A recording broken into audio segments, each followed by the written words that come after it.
about to get wild. We've got true crime tales and a mischievous smile. More life chaos, the highs and the lows, laughing through the madness. Anything goes. It's talk time with Amy Boston and Kelly Farrell. Fun nights and stories we're telling. Everyone's welcome. Grab your drink, come run. We love true crime, real life and fun, and free care and rejoice.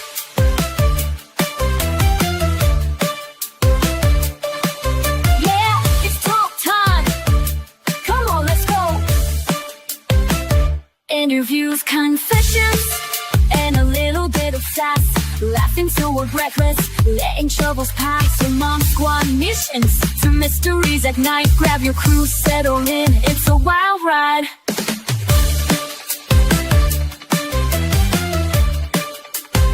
It's talk time with Amy Boston and Kelly Farrell. Fun nights and stories we're telling.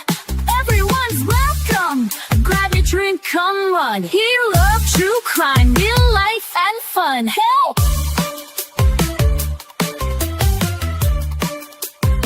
It's free care y'all. Yeah, it's talk time with Amy Boston and Kelly Free Karen Reed. All right, anything from the state before we bring the jury in? Your Honor, just one thing to put on the record. All right. I was contacted this morning by Blair Beaudry, the daughter of Jim Beaudry. As you may recall, the defense made a motion to dismiss based on the alleged prejudice for violating the speedy trial right was that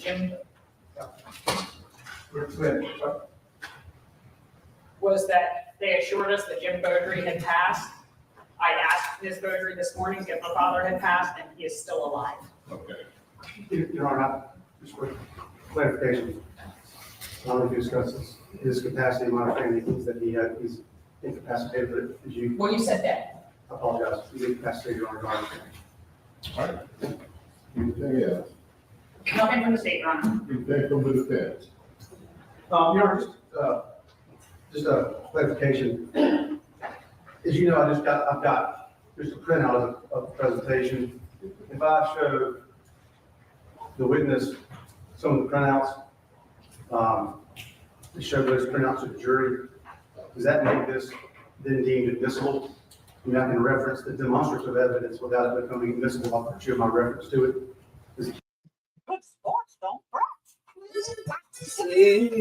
Hello guys, sorry about that. Good morning. Liam, as soon as I hit start, decided to take off to the back room, so I had to go find him and get him back. But I mean, I'm back. See, I do come back. Scott, what you guys doing today? Mark, how are ya? Scotty, how are ya? I am so excited about today's court case because they are playing, or the her co-conspirator will be this afternoon testifying against her, and he took the plea deal, and she decided to go to court. So you know. Oh, I'm sorry. I had to take Cotton to the vet and drop him off. He is getting neutered today. So that's fun. And then today is my Declan's birthday. My baby is in double digits. And his other mother is Miss Kelly. She is taking him to Aquatica, and she has two other friends with them, and they are on their way to Aquatica to go swimming and have fun.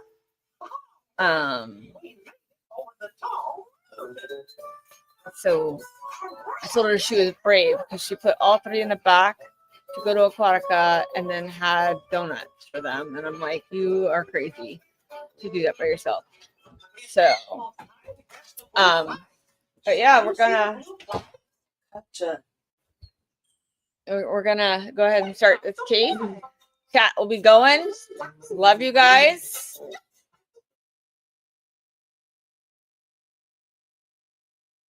is what I'm I'm asking. gonna use it as a demonstrative. Yes, sir. All right, any objection to him using it as a demonstrative? I mean, those are just still photographs of the presentation. That's right. On the screen, yes. Yes, sir. Yes, sir. No, as long as it's just taken directly from the presentation with no additions or deletions, that's fine. But just to be, that's not all they have, we did get them a jump drive with the actual presentation on it. Is that okay, Your Honor? I mean, you can use it as demonstrative evidence, just like they used the presentation yesterday. That's As all. I understand, that's just, Liam, come that's here. the same thing that he flashed up on the screen, you just have it on a sheet of paper. That's correct. Okay. That's no difference. All right, anything else? Yes, sir, Your Honor. All right, let's bring the jury in. Okay, guys, so I actually When they get in. forgot, but Liam, turn it down, please. The Today Show did an interview with the jury foreman. Do you guys want me to play that real quick? Because I can't. Liam, go turn that down right now, please. Yeah.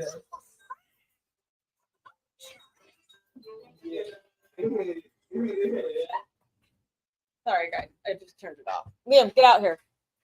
He is on a roll today. So yeah, if you guys want to watch the Today Show one, I can play that real quick, and then we'll go back and let's see.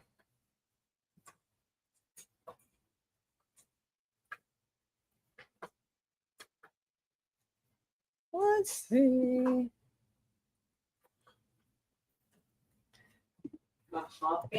Karen. No. Foreman.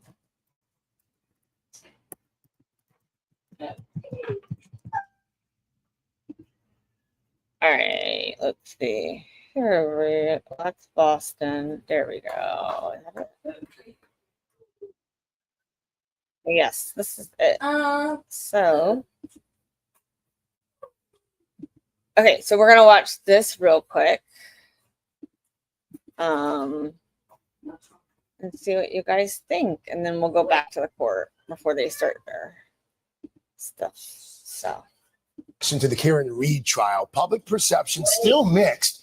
Nearly a week after she left court, a free woman acquitted of killing her Boston police officer boyfriend. This morning, the special prosecutor is breaking his silence, and now the jury foreman is about to share what it was like leading the deliberations in his first live interview. We'll speak with him in a moment. But first, a look at the latest on the case. It's been almost a week since Karen Reed's fate was sealed. Defendant not guilty or guilty? So say you, Mr. Foreman? So say you all? The jury clearing Reed of second-degree murder, manslaughter, and leaving the scene of a deadly accident. And for the first time since that acquittal, Special Prosecutor Hank Brennan ending his silence, saying in a statement, "I am disappointed in the verdict and the fact that we could not achieve justice for John O'Keefe and his family." Continuing, "After an independent and thorough review of all of the evidence, I concluded that the evidence led to one person and only one person." Prosecutors had alleged that Karen Reed backed her SUV into O'Keefe in a drunken rage while dropping him off at an after party following a night of bar hopping back in January 2022, calling dozens of witnesses to the stand, from people at the scene. What did she say to you? I hit him. To crash reconstruction experts. But Reed's lawyers claimed she was framed in a law enforcement cover-up. Pattern injury that you see on Mr. O'Keefe's right arm is consistent with an animal bite or claw marks. Yes, it is. It turned into a battle of the experts. Neither of the events that occurred on that date were triggered by a collision. And although Reed did not take the stand herself, the prosecution tried to use her own words to build a case against her. Didn't I say, could I have hit him? Or was it told to me that I said I hit him? At the end, the jury felt there was not enough evidence to prove beyond a reasonable doubt that Reed did it, and convicted her only of driving under the influence. And we're joined now by the jury foreman in the retrial, also known as juror number 1. And sir, you've asked us and we've agreed to keep your name private for confidentiality reasons. So with that, we say good morning. And can you just explain, take us into this jury room and how the jury came to the conclusion it did? Collectively together, we looked at all the evidence that we was presented with, and we made our decision off of that. We didn't, at first, some had their own personal opinions on what the case should be or whatever, and was trying to go down like a personal feelings and stuff like that. And we had to stick to what evidence we had in front of us and go with that. So it was more or less just trying to figure out that part. And it took us a couple of days to really get the gears going, but when we did, it was smooth trails after that. Sir, to that point, the evidence, was there a singular piece of evidence that seemed to move the majority of the jurors in the room, or were there multiple pieces? It just was, it was the whole case altogether, all the pieces, testimony, witnesses, and it just a lot together. And people had questions. We used the evidence to answer their questions, and we didn't try to go down these rabbit holes where we're just getting lost in what all these other things that was thrown at us in court or whatever, and we just had to lock down and figure it out through the evidence. Sir, I asked one of your other fellow jurors this question. It's a very fine distinction. In your opinion, is Karen Reed innocent? She didn't do this? Or is it just that the prosecutors did not put on enough evidence to convict?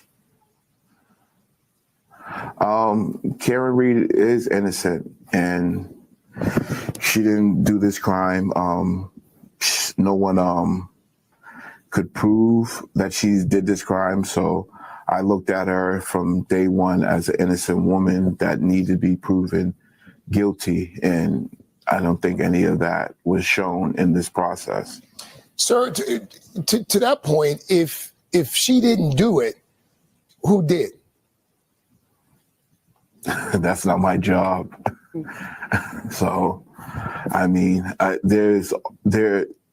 something did happen to Mr. O'Keefe, and it's foul play or whatever you want to say, but there was no evidence to even, through multiple witnesses and testimony by his autopsy and everything, there was still no one said to solid evidence that there was a collision or he got hit by a car. So you don't think she actually hit him with everybody. You don't think she hit him with the car at all? No, go ahead. You don't think she hit him with the car at all? No, I don't. Not with the evidence that was put in front of me and what we heard over everything. No, I don't. Were you aware of just how high profile this case was? There were throngs of people outside in front of the courthouse. I know the jury officers, kept you away from that, but there was a big scream at the end when the verdict was read that was audible in the courtroom. How much did you know about that, and how much, if anything, did that have to do with your process, your deliberations? I was just going to go with whatever evidence showed us. If it was finding her guilty or finding her not guilty, and we were just going to go with the evidence. And at the end of the day, when I came in on Monday, I established to everyone, I just want everyone to feel like they're heard 100%, their thoughts, their process is being heard also in that process. And everyone felt at the end of the deliberations that everyone felt good about the decision that we all collectively came together with. So in the end, there is still a mother who lost her son, Officer O'Keefe. What do you think justice would look like for the O'Keefe family? Someone looking into it further, but looking into it further with the evidence that you already have, and then you finally find a possible person, there's going to be the same complications of all this other stipulations of the evidence and everything else to go along with it. So it's just hard. And to put a mother through that, and a father and a brother and a whole family through that again it's a lot. Even me being there for 8 weeks and 9, and just sitting and watching the videos and seeing the tape and everything, it's a lot to see your loved one go through that. So Yes.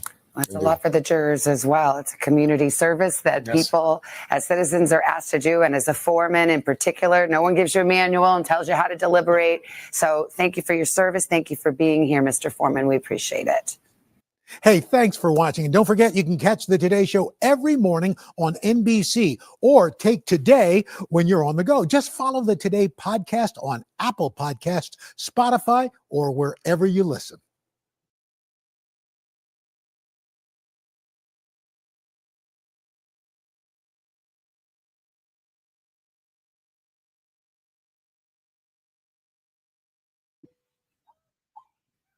Yeah, I move the stuff around. So, what'd you guys think? You guys like? I loved him. I think the door. I mean, he didn't want to give his name out, but the jury foreman to me is. I don't think John DePietro would go near trying to mess with him, because that man would take one finger and push him down by the forehead and just shoot. Liam, no sir, put this up. They're mommy's M&Ms. So give them to mommy. Give them to mommy. Hey, 3, 2. Cool. Thank you. I'll give you some if you want some. Nope. Give them here. Kids trying to steal my M&M. Here, Liam. It's just me and Liam today. Declan went with his our friend, he calls her Miss Kelly. She was actually his teacher online. Good morning, hey. She was our teacher online for the first 3 years, kindergarten or preschool, kindergarten, first, second, and third grade. And so she is, and then when he started at the private school, she started picking him up on Wednesdays, and with their early day, they would get out and they would do homework together, and then she would bring him home. And he loves her. He's gone on vacation with her for a week. She is his other mother. So she asked if she could have him today, and she took him and 2 other kids his age with donuts in the car. I told her she was crazy, to Aquatica. So they're going to go swimming in Aquatica and have fun. So I'm excited for him. I am sad that I no longer have any children in single digit age. They don't stop growing. I don't like it at all. Ooh, that sounds like so much fun. Ralph Macchio, he hasn't changed. He still looks like he's 17. Like, I want his jeans. No. Sorry.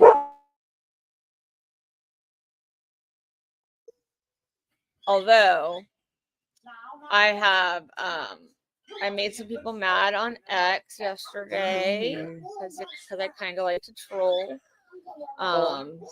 Did you guys know that apparently I look like I'm on methadone? Yeah. I was like, what? Shocker. That's crazy.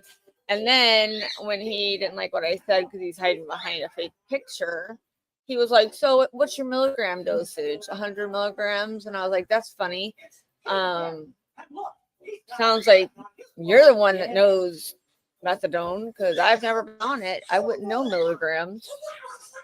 And he's like, oh, well, Ray Charles could see from you. You have years of abuse. And I was like, oh, it didn't bother me. I was coming right back at him. I told him when he can find insults that he doesn't have to pull off the bathroom or middle school bathroom floor, then he can come talk to me. Otherwise, he was still anonymous and irrelevant to me.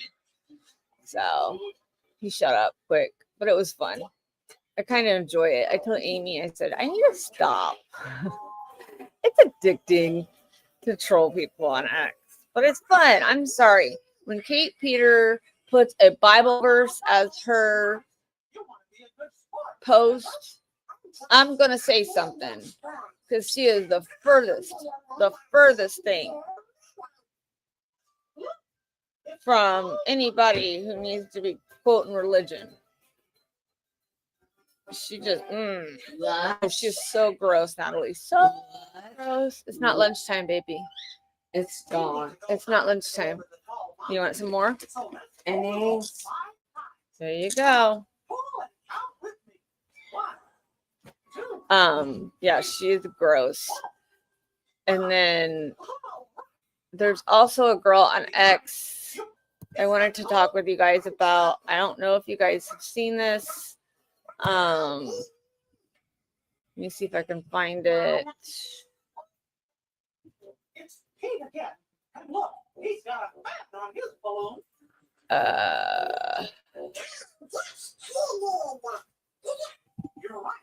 Let's see. I think Meredith posted it.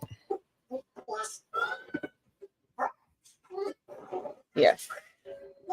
So just trying to get ahead of this. Jennifer Coffindeffer actually posted it, and of course, because that's what she does. And I guess CMT did, or TMZ did. But this girl is dancing out in front of One Meadows. They said she's a Karen Reed supporter. But Turtle Boy clarified last night, if you watched his show, that there is somebody who contacted him and told him that they're trying to get her a bed in a mental health facility. And that she is having a mental breakdown, yes. And she was in a mental health facility 2 weeks ago. But this is what they say. Aiden had multiple messages that they said they could send videos of her that she's on different streets that she's dancing on. And so it's not just One Meadows. And honestly, it doesn't look to me like she's gearing that towards One Meadows or the family. I feel like she's just in the middle of her road, like dancing. But just know that that is not us. That is not Free Karen Reed. That is someone who needs help. And let's say a prayer for her that she actually gets the help that she needs, because it's scary for her, I feel like. And it's sad, yes, Mark. And the fact that Coffindeffer and those people are using that as a basically way to say, oh, Karen Reed's this and this and that. And it's crazy. Just also something I want to share with you guys. Get ready. Get set. Because this one's gonna blow your mind. Look at that. Anybody know who that is? Anyone? Without cheating. That's Mr. Bob Alessi back in the day. Look at him. Look at that handsome man. Oh, he's so handsome. I love that for him. He's so cute. She also posted another one. Let me see.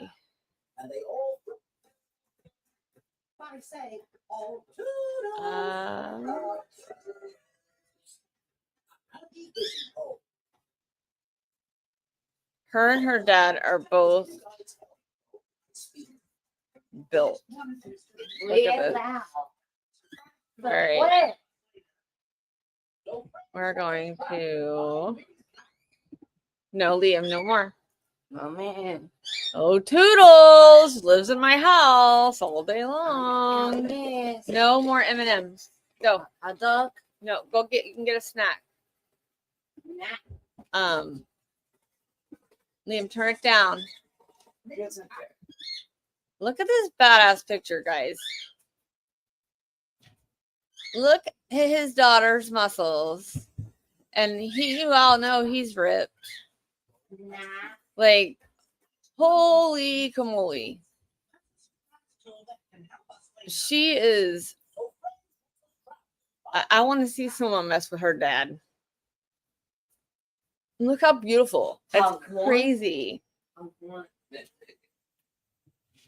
It's crazy. And it's so, like, I'm amazed. Amazed by that. And then there's her and her daddy together as well. And just amazed. Did anybody watch my boyfriend's stream last night? I had all three of my boyfriends on one screen at the same time. I thought I was going to pass out. But I made it through the interview, and they are all so freaking cute. I just love them all so much. But Lawyer, had Yannetti and Alessi on today at 7:30, or yesterday at 7:30, and tonight at 7:30 they are on Melanie Little. So make sure you guys mark your calendars if you want to see that. I was totally gotta watch it, but I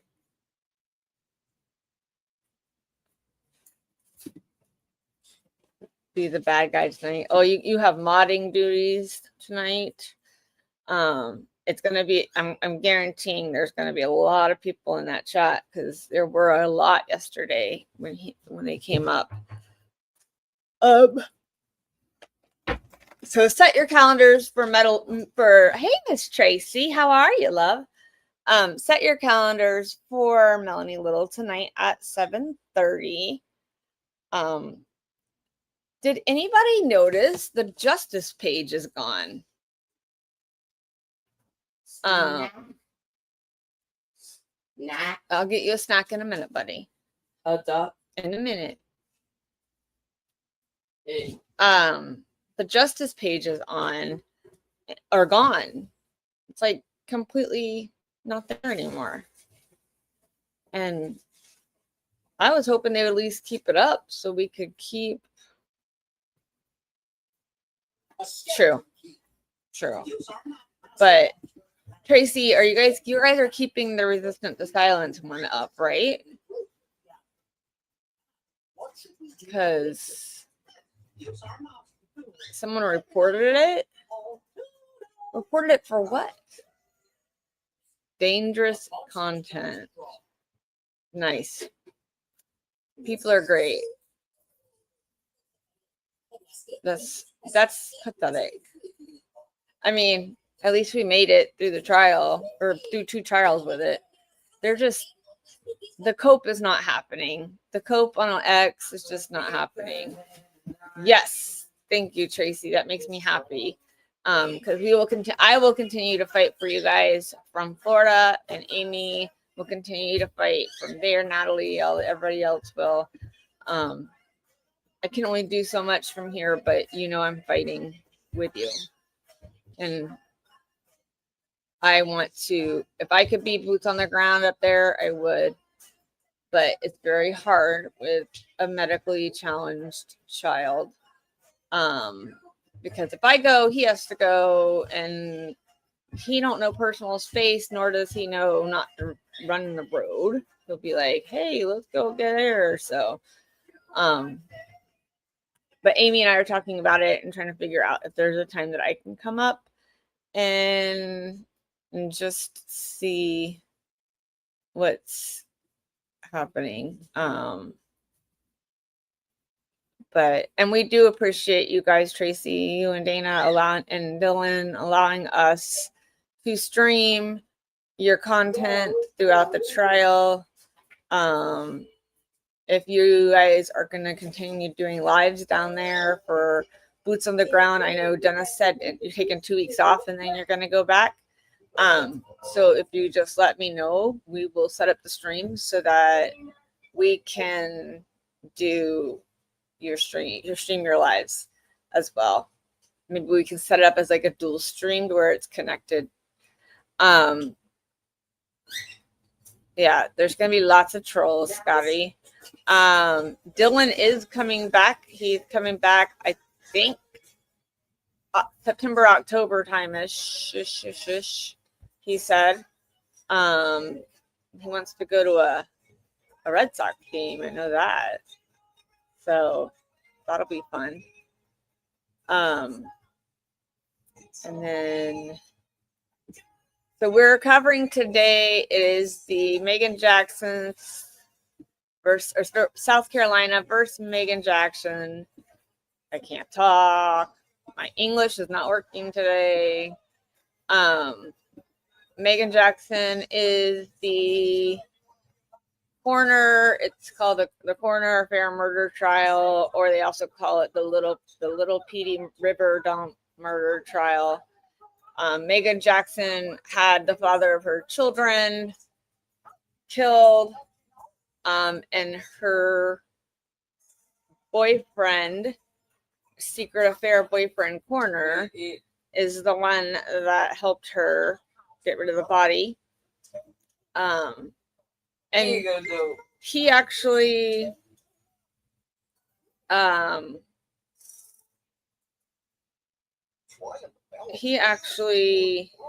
wow, Mark just sent me something.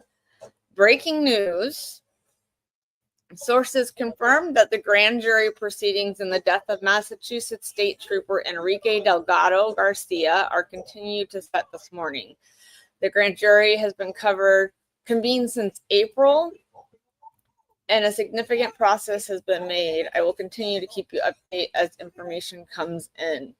So that's amazing news, because we haven't heard anything, and they've been doing everything super quiet. So there is a grand jury. Obviously, that means that there is foul play in the death of Enrique Delgado Garcia, and we will stand out with him and his family and let them know that they have love and support from us. And so that's exciting. So back to this court case, this lady, her coroner secret affair man, helped her get rid of the body of her ex into a river. And then when they got caught, he's a co-conspirator, he pled guilty and flipped on her. And today, I think later on in the trial today, he is actually testifying against her.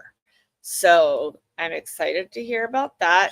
I know they did have a child together. So it's gonna be good. I will also tell you that I have to go pick up Cotton by 3 o'clock. So I have to leave here at 2:30. So if this is still running, we will have to stop early, or I can get Amy to finish it for the day. It shouldn't. I like doing it this way because I'm able to jump chapters and not have to go to sidebars or lunch or anything like that. So we're getting it done pretty good. All right, hey, be good. We'll be here when you get back. So I'm going to go ahead and start this now. If you guys have any questions, just put them in the chat. I will pop up and answer them when I can. And I'm going to take Mickey Mouse with me so you guys don't have to listen to him, because, oh my gosh. This was That was what I heard at 5 o'clock this morning, just so you know. Oh, and another thing, little hedgie update. My little hedgies are getting so big and they're just getting so chunky. And I'm so happy because I lost, out of the 5, I lost the 2, but I only got them when they were a week and a half old. And now they're almost 4 weeks old. And the eyes are open and they got hair growing on their face and they have their little nails and they are just so beautiful. So beautiful.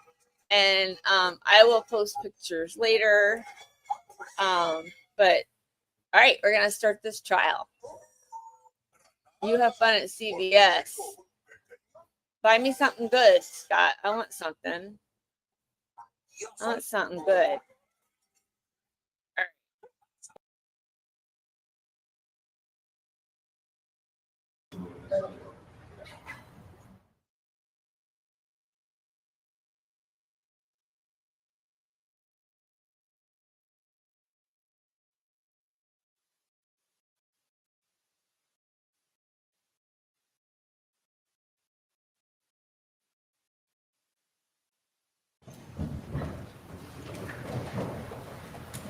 Ladies and gentlemen, welcome back. I hope everyone had a good evening. Again, I want to thank you for being prompt this morning. That's a great assistance to the court.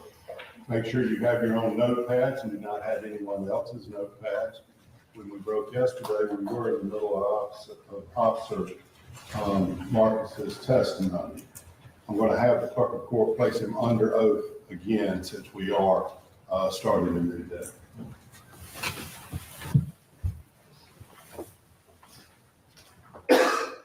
Please raise your right hand and place your left hand on the Bible. Do you solemnly swear or affirm the evidence you're about to give the court in this case to be the truth, the whole truth, and nothing but the truth, so help you God? I do. Thank you.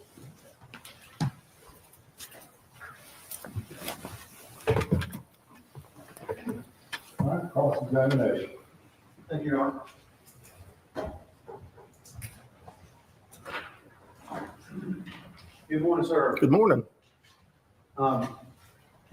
These first kind of round of questions, I might refer to the slides I've got from the presentation that y'all provided me on Monday. Okay. Okay. And just, I want you to have it. I may ask you to look at certain slides. Is that okay? Sure. Or may I approach so he has his. Your Honor, I just asked to see what he is showing the witness. He's showing him exactly what y'all put on the screen yesterday. That's what we covered before the jury came in.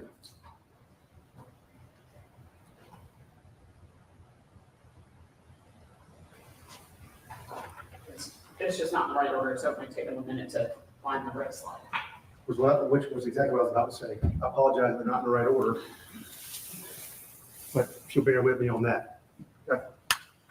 I'd also ask if I want to show one to the jury, I may take your copy because a couple of mine have a note on.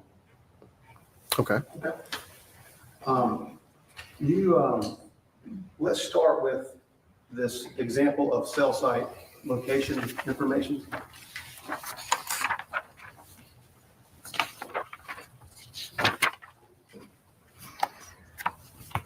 Bear with me a moment. No problem. Again, I apologize for that portion of it.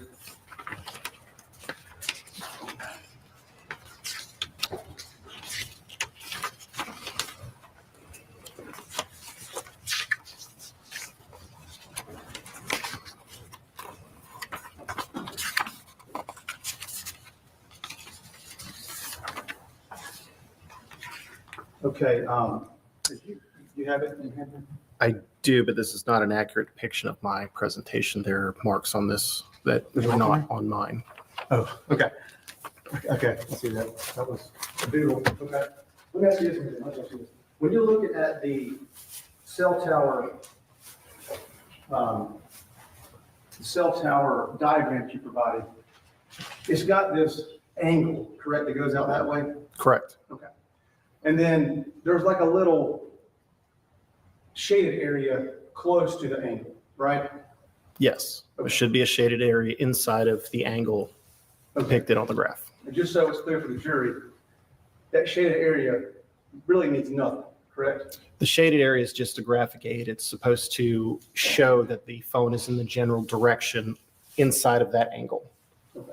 So it doesn't actually mean anybody's there or near that particular spot based on that shaded area. The shaded area is not a depiction of the location, the exact location of the device. It's just to help show that they're within that angle as it protrudes out.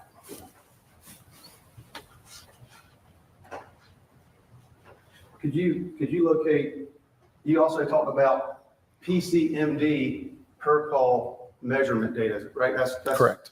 And that's part of the CSLI, cell site location information, is that what it stands for? Correct. Sometimes we can get per call measurement data when we get those records back. Okay. Could you locate this one, the example? Locate what? Yeah, I'm sorry, a Specifically. copy of it, I'm sorry, and what I handed you. Sorry. No, I apologize.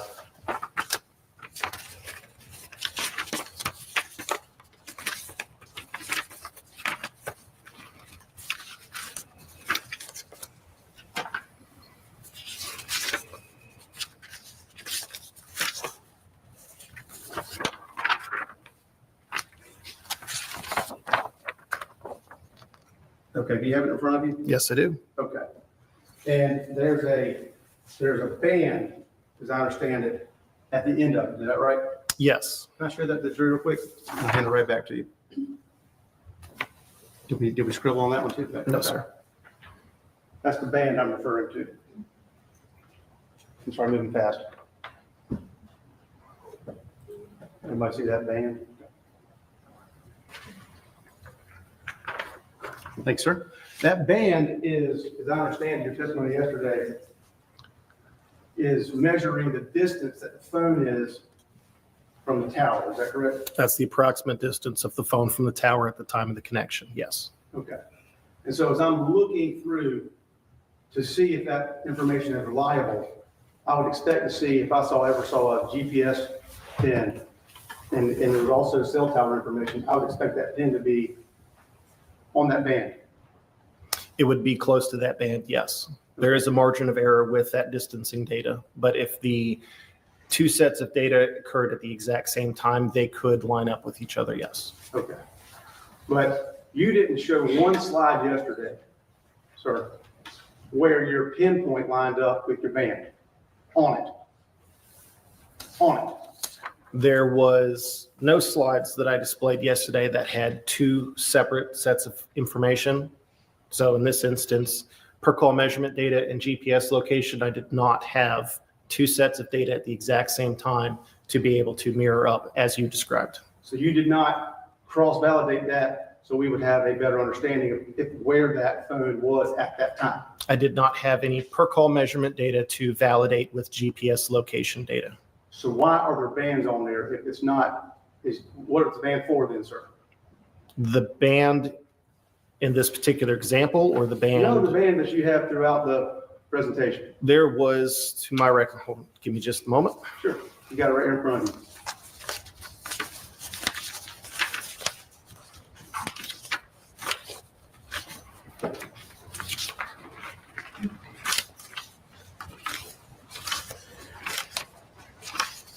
In my presentation yesterday, I had per call measurement data for Gregory Rice's cell phone records.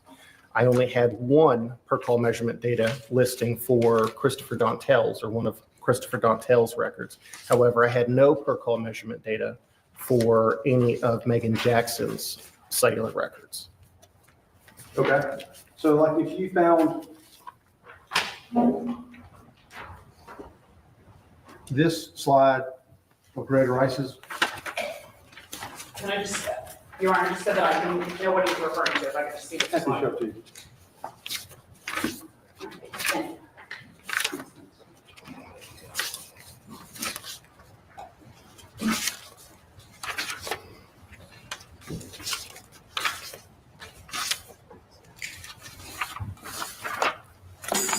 I have this particular slide in front of me. However, it's not an accurate depiction of my presentation from yesterday. There's additional markings on it. Okay. Your Honor, would you give me a circle? Mary, would you forgive me a circle?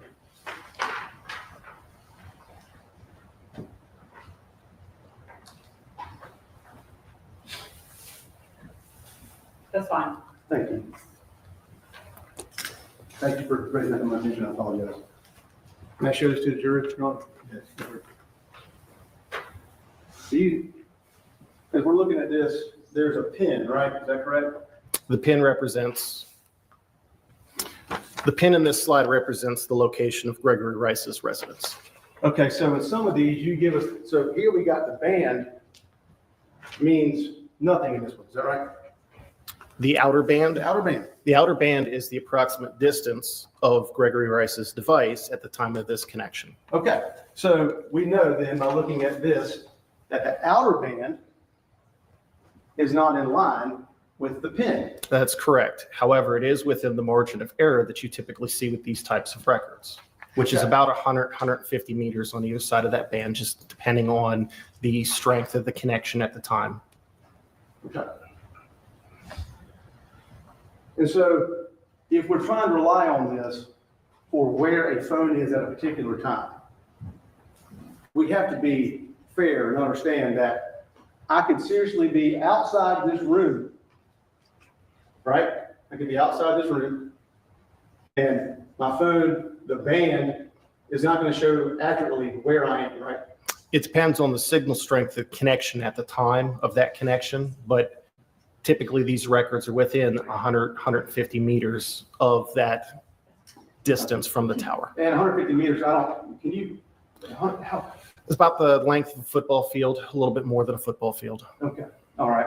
And so that could be important, you know, if something is happening outside these walls, your phone and my phone are pointing to the same tower. If I'm in here and someone's sitting right out there, is that correct? I don't understand the question. Can you ask it again? If we're going to use, if something were to happen outside these walls, right? A crime's committed right there in the hallway. And you have access to all of our phones. I'm not much y'all bring y'all's in, but you have access to all of our phones. And you measure our location, our cell tower location, right? It's going to show that we are in the same area, right? Is that right? Can you rephrase the question? I'm still having a hard time following your. Okay. Your CSLI does not, it is flawed in that I can be here and someone can be out there. And if you're looking at both phone data, it's going to say we are in the same area, right? What's the second set of data you're talking about? You're talking about cell site location information, which is generated from the connection of the cell phone to a tower. Yeah. What's the second set of data that you're? The other person's phone. Cell site location data? Yeah. The cell site location data for that provider could or may be a little off, just kind of depending again on the connection, the signal strength of the phone during that connection. We have another barrier. Okay. Yes, there are several variables, which is why we attempt to validate as much of the information as we can with other data sources when we do this type of analysis. Okay. All right. Well, one of the things that's peculiar about your analysis to me is that, because I know you would consider the data in the case, right? When you testify as an expert, you consider all the data? Yes. And so part of this extraction data includes chats, messages, videos, images. There's a lot of data in these extractions, right? So my analysis contained the cell site location data for these devices. No. Don't you tell me that now. Objection, Your Honor. No, it's my cause of inmate. Don't you tell me. Hold for a minute, she's raising an objection. He's not letting Sergeant Marcus respond to his question. He was in the process of answering the question, and Mr. Britton is like, oh, don't tell me that. I don't think that was overruled. Go ahead. So you took this stand as an expert, and you're going to try to tell me that you did not consider all of the data. When you're doing an analysis on geolocation data, the context of a text message is not necessarily relevant to placing a device in a particular location. Cell site location information from a tower gives you the distance from the tower. A GPS hit could give you the point in time or the point in space where a particular device is at. Whether someone is texting this person or that person talking about the weather isn't necessarily relevant for doing a location analysis, which is what I did in this particular instance. But it is relevant. You weren't just a GPS guy, sir, right? You did other things in this investigation. I did. Okay. You were heavily involved in this investigation, wouldn't you say? I conducted some witness follow-ups. I imaged some devices for further analysis, and I conducted this analysis of the location information that was provided to me. You co-signed a statement made by Chris Dontel. Yes, I was in a part of an interview as well, like I mentioned. And when we are talking about analyzing data, you said the word context. This doesn't give us any context, does it, sir? Your presentation gives us no context. It doesn't tell us what Megan Jackson and Chris Dontel have discussed or are discussing, right? Do you agree with that? Correct. Those cell phone records cannot tell me what, if any discussion was going on at the time, just that there was a connection between their phones. And they also can't tell you anything about who has a motive. Is that right? No, cell phone records don't provide that type of information either. And you could, because it's part of your data, go back and cross-validate and see what they were discussing in the text messages and chats beforehand to get an idea of motive and intent, right? That analysis was provided to another officer in this case. That was not my particular participation in this case. But you said you read all the data, sir. No, sir, I did not. I said I reviewed the data that was given to me for my geolocation analysis.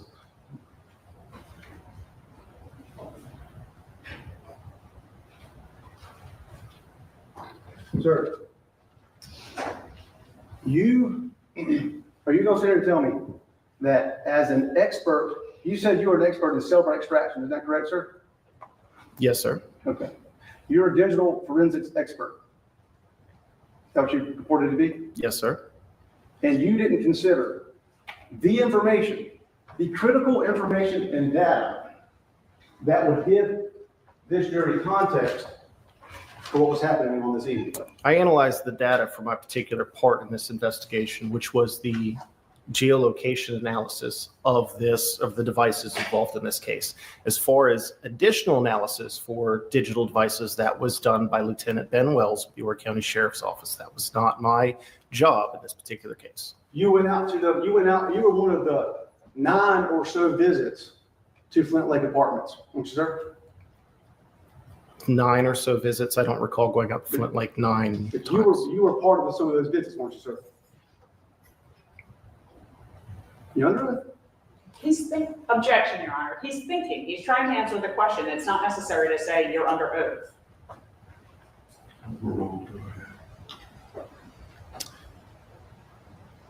I believe I conducted 2 follow-ups at Flint Lake Apartments. And when you did so, y'all already had the cell phones of Megan Jackson and Chris Dontel. At the time of my first follow-up, I was not aware of that. They may or may not have. It was early in the investigation. At the time of my second one, yes. Okay.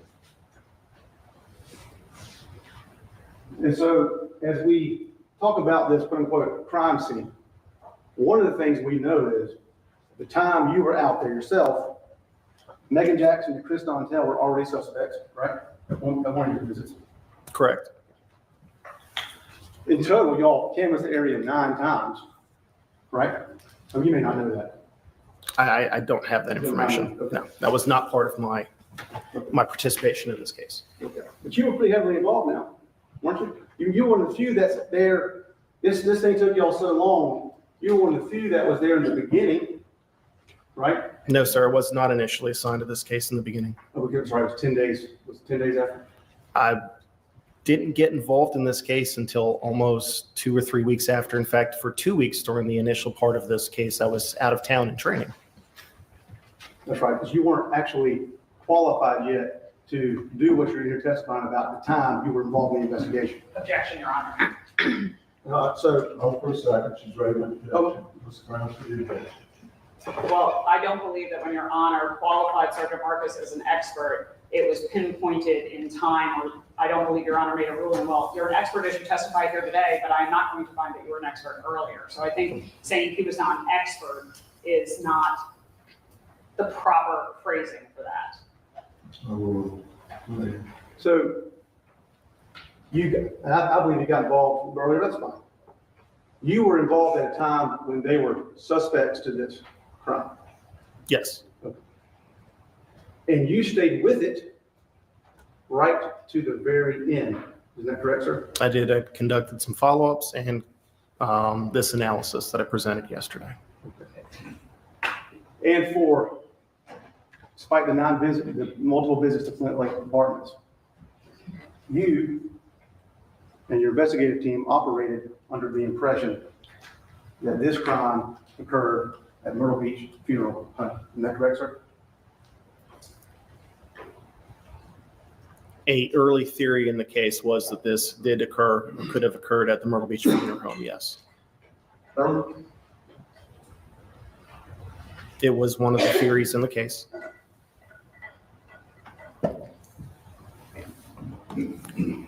I've been here, and we've been here to hear that changed. They didn't know for 4 years until Chris Dontel came in and told everything. Did you collect any other evidence other than the testimony of Chris Dontel that would change the crime scene, sir? I personally did not know. No. And you don't know of any either, do you, sir? I'm sorry. You don't know of any other evidence that was collected by any other part of your investigative team that modified the location of his crime until Chris Dontel made his deal with state. No, I'm not aware of any other evidence. And so if we're to believe that this occurred at Flint Lake Apartments, then we've got to rely on Chris Dontel. Is that correct, sir?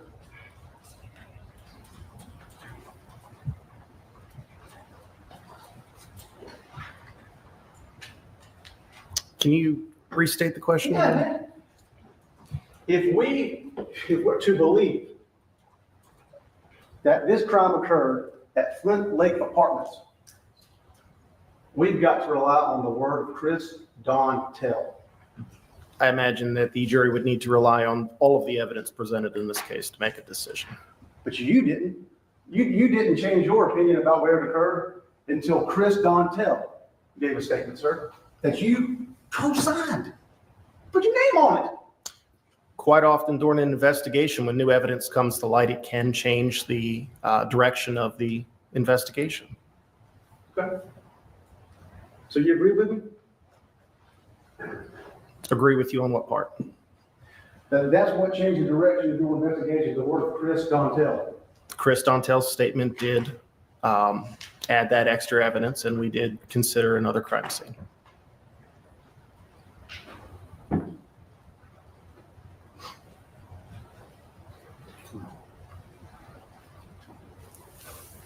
And you were going to testify on December 6th at the trial, Chris Dontel, weren't you? Yes, I was a state witness subpoenaed for that trial. In fact, the presentation that I got was dated right before that, a few days before that trial. So you were going to present this essentially same information in the case of Chris Dontel. Yes. Okay. Now here's how we know we can't rely on your evidence, sir. You were going to use that same evidence to try to convince 12 people it happened at Flint Lake Apartments. I mean, at the Myrtle Beach Funeral Home. Weren't you, sir? I was going to present my analysis as part of this courtroom present, or this trial, yes. And when you got to the part where when Megan Jackson was picked up, where Greg Rice was picked up by Megan Jackson, were you going to say, oh, and right here, by the way, she killed her? You weren't worried. No, sir. You were going to say she picked him up and delivered him to Myrtle Beach Funeral Home alive. No, sir. Oh, really? My presentation cannot establish at what point in time Gregory Rice's life ended. It just shows the location of the devices during that period in time on October 2nd, 3rd, and 4th. But in your case against Chris Dontel, your evidence is going to be used to show a jury that he was alive when he got to Myrtle Beach Funeral Home. I'm sorry, say that again? Your evidence, your presentation was going to be put up by the state to aid them in proving that Greg Rice was alive when he got to the Myrtle Beach Funeral Home. My presentation, again, doesn't depict whether someone was alive or dead at a particular period of time. It just shows the connections and the locations or the general area of where those devices were at that period of time. You want to keep focusing just on your GPS, and I understand that, but you also were involved other ways in this case, weren't you, sir? Yes, I did conduct some witness interviews. Okay. And you had mentioned you read the data in this case. And so I want to ask you about some of that data, and you can tell me whether or not you considered it, because I want to show this jury some context. Because that's what you told us, right? Your GPS doesn't do a whole lot about context, does it? The context depends on the data, yes. Oh,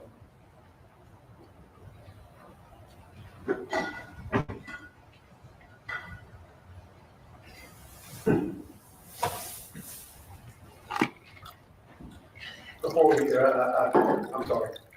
I want to back up real quick. There was a slide that just occurred to me that I didn't see in what was sent to me. Maybe it was there, maybe it wasn't. I'm not putting any casting aspersions on anybody, but there was a 10:05 movement. Y'all kind of threw in there a 10:05 movement, and I hadn't seen it before, showing that Greg Rice was leaving. I think you said he was leaving the area. Is that what you said? At 10:05, between 10:05 and 10:06 on October 2nd, 2020 is the first time that you see a tower shift. That suggests that that device is moving away from his residence, yes. But in your initial, did you say residence that time? The area of his residence, yes, sir. Okay, because in the only timeline I ever got from y'all, not the one y'all showed in court, one I actually got, your timeline says Greg Rice left his apartment, his phone left his apartment at 10:05. Isn't that what your original timeline showed us? The presentation shows his device leaving the area of his apartment at 10:05 p.m., just a little after 10:05. Okay. And that probably would fit the narrative you would have been pitching in your case against Chris Dontel. Megan Jackson pulls in, she goes to his apartment. Like every man, he fiddles around for a couple seconds. He comes out and gets in the car, and there's a minute drive to get out at 10:06. Do you agree with that? Can you restate that, sir? Sure. You'd have been testifying. Megan Jackson pulls into Flint Lake Apartments. She comes through the gate at 10 o'clock at Arrowhead. She makes her way down. She pulls up to Greg Rice's apartment. He comes out, gets in the car, and they leave at 10, and they leave the apartment at 10:05, and they're out the gate at 10:06. So my testimony was that the cell site location information for those Greg Rice's device shows he was in the area of, or the phone was in the area of his house for that period of time. Right around 10 o'clock, the license plate reader for Megan Jackson's vehicle is picked up as it's coming into the village of Arrowhead. At 10:05 p.m., just before 10:06 p.m., you see the tower shift for Greg Rice's phones. And at 10:06 p.m., Megan Jackson's van is picked up by the license plate reader leaving Arrowhead. And we know the state would have had to try to spin that as Megan Jackson has a live person in her car, Greg Rice. Because your part of your presentation also was that Don Tell was still back at the funeral home. Isn't that right? Again, Your Honor. That's a mischaracterization of the presentation and his testimony.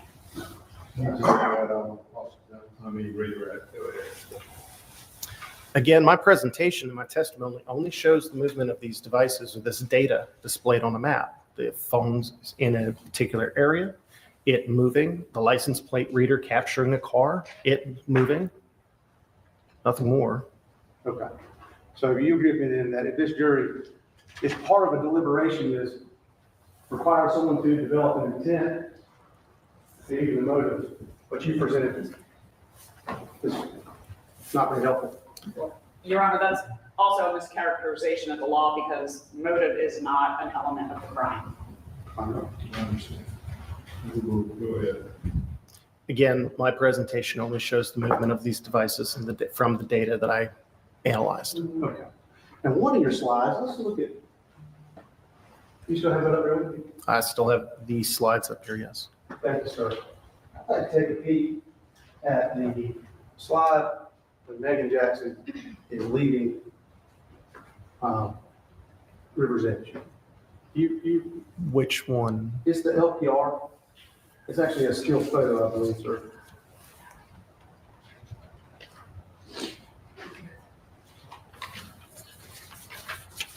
I believe I know which one you're talking about. If you could show me those so I make sure I have the correct No one. problem. This one right here.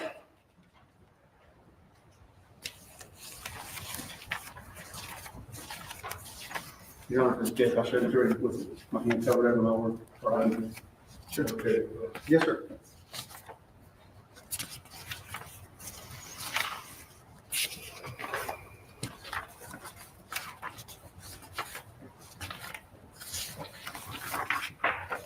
Okay. What do we have here? This particular slide shows a still image that was captured or from the security footage from the gate leaving River's Edge community. One of these images depicts the van driven by Megan Jackson, or typically driven by Megan Jackson, and the other one is a Ford Explorer. That is consistent with what Christopher Dontel drives. Okay. And although difficult to see, you are aware that there's something in the passenger seat of Megan Jackson's vehicle. And it is hard to see. But you know it's there. Yes, there appears to be an object in her seat. And that object has a name, doesn't it, sir? You know from your investigation, that object has a name. Blow Up Betty. Right? You aware of that? I believe there was a reference to something called Blow Up Betty, yes. Okay. And if you consider the data, and I'm going to test you what data you consider, it's more specific, you would know there was a conversation, a chat. In fact, maybe I'll put in notes. There was a chat between Megan Jackson and Chris Dontel where he asked to go to a shooting range that night, right? Yes. And she says, I'll bring who? Blow Up Betty. That's right. On the night of October 2nd, the context you have, this text the jury haven't seen yet, is what's on Megan Jackson's mind is sex. Sir, Was there a question with that, sir? isn't that right? I have no idea what's going through Megan Jackson's mind at any point in time. You would agree with me though that taking, well, if you consider the data, you would know that she was saying leaving full around with Blow Up Betty, right? There was some context there again. Was made aware of the message. I don't know the entire content of the chat. And so, yeah, It looks sketchy going out there to the preserve. But you also know if you read the data, that's something they did pretty often. Well before any issues with Greg Rice, Megan Jackson liked to go out and shoot some guns. Shoot a gun, right? I'm not aware of that now. You mean to tell me you didn't read the data in this case to get an understanding about their relationship? No, sir, that was not my purview in this case. That was not my function in this case. Sir, that is part of your extracted data. I did not extract that particular phone. That's right. That's right. But you were allowed to testify to a phone that you did not extract. So I'm going to ask you about some of the other data that you did not extract.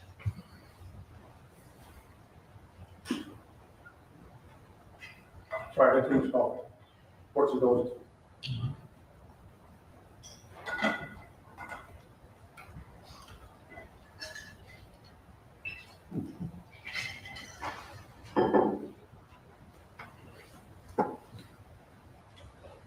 In that data, it is extremely clear with pictures, messages that the affair going on between Megan Jackson and Chris Dontel is hot and heavy. Agree with that? Again, I didn't look at all of the data in these phones. So we can mark that down as data you did not consider. So I guess you also didn't consider how common it was for them to park their car in a place like Lowe's or fire station, leave a vehicle there, leave Chris's vehicle there specifically, and go in her car back to Megan Jackson's house. That did come up in the investigation, yes. Okay. And as a GPS guy, you could have tracked that to verify that that was part of their habit, right? If that data was available, yes. If it was available. So in a court, and we know it is, the extraction is volumes of information, right? Yes. It's volumes of information. And part of that information also shows you that Chris Dontel was lying over and over and over and over and over again to his wife. That is information that came up during the investigation. However, it was not information that I reviewed for my analysis. There's also information in there, maybe you had a chance to review this, that Greg Rice was sending messages to Erica Dontel anonymously that Megan Jackson was pregnant with her husband.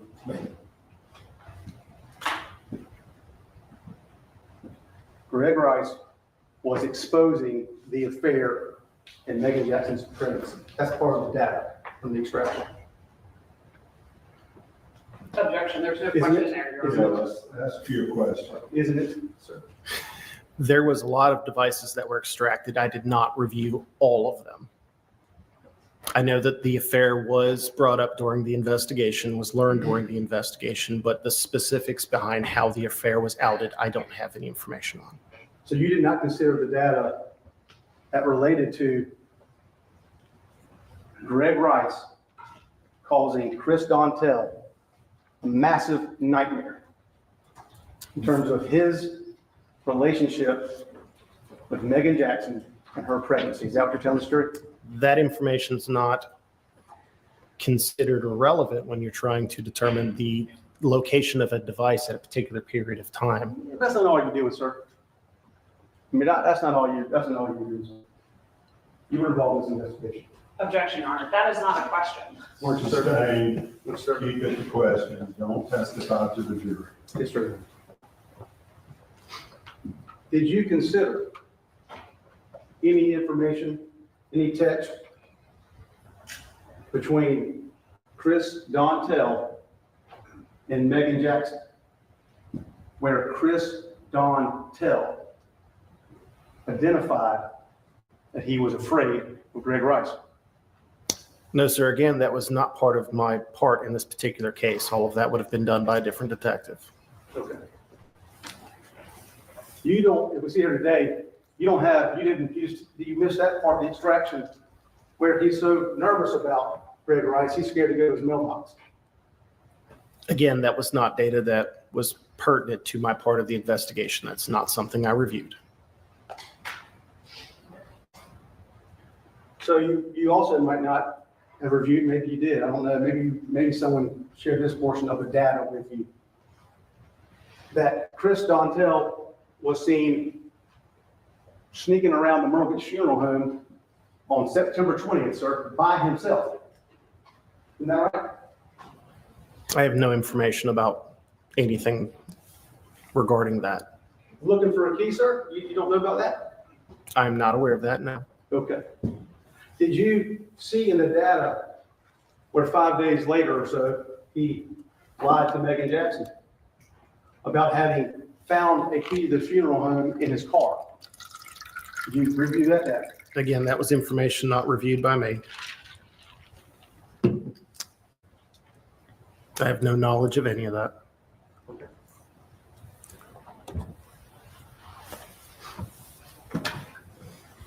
And not only, and you would agree with me though, that if you're trying to determine motive, intent, why people are where they are this evening, that kind of information might be beneficial. You agree with that? I'm sorry, can you repeat the So question? we're trying to figure out why people are where they are, what's going on in their relationships and in their lives, provides context for us. You agree with that, wouldn't you? Yes, sometimes the location information can be helpful in, sometimes context about people's lives can be helpful in determining whether location information is normal or abnormal. It could also maybe help you determine whether or not Chris Dontel is being reliable when he tells you a story about what happened. If someone had mentioned that they were at a particular point in time and you took location information that you had for that same point in time, you could help corroborate or dispel a statement, yes. Okay. And so we know that on December 6th, you co-signed a statement that Chris Dontel wrote. And in that statement, where did he tell you, what he told you that Chris Dontel, he told you he was at the funeral home and Megan Jackson just brought him a body. Is that correct? That's essentially what he told you. Do you have a copy of the statement that I could look at so that I can testify to it accurately? I do have the statement.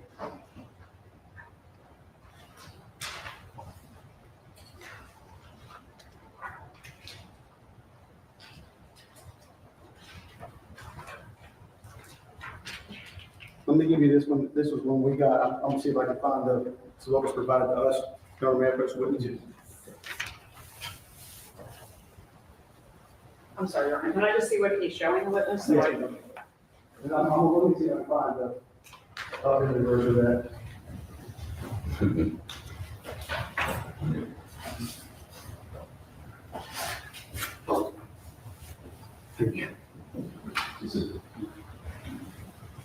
I'm happy to just look at what he's handing the witness. You want a copy, I just want to see what he's showing.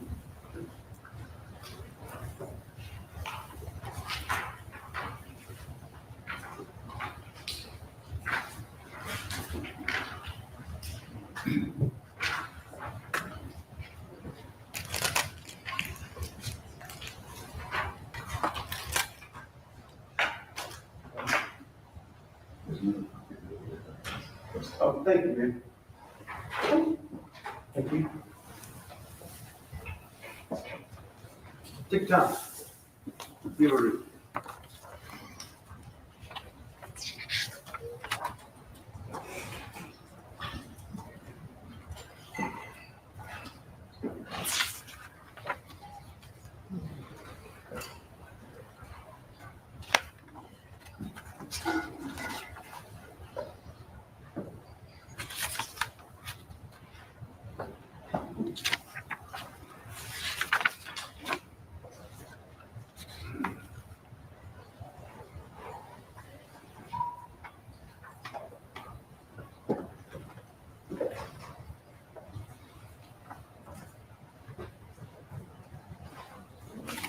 Yes, I recognize this. What is the question again? See if I can remember.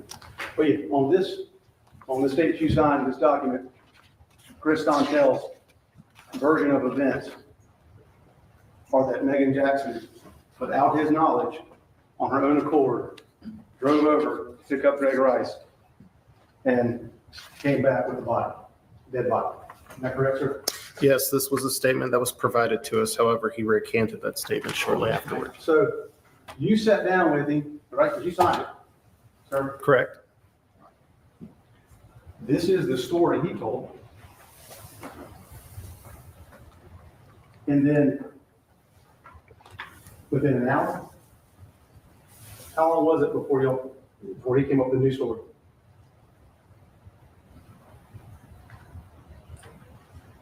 Sure, within an hour, I guess is accurate. Within 1 hour.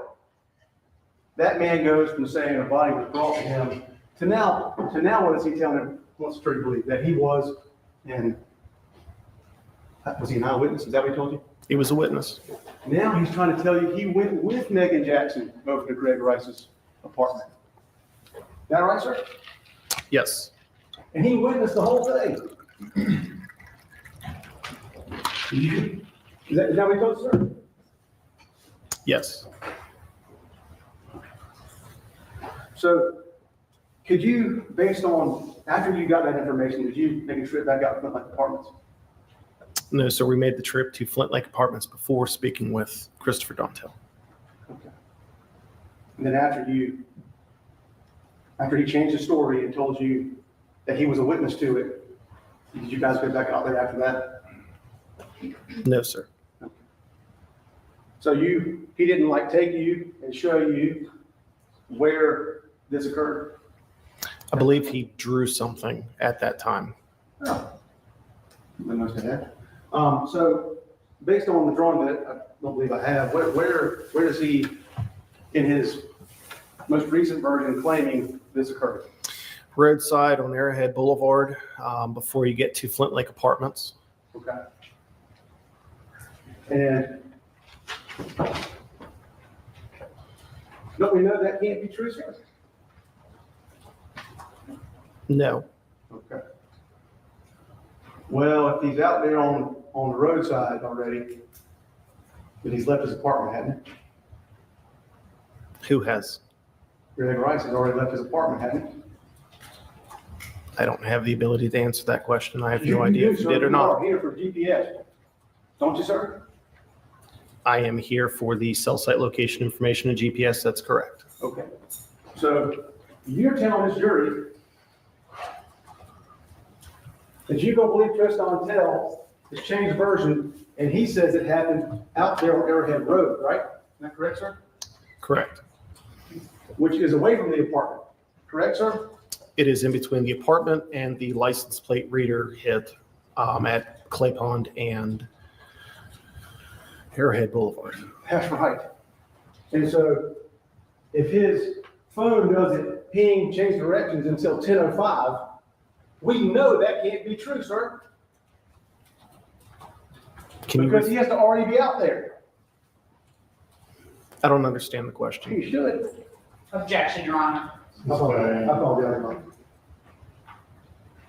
Y'all slung into the presentation a 10:05 ping. Isn't that correct, sir? Yes, there was a 10:05 connection that shows that the device is moving. That's right. And for him to get from his apartment to somewhere down the road on Arrowhead, he's got to walk, right, sir? Correct. Okay. And when he starts, sorry. Or ride in a car. Okay. But that's not what his statement says, is it, sir? Whose statement? Dontel doesn't say that anybody gave him a ride from the apartment out to the road. The written statement, no.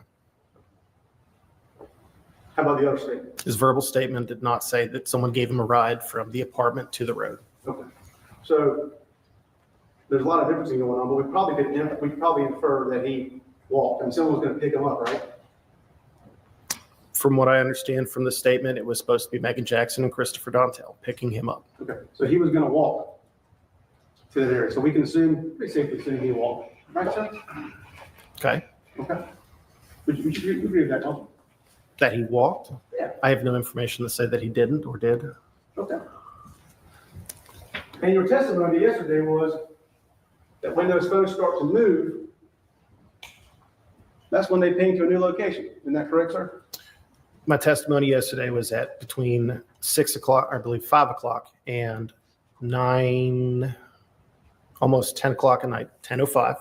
The Greg Rice's phone was pinging in the same area, which was at his residence. And at 10:05 was the very first movement, which was a change in tower that we saw,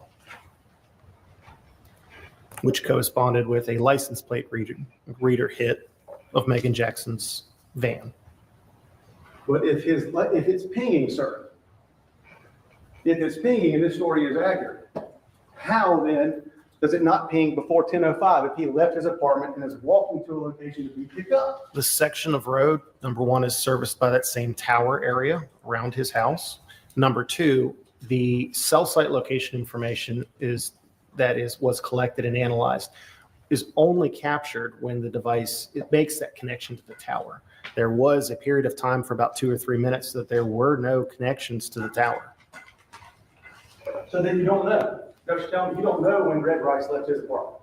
I can give you a time frame of a few minutes, but I can't get any tighter than that. Yeah.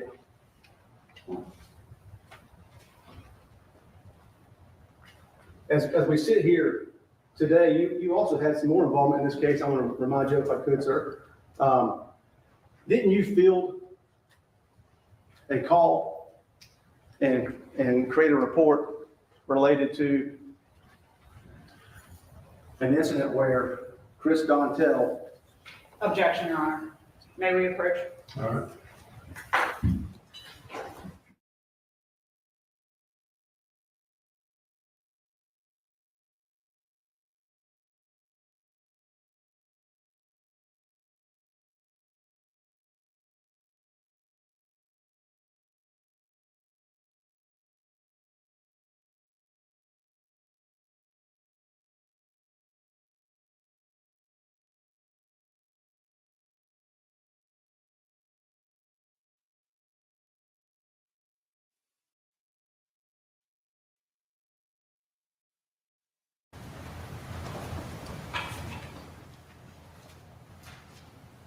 Sir,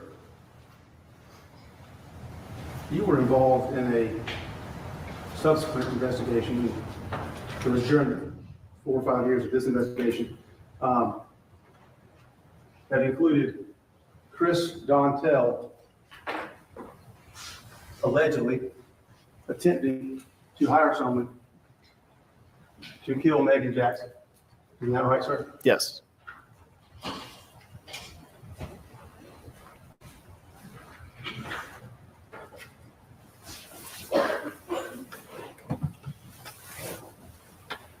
As we sit here today, are you prepared to ask this jury to take the word of Chris Dontel, who, as you know from your data review, had a very hot relationship with my client, Megan Jackson, behind her back, over and over again, right? That was part of this investigation, right? This affair? Correct. He's lying to her. He stood up in this, and he's also, not only is he lying to her, he lied to this court. He lied to this court too, didn't he, sir? Because you know that on the day that he took a plea, right? On the day that he took a plea, that same day, he gave you 2 different versions of the event. Isn't that correct, sir? December 6th, 2024. I don't recall if that was the same day of his trial or plea or not. Okay. On December 6th, 2024, after he made a statement in court about his involvement in the case, he then sat down with you, sir, isn't that correct? I don't know if he gave a statement of his involvement in this courtroom or not, sir. I wasn't in the courtroom at the time that that trial occurred at the time. I was a sequestered witness. When you sat down with him, you knew that he struck a deal. I knew that he had pled to a charge presented in court at the time, yes. Okay. And in the statement that he gave you, there is no evidence, no testimony from him that there was any kind of joint planned attempt to kill Greg Rice. Isn't that right? Correct.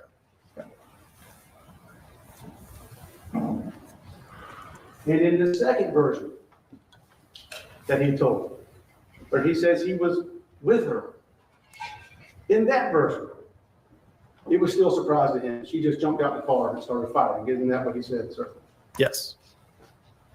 And so in his second version, he doesn't talk about there being any plan or agreement to kill Greg Rice. You agree with that, don't you? To my recollection, yes. And so after all this time,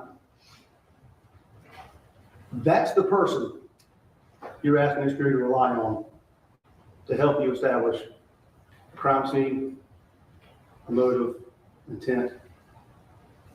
Is that something you're asking them to rely on, sir? That particular question belongs to the solicitor. My part in this is just to present the data that I analyzed to the jury so that they can make their decision at the end of everything. But you signed the statement, sir. I signed the statement as a witness, stating that I observed it. Okay, and you took the interview, didn't you, sir? The case agent took the interview, not me. I was just present. You were present. Yes. Didn't take you present. Court's indulgence, please.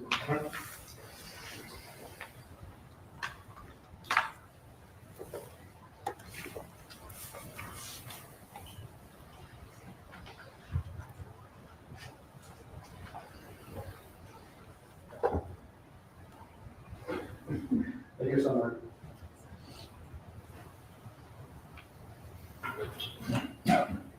Oh, yeah.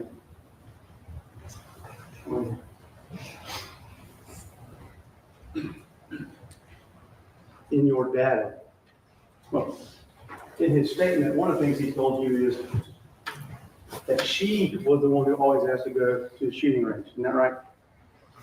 In which statement? That's right. That's right. In the one that you hand wrote. I don't recall.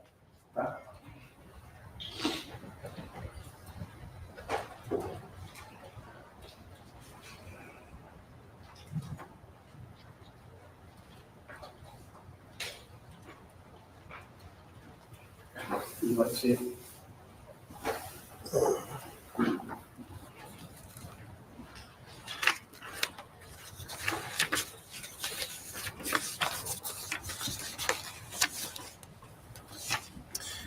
May I ask for the copy?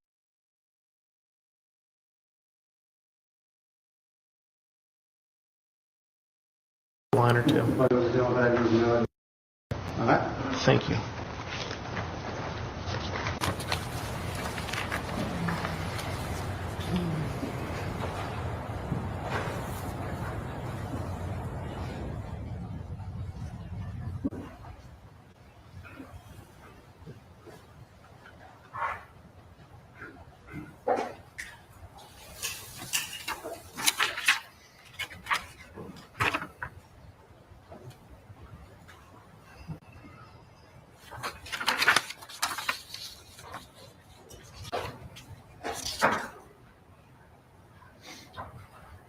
Bear with me a moment. This is 4 or 5 pages long. I'm trying to find No problem. if there's any reference in here. No problem.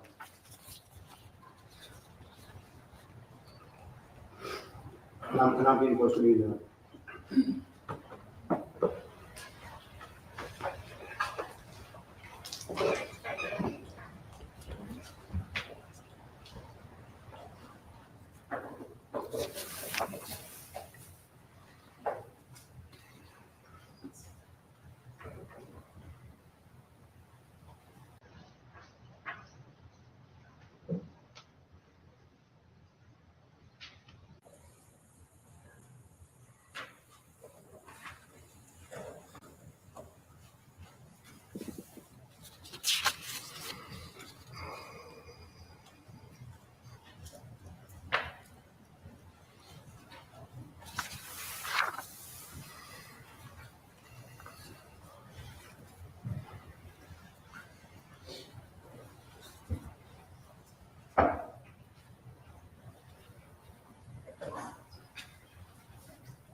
Can you repeat the question for me? Yeah, I just recall a reference where Chris Dontel says that Megan Jackson was the one who always asked about going to the shooting range. There is a reference in here about liking to go to, always went shooting. It's the specific. That's specific phrase. Yes. And always went shooting. Okay. You, in your data review, and I just want to make it clear for the record, you didn't consider, maybe you did you consider that on 9/28, 4 days before the disappearance of Greg Rice, that Megan Jackson warns Chris Dontel to be on the lookout for Greg Rice? That was not part of my review, no. I'm not aware of any messages along those lines. And you also then didn't review the follow-up message where she says, I just talked to Greg Rice, and if he sees Erica Dontel, your wife, he will tell her to her face what is going on. Do you consider that? I'm not aware of any such messages, no, whether they exist or not. Okay.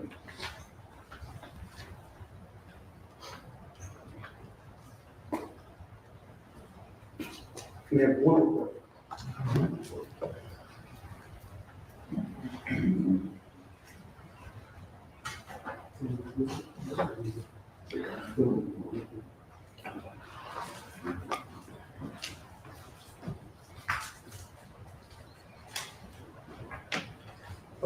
Last little thing.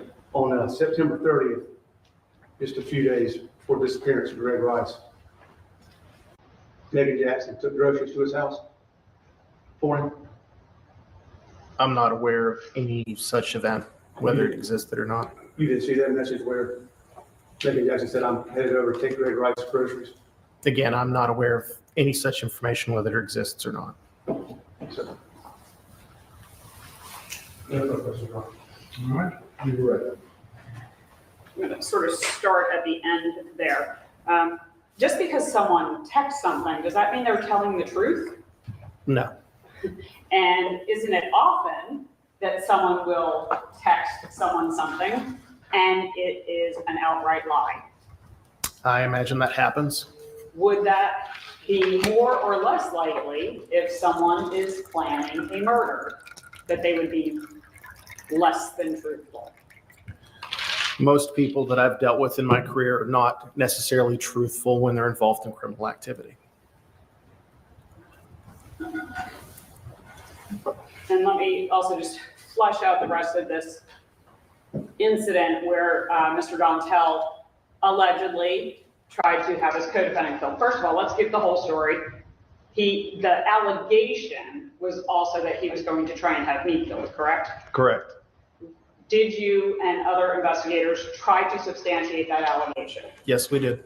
Were you able to? No. Meaning that there was no evidence that that actually happened? Correct. There's been quite a bit of question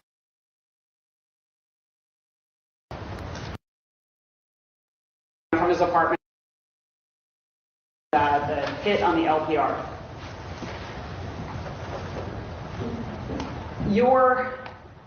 The sectors are simply meant to show that the cell phone or the device is hitting off that same tower, correct? Yes, there's 3 sectors on each tower. They point in 120-degree arcs in different directions. And those... What was the last part of your question? I apologize. That's okay. Let me ask it this way. Is it possible for someone to be walking, but their device still connecting to the same tower? Yes, if it's the strongest signal. If it's the strongest signal that the phone sees, it would still continue to connect to that tower. When would it switch? When it found a stronger signal? Correct. The data that you had, that you analyzed for that particular point in time, was that simply tower information, meaning a device hitting off of a tower, or did you have Greg Rice's geolocation data? I had no geolocation data for Greg Rice. I only had cell site location information. Is geolocation data the one that is more accurate as to placing a device in a particular spot? Yes, Stereotypically, it is much more accurate than cell site location information.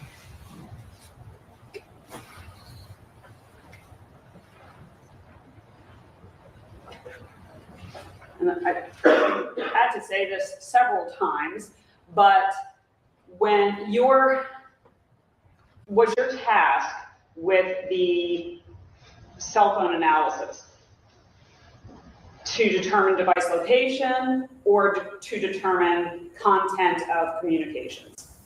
So my task was to analyze geolocation information from cell phone records provided by the providers, and if that information was present on an actual device.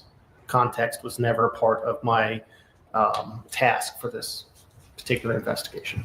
Would the content of either a phone call or a text message change where the phone is located? No, not at the time of connection. There were also quite a few questions about Christopher Dontel not telling the truth in interviews. Based on your review of or your participation in the investigation, did Ms. Jackson always tell the truth in those interviews? No. Is it fairly normal? Well, I'll ask it this way. How many criminal investigations have you been involved in your career? I know you'll probably have to estimate, but 18 years career, thousands. I would say over 10,000 cases. when you speak with suspects, how often, if you can estimate, do they tell the truth right out the gate? Very rarely. Are you familiar with the term progressive truth telling? I've heard it before, yes. What does that mean? So essentially, a person will give a portion of the truth as they tell a story, and then as they're presented with facts or evidence that could dispel portions of it, they'll tell more and more of that story that has more and more of the truth in it.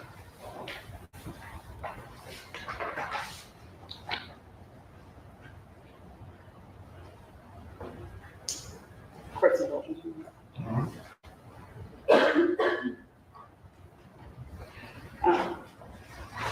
So one of the things that might be used to, I guess, sort of confront someone, things like license plate readers, geolocation data, cell site location information. Yes, during an interview, yes, we would use that information to help corroborate their statement or dispel it. Okay. So if, for example, Megan Jackson said that she never went to Arrowhead Community the night of October 2nd, the LPR data could be used to contradict that, correct? Correct, as well as the cell site location information.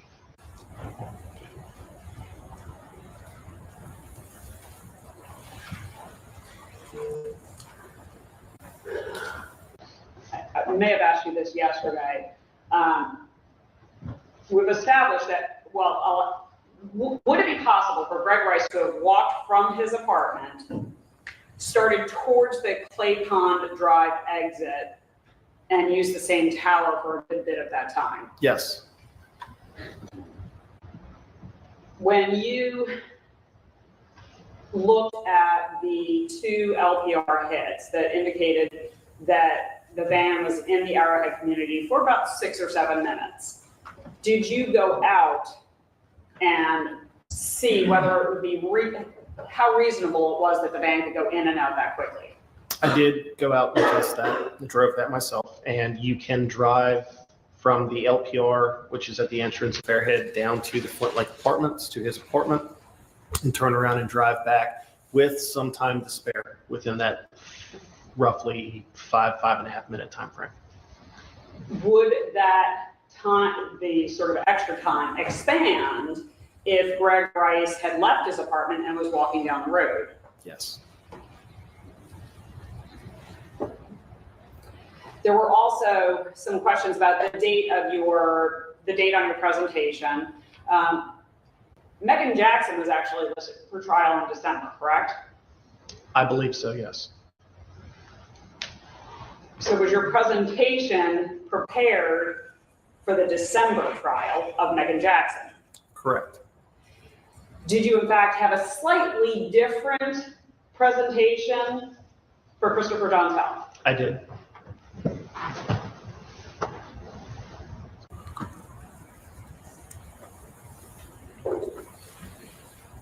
For some indulgence.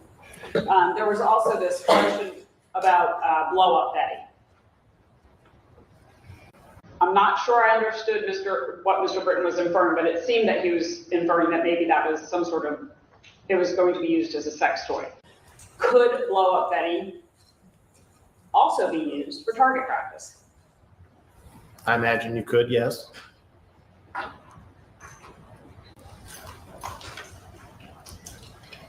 Court's indulgence for one moment.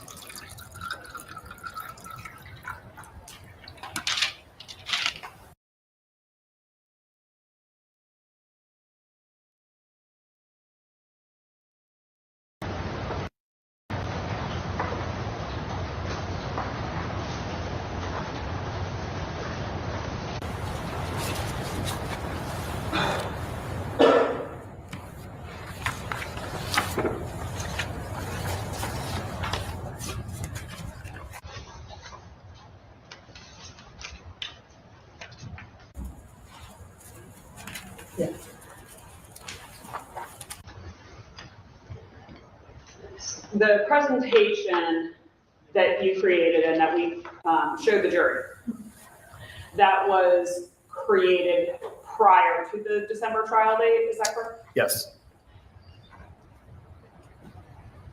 When did you learn from Christopher Dontel that the murder had occurred in the Arrowhead community? After I created my presentation. Did you make any changes on your presentation based on that information? No. And again, are you using, so I'm not leading, are you using any of this geolocation data, this cell site location information, any of that, to say when specifically Greg Rice was alive or dead? No.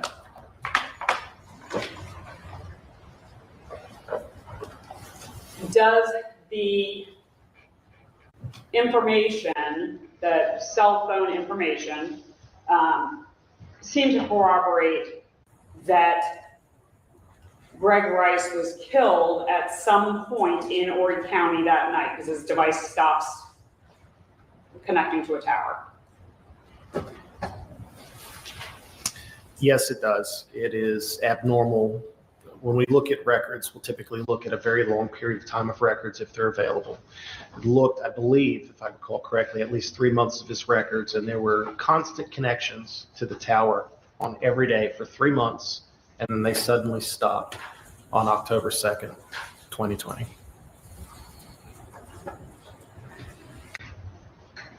And based on your presentation and the data that you did analyze, of the 3 people, so Greg Rice, Megan Jackson, and Christopher Dontel, were any combination of them together the entire night? I'm sorry, can you rephrase your Yeah, question? that probably wasn't very well worded. I think your presentation started with the River's Edge LPR around 6:20 in the evening, ended the next day at like 12:15 in the morning. Okay. During that span of time, did your location data support that Christopher Dontel and Megan Jackson were together that entire time?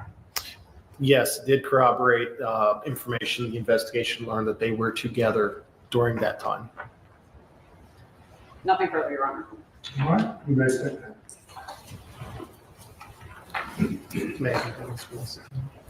Well, I'm not asking that you be released from your subpoena, just in case I need to call back. It's his.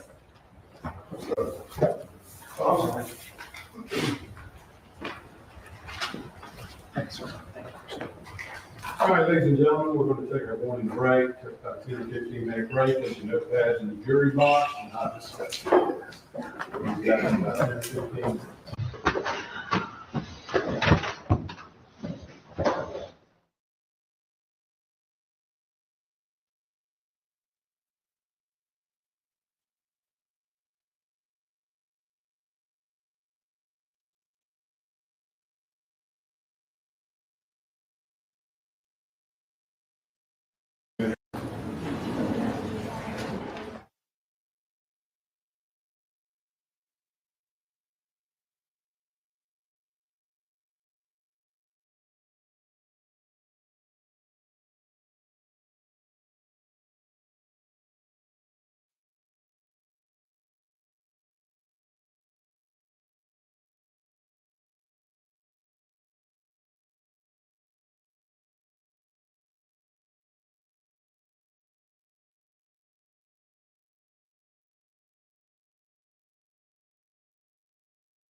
Make sure you have your own notepad, not have anybody else's notepad.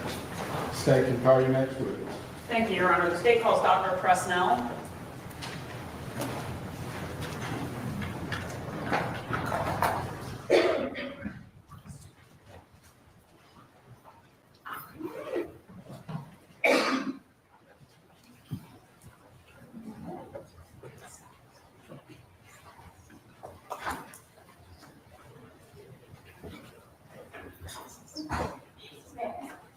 Dr.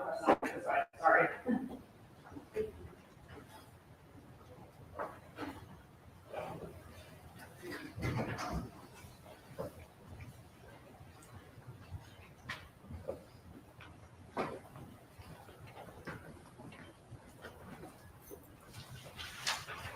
Please raise your right hand and place your left hand on the Bible.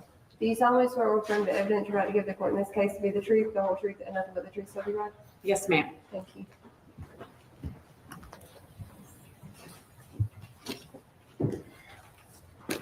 Could you just state your name and then spell your last name for the court? My name is Susan Erin Presnell. It's Presnell. May I, Your Honor? Yes, ma'am. Thank you. Still good morning, Dr. Presnell. How are you? Good morning. Good. Can you please tell the jury what you do for a living? I'm a forensic pathologist. I work at MUSC in Charleston. How long have you been doing that? I have been on faculty there since 1999, so going on 26 years. Can you tell the jury what a forensic pathologist does? Well, I think people are getting more familiar with what forensic pathology is, but just kind of to back up, forensic pathology is actually a subspecialty of pathology, the general field of pathology. And so pathology itself means the study of disease. And so pathologists diagnose disease. So like if you go to your doctor and get a biopsy of something, that tissue will go to the pathologist, they'll look at it and they diagnose it. Is it cancer? Is it not? So I trained in general pathology, but then I subspecialized in forensic pathology, where instead of just looking at a piece of tissue, we're looking at the entire body of somebody that's passed. And we are looking for diseases, but we're also evaluating for trauma. That process that we do that evaluation, of course, is called the autopsy. And then through the process of autopsy, we'll determine a cause and manner of death. Can you tell us what your educational background is? So I went to Clemson way back when and majored in microbiology. After I finished Clemson, I moved to MUSC at Charleston for medical school. And then I've stayed there ever since. So that makes this easier. So I did my 4 years of medical school at MUSC Charleston. After medical school, I chose pathology as my area of specialty. Did that at Charleston.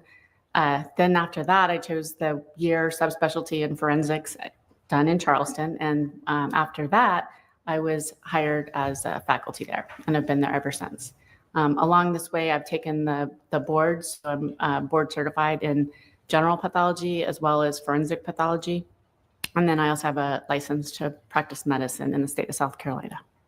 Thank you. And you mentioned earlier autopsies, that one of your duties is to perform autopsies. If you can you estimate how many autopsies you have done in your career? So I'm over 200 a year, and so at 25 years, it's over 5,000. What conclusions are you able to draw after completing an autopsy? Well, it completely depends on the type of case. So again, I'm evaluating for diseases. A lot of our deaths are natural deaths, but we also evaluate, like I said, trauma, so we can have a traumatic cause of death as well. Can you sometimes differentiate between, say, suicide and homicide? Oh, well, yeah. So part of the process when we're evaluating the cause of death is to take in consideration the injuries as well as circumstances and give our opinion as far as manner of death, which of manners of death, there's 4 types. Natural, which I made reference to earlier, suicide, homicide, and accident. Thank you. I forgot the manner of death word in my question. Have you ever been qualified as an expert in forensic pathology? Yes. How many times? Again, an estimate over 100. Okay. Your Honor, at this time I would offer Dr. Presnell as an expert in forensic pathology. Any questions or comments? No objection. All right, I find this witness to be an expert in the field of forensic pathology. Thank you, Your Honor. Were you asked to perform an autopsy on the victim in this case, Gregory Rice? Yes, I performed an autopsy on November 10th, 2020. Can you describe the remains as you received them? Well, Mr. Rice was decomposing. Just the process of decomposition causes tissues to deteriorate. So he had a lot of what we call skin slippage, where some of the skin has slipped off. He also had some maggot activity. So after death, flies can lay fly eggs on individuals. Those hatch into maggots, and the maggots actually eat some of the tissue. So he did have some maggot, quote, injury, postmortem injury as well. Did that decomposition and maggot activity affect your ability to make certain conclusions as to wounds? Well, certainly it does hamper some of that, yes. What was the first thing you did once you received Mr. Rice's remains? Well, I kind of follow a standard protocol for all my autopsies. So I'm going to photograph as the body is received. So when the body is brought into the autopsy room, I'll take photographs. I kind of take photographs at all different steps of the autopsy. But then after that, we'll have to get them undressed so that we can evaluate everything, see everything.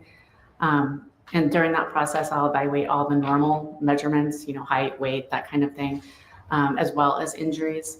Before we go to the inside to look at what's going on inside, we'll do ancillary studies depending on the type of case. Like for gunshot wounds, as in this case, we'll do x-rays to help us locate the bullets.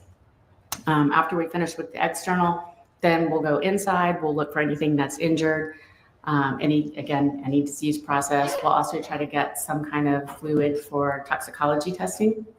And then I examine all of the organs individually. Sometimes I'll take samples to look at it in the microscope. Sometimes I won't need to. And that'll be the main steps of the autopsy. After that part's done, and I'll go and put the autopsy report together. So you mentioned that you did x-rays in this case. What, if anything, did those x-rays show? Oh, well, they showed multiple bullets inside of Mr. Rice. When you examine a body, especially in this case, do you have a diagram that you use to note the location of different injuries? I do, yes.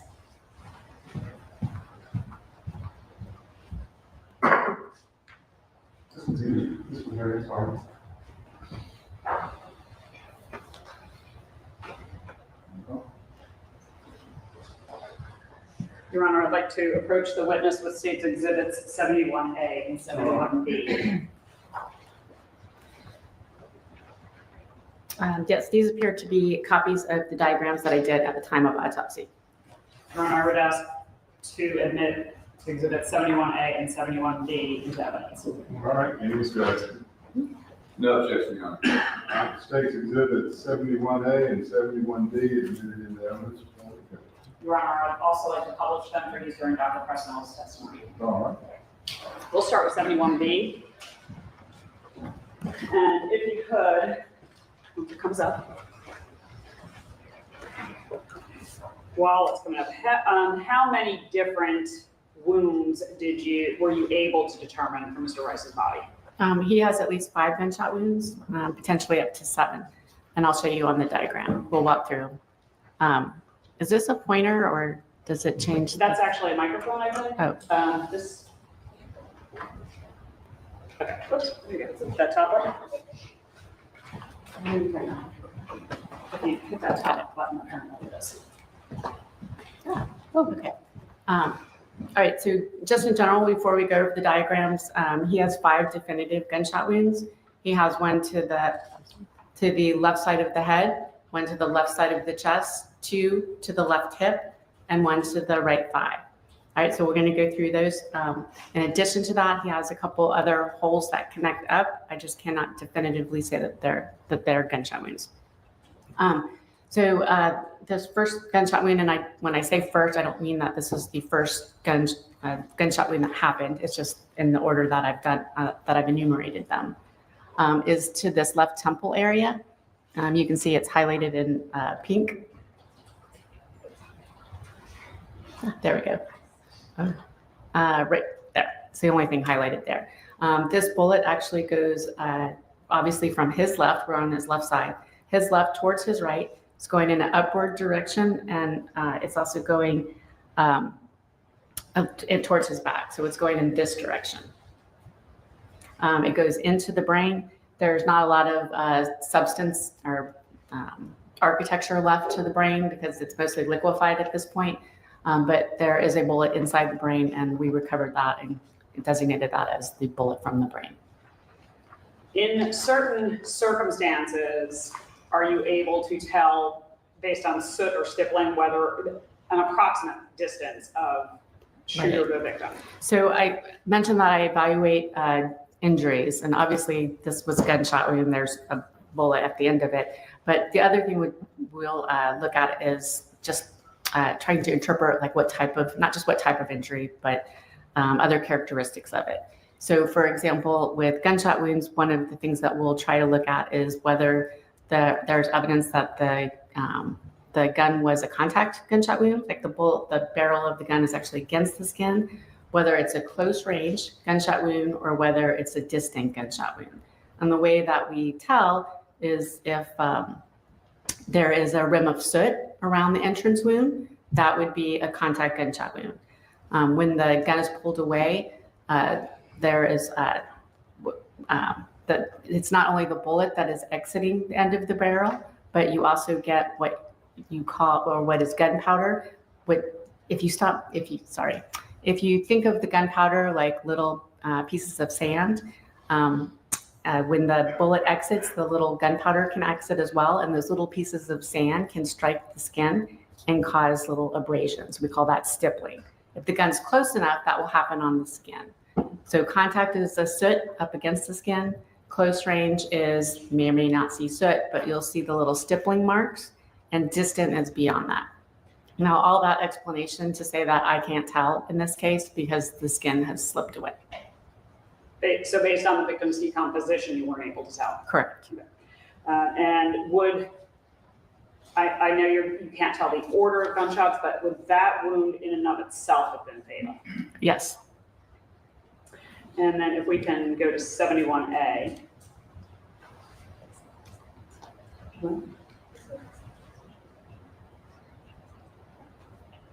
What?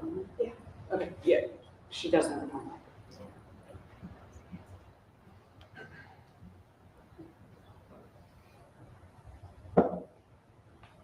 Might have to. Okay. Okay, So if you can just go through the other wounds that you were able to document. Okay.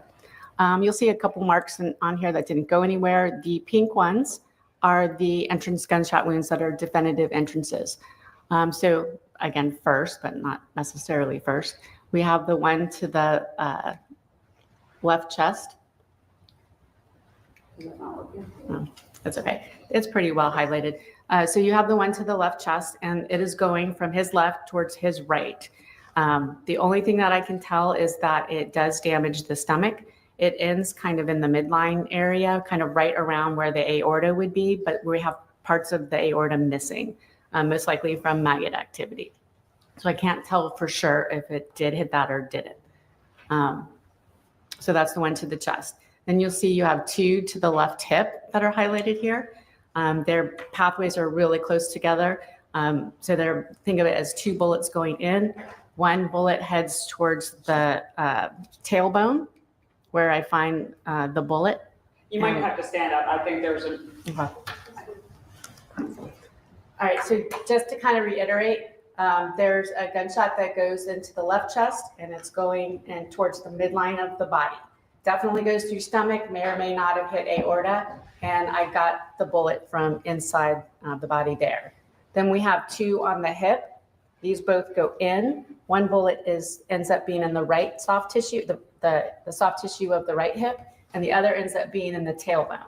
So I've got both of those bullets. And then the last one you can see here is into the right thigh, and it just goes backwards, and I get a bullet there. So I have retrieved 5 bullets from inside the body.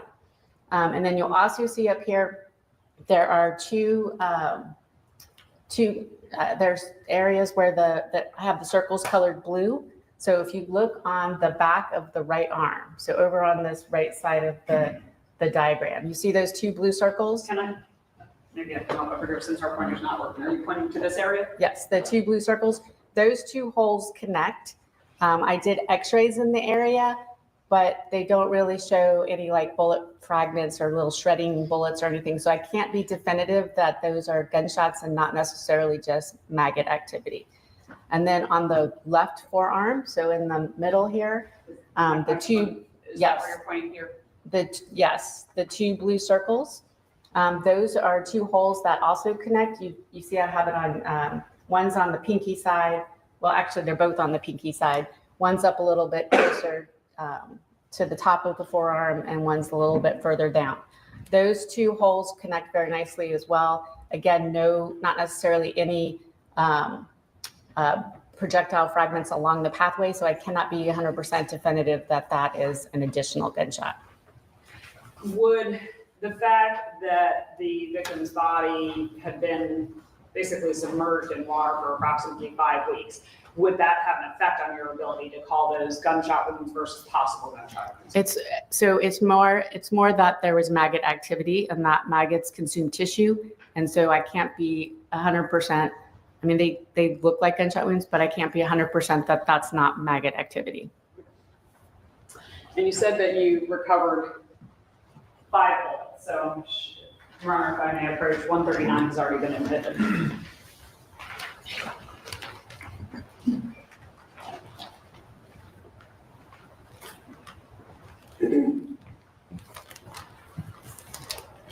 Are those the bullets that you recovered from Mr. Rice's body? Shall I open it? Yeah, if you need to, I can. Well, I mean, Are you, if you're not able to tell without opening, yeah, let me get.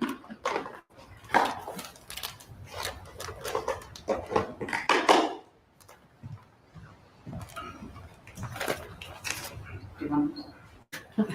that's a little intimidating. I know, I'm sorry. Yeah, I'll just, Here, I can. I got it. There you go. Okay.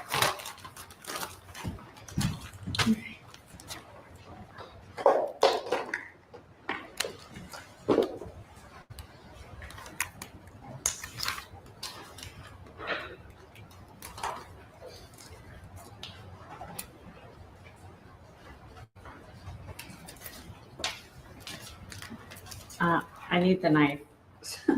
Sorry. Taylor, do you have scissors? Up for you.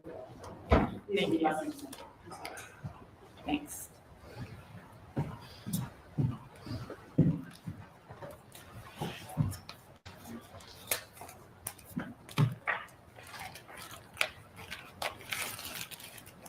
right.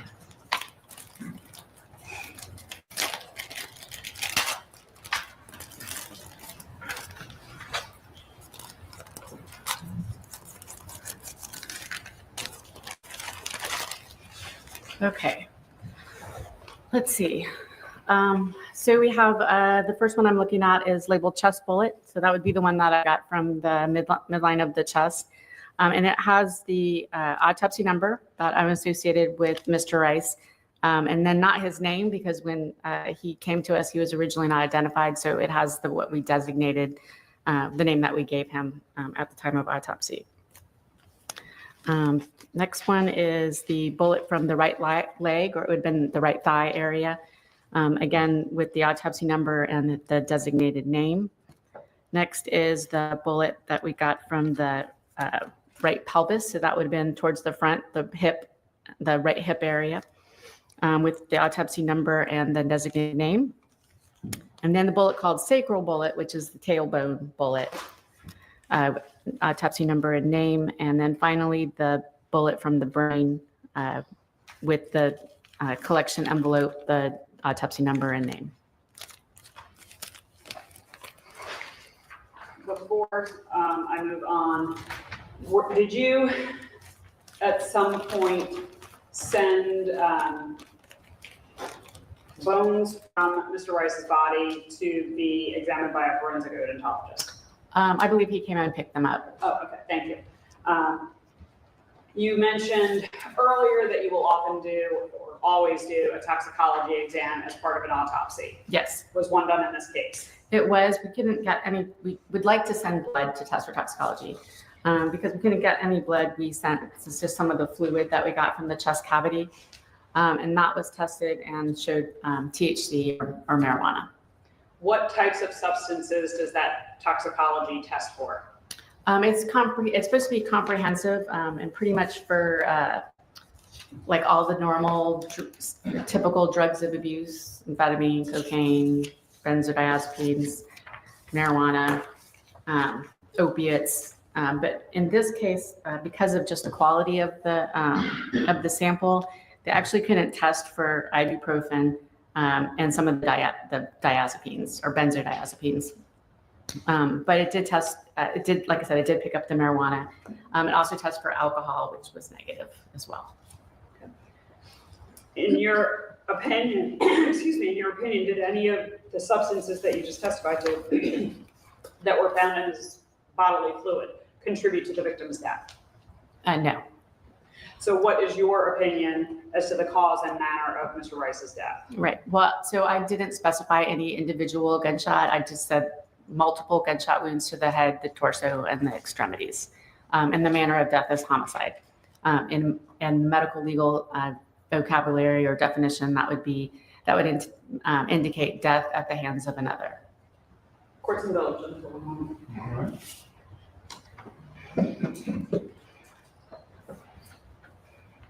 I have nothing further. If you didn't answer any questions from the case witnesses. Cross-examination. Thank you, Armea. May I please court? Yes. Good morning, Question. How are you doing? I'm good. Good. My name's Case Britton. I'm just going to ask you a couple of questions. I'm not going to be up here too long.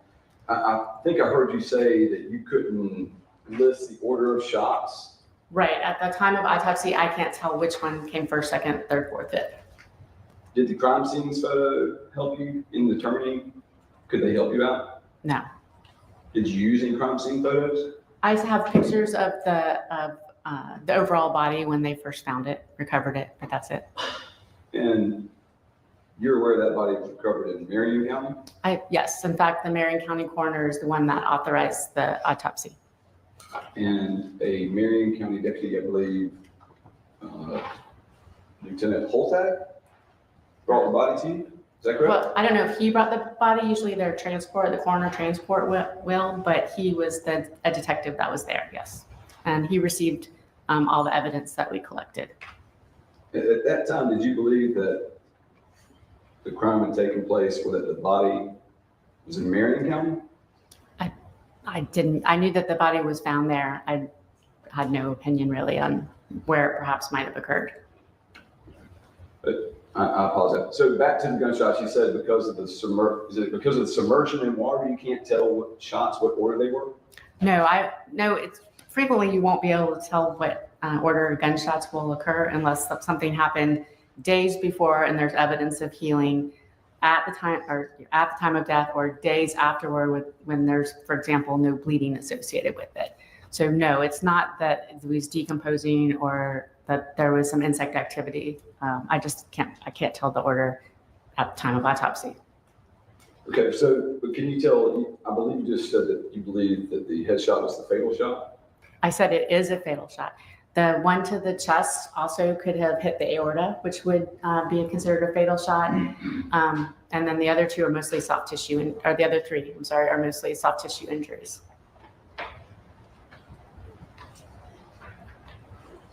So, toxicology report, you revealed some marijuana. You said you did the appropriate testing. Is there any other testing you could do? Hair follicles that would give you any kind of other drug results? I think you'd have to consult a toxicologist to like what it is that you're looking for. I know, for example, I think some people have used hair follicles for arsenic and things like that, but that wasn't really what something that was addressed in this situation. I think I heard you say you alluded to skin slippage. Is that the same thing as grave wax? I'm not familiar with the term grave wax, but skin slippage is it's not like you lose all of your skin and you can see the muscle inside. It's just the outermost layer of skin will come off. So you still have your underlying dermis or dermal layer. But that's just the process of decomposition as the body starts to fall apart. First, could you estimate the time of death, given the body and the condition it was in after being submerged in water for over 30 days? No, I did not attempt to do that. And you would agree that the body had been deformed to some extent because of animal activity. Maggot formations we know were there, but fish, creatures, crocodiles, alligators in that brackish water, they could have had some part into the decomposition as well. So alligator activity, I would have suspected to be able to detect because it would be pretty significant. But there were a couple areas that were on the diagram that weren't colored that looked like maybe that could have been some marine activity. Did you notice or could you tell of any defensive wounds? No, the wounds that I could tell were the gunshots and the two holes connecting each other. And then again, there's a couple areas of just superficial defects that might have been marine activity. So nothing specifically a defense injury.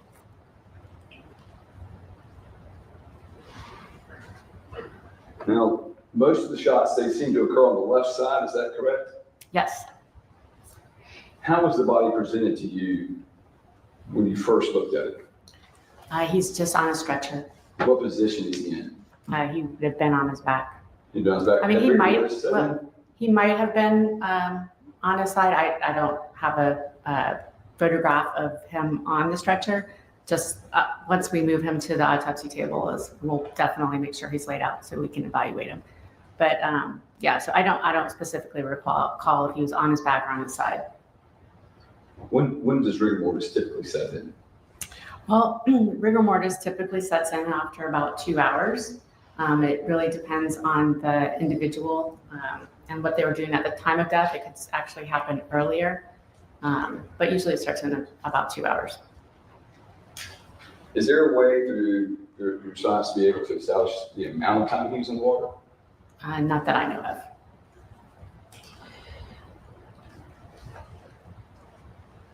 Would there be any difference between the salinity of the brackish water, fresh water, and just straight ocean water and the decomposition rate?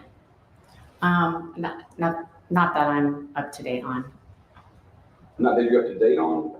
Right. Does that mean you don't know? I don't specifically know. I don't remember in any of my training or experience there being a huge difference. I imagine if something was like the Dead Sea and is extra salty, that maybe there might be some preservation to that, but I haven't looked into that recently. That's fine, Dr. President. I'm not trying to beat you up on anything like that. I just would imagine that salt water, would help preserve, since you use salt, pure ham and stuff, it would help kind of. Right, that's just a question, is to see the slow to the decomposition, that's all. Right. Oh, thank you.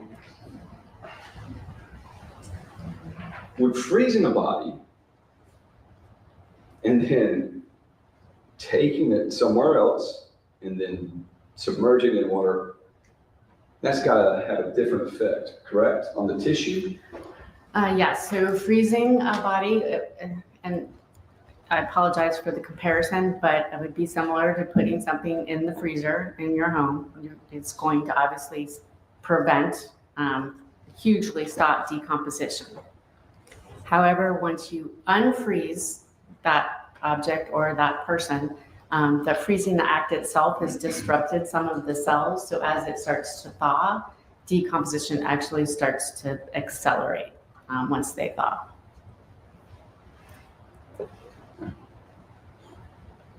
In this circumstance, is there a way to tell if the body was frozen and then thawed? Not by autopsy, no. Going back to the gunshots, they seem to have been to the line on the left side, is that correct? Yes, 4 on the left side of the body and then the 1 to the front of the right leg. I don't want you to use your expert opinion, but a theory. Would you say the gunshots would go up or down? So again, I'm a little hampered by the state of the body, but I can tell from the x-ray that the gunshot to the head is going in an upward direction, obviously from his right to his left, but upward and back. The one to the right chest, I can just tell is going to his right. There's too much deflation of the tissues and whatnot to see if it's going up or down. And likewise, the ones to the left hip just kind of look like they're going straight across as well. The one to the right thigh might be going upward direction a little bit. If the headshot is first, is he still standing? No, he would not be. If the chest shot is first, is he still standing? He could be. He could be. So we can eliminate the headshot being first. I don't know. Don't know? Well, if he was shot in the head and then he fell, he could then have been shot more on that's where the other gunshots were. So just play with me a little bit. In my little theory, my little head here, you shoot him in the head, he drops, then there's really zero reason to go put haphazardly 5 more shots in him. Objection, Your Honor. That's not even remotely in her area of expertise. She said, given what you have looked at, is it possible that the headshot was the final shot? Yes. Is it possible that the person staggered around after being shot in the leg? Yes. Is it possible that the person shooting wasn't that good with a gun? I can't comment on that. Based on your 26 years of experience, many different bodies you've encountered, and gunshot wounds that you've seen, the display of gunshot wounds on that body, do they look like they were shot by somebody that's got marksman skills? Again, hard to answer largely because the person being shot at isn't necessarily going to stand still. Correct. They're going to jump around. Or fall down. Or fall down. Or fall down. That's right. Or fall down. Is it possible that you could shoot a body, not close range, right? Or not close range, because not no suit, excuse me, I do that all the time. Or Stippling. and still get blood on you? I'm sorry, what is the question? If I'm not close to you, if I'm not close enough to you to where there's the soot residue or the stipend, is it possible for me to get blood on my person? What's the typical blood splatter? Would there be any blood splatter? Yeah, so I will have to be upfront and say blood splatter is not an area of my expertise. However, I would say if you're at a distant range, and keep in mind though, well, number one, I wasn't able to evaluate whether this is contact, a close range, or a distant gunshot. However, that being said, if I was, a distant gunshot wound can be as close as a yard away. So could blood get from, I guess it depends what they hit as far as how far the blood would go. So ultimately, I don't know the answer to that, but I also don't know the range of fire, so it's kind of difficult. Thank you. That's where I was going to go next. It's kind of funny when you look at this, it says not a close range shot, not a mid range shot, a distant shot, but the distant shot's like a yard away, so that the distance kind of throws you off there a little bit. It throws me off a little bit. When I was thinking long range shot, I think even further back, sniper type stuff, honestly. That's just because I don't do much with guns. Objection, Your Honor. Is there a question at some point? I'm sorry, Your Honor. I was just trying to explain. I apologize.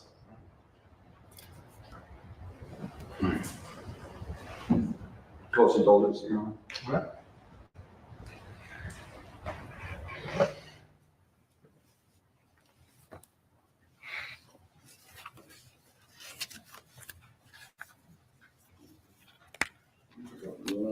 One question.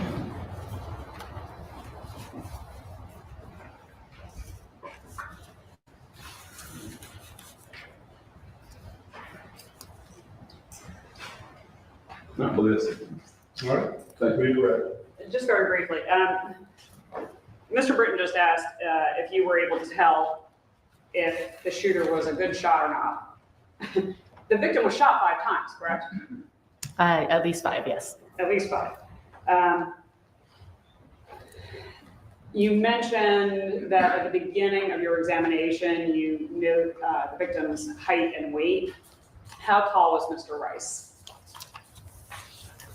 His remains at the time of autopsy were 73.5 inches, which is 6 feet 1.5 inches. Thank you, because I always have trouble converting that. You said that it's his remains, so could that have changed from when he was alive?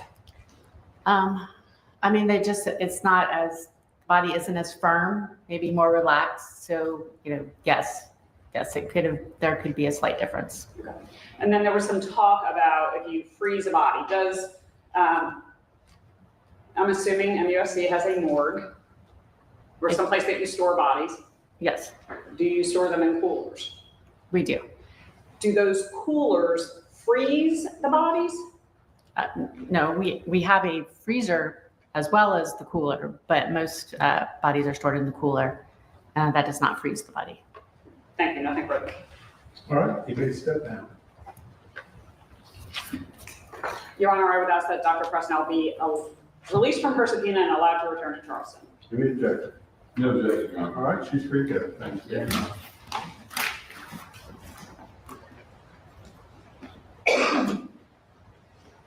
Thank you, Dr. Presnell. State and call your next witness. The state next calls Dr. Wolf Bushkin.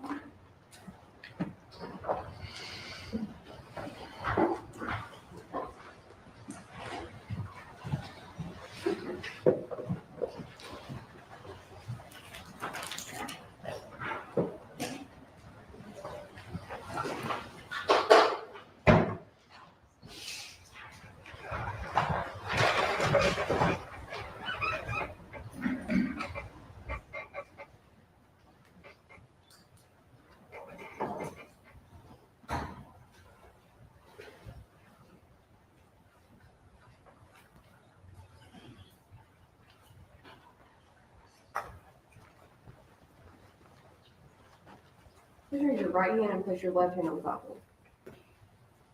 Do you solemnly swear or affirm the evidence you're about to give the court in this case will be the truth, the whole truth, and nothing but the truth, so help you God? Thank you.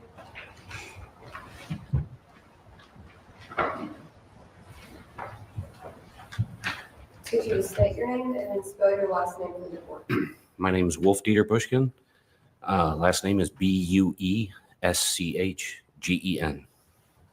Now you're on. Yes. Thank you. Dr. Bushkin, where do you work? I'm currently self-employed. I have been in private practice for the last 20 years at Ashley River Dental in Charleston, South Carolina.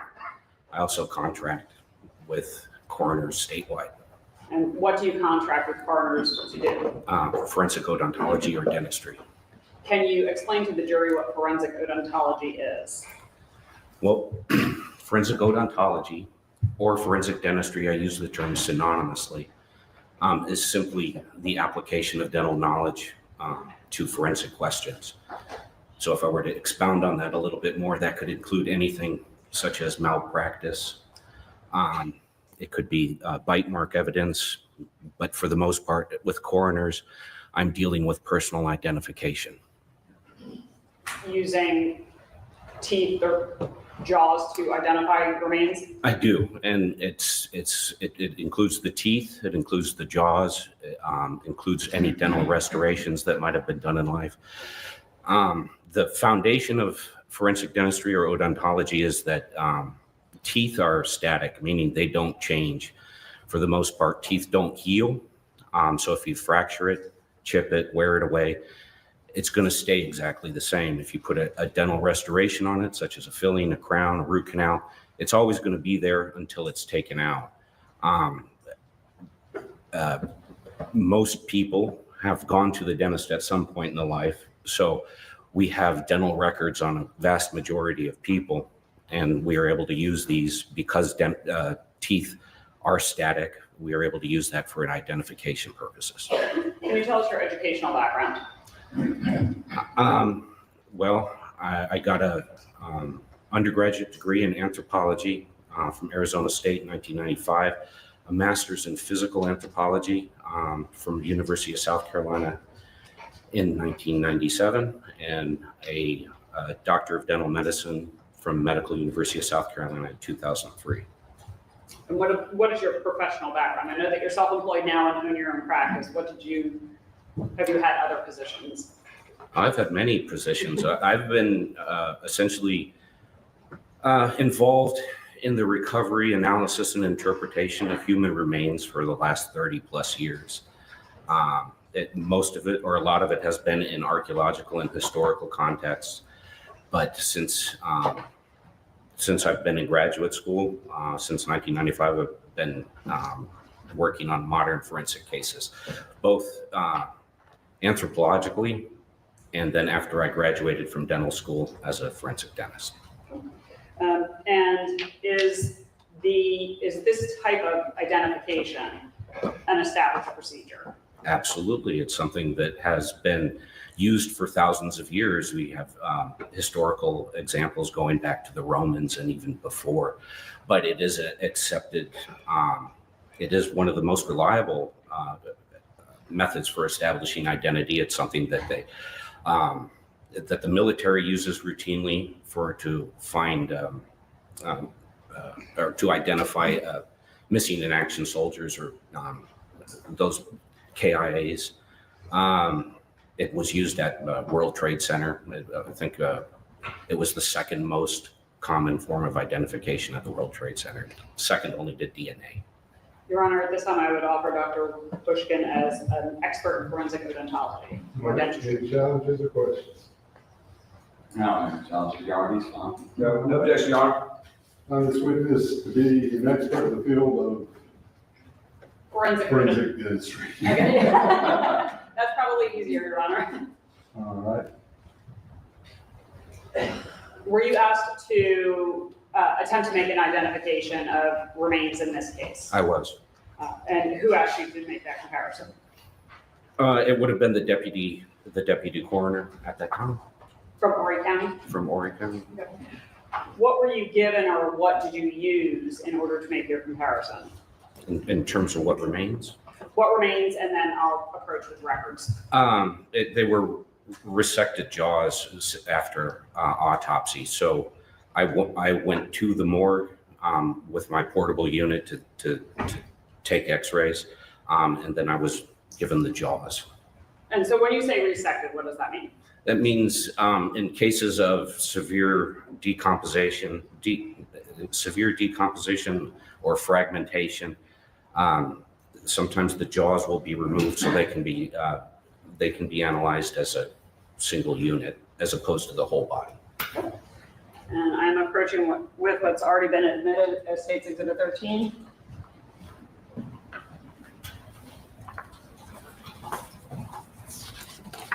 Are those dental records that you were given as well to aid in your identification? Yes, they are. How did you go about conducting your comparison or your identification?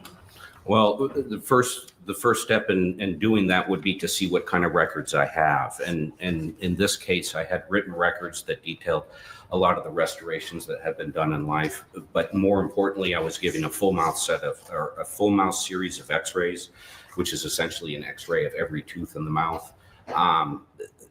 My goal at that point would be to replicate the x-rays as much as possible so we can make a direct comparison. So when I went to the morgue, I had my portable x-ray unit and a laptop, and I was able to x-ray, photograph, and chart the teeth. At that point, I had the ante-mortem, the records before death, and then I had my records. I was able to make the identification immediately, and I did that on comparison of the dental restorations, the lost teeth. The records had stated that he had a couple teeth extracted. These had been extracted in the post-mortem remains.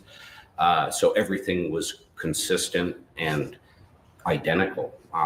The sinuses, the teeth, the number of teeth, the restorations, where the restorations were, the fractured teeth, the shapes of the root, the shape of the bone. I mean, yeah. So, and just to be clear, what identification did you make for the? Oh, that this was absolutely the Gregory Rice. How confident are you in that conclusion? I'm absolutely 100% confident. Thank you. I have nothing further. Please answer any questions from case group. Awesome, gentlemen. No further questions, Your Honor. All right, you may sit. Thank you. Thank you, Dr. Bushkin. Thank you. That's that he be released from his subpoena, Your Honor. Good judge. No, sir, Your Honor. All right, it's pretty good. Thank you very much. Would this be a good time to break for lunch, Your Honor? We can, I think it is. Yes. All right. All right, ladies and gentlemen, we're going to go ahead and break for lunch. Again, we've got before you. Thank you, Your Honor. The state call.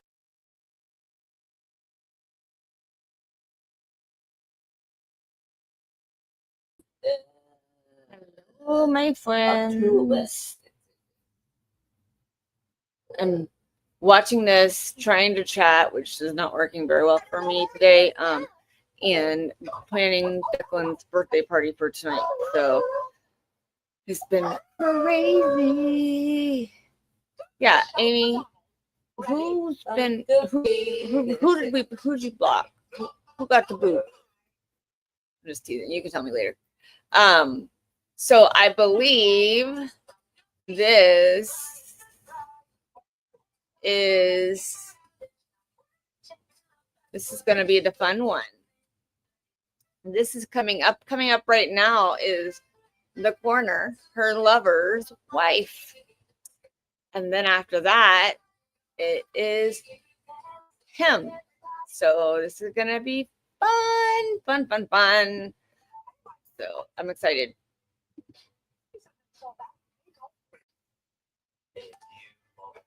All right, guys, I'm going to start it again for you. But this is going to be the fun ones. Take my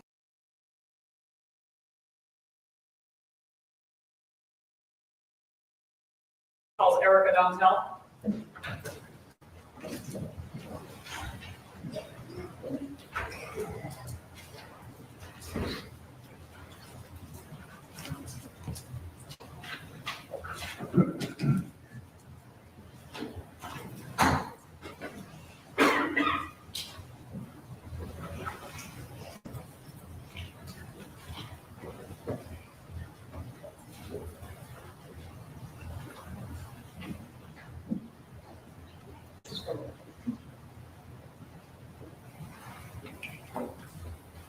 Can you raise your right hand and place your left hand on the Bible? Do you solemnly swear or affirm that everything you give the court in this case will be the truth, the whole truth, and nothing but the truth, so help you God? Yes. Thank you. Understood.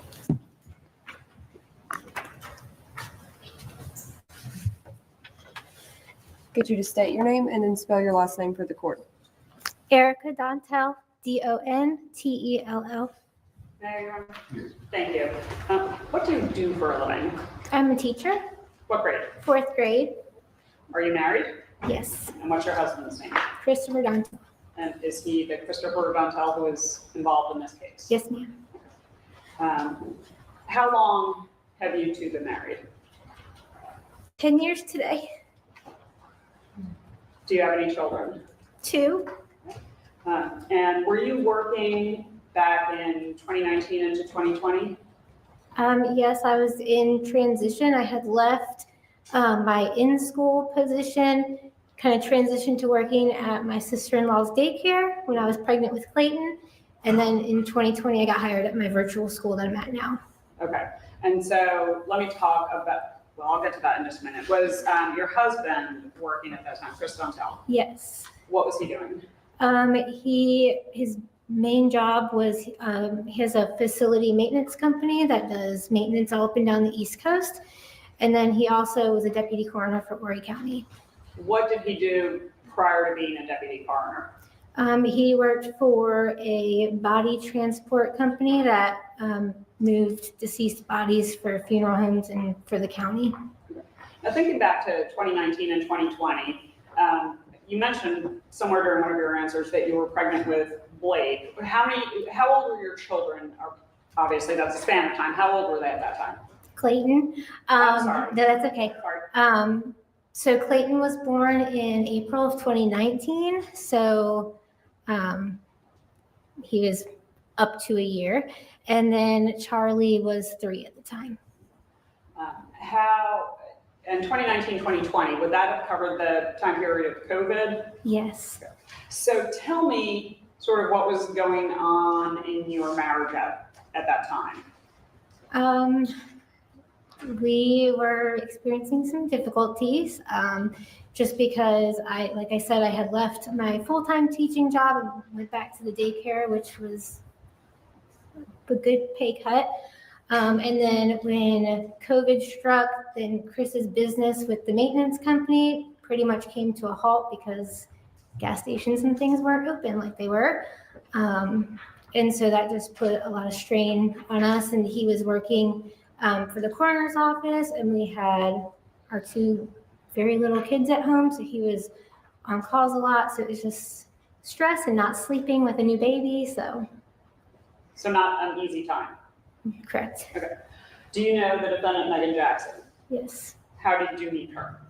I met her for the first time at the celebration lunch that they had for Chris when he moved from the transport company to work for the county.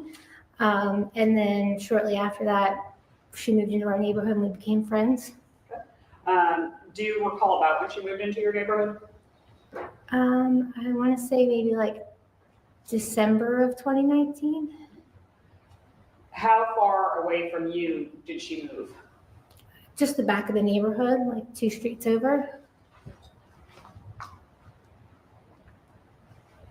Did you know if Megan had any children at that time? Yes. How many children did the defendant have? 4. Do you know their approximate ages? You don't have to be exact. I think when we met them, 15, 13, maybe 9 and 8. Prior to, let me back up. When you first met the defendant, were you and your husband and your children already living in River's Edge? Yes. When the defendant moved into your neighborhood, did your families start hanging out together? Yes. When the defendant moved into your neighborhood, was it just her and her children, or did someone else live there? Yep, just her and the kids. Did the fact that this was the period of COVID affect how much time y'all spent together? Yes, because we would always get together and things, but then once everything shut down, we were at each other's houses every day. either her kids were at my house or we were at her house every day. Did you consider her a friend back then? On this day 5 years ago, yes. Do you consider her a friend now? No. You said that the defendant had 4 children. Did you know who their father was? I knew of him, but I had never met him, but I knew his name was Greg. So you never met him, you didn't know him personally? There was one time that I think he either picked up or dropped off the kids in the neighborhood and we saw him in the car, but never like corresponded with him or anything. Did the defendant ever talk to you about her relationship with Greg Rice? Yes. Yes, Your Honor. Just a leading question.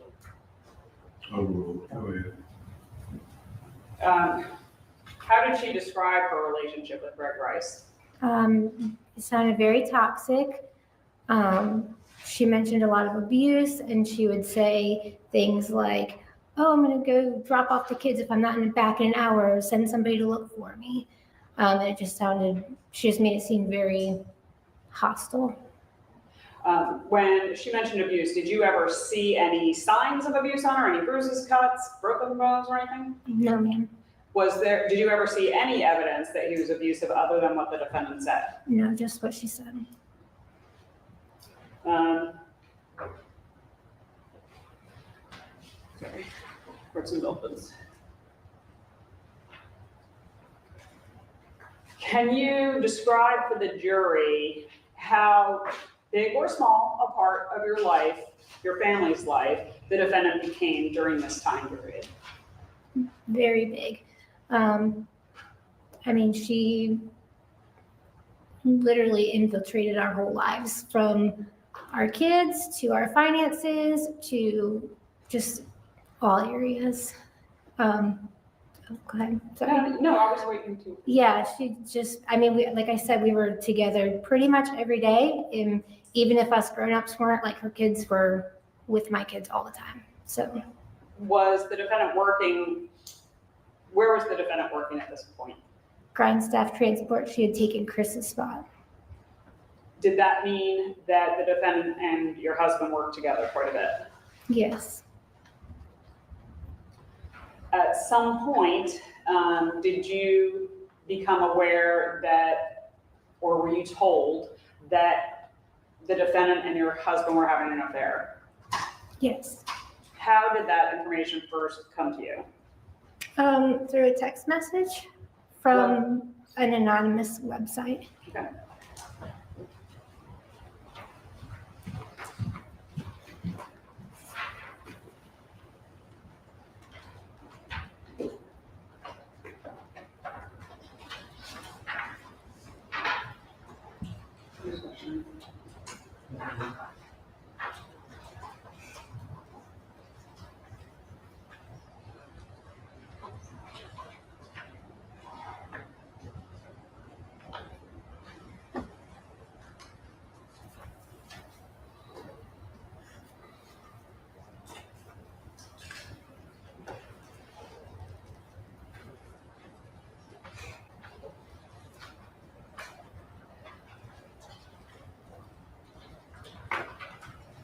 Court indulgence, please.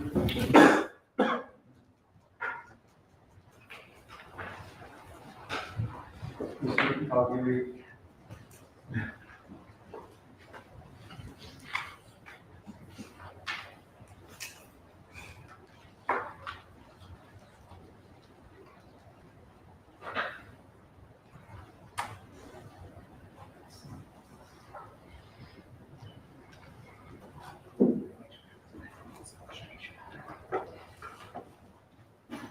Your Honor, I do have an objection based on 404. Would the court see the document? Well, I haven't moved to admit it yet. I was just showing you what I'm about to show her. Okay. If you're just going to show me that, then that's too big of a issue.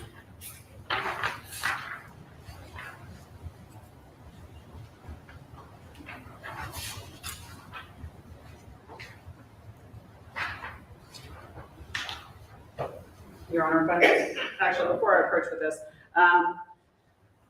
when describing how big a part of your marriage the defendant became, you mentioned something about finances. Can you tell me what you meant by that? Yeah, so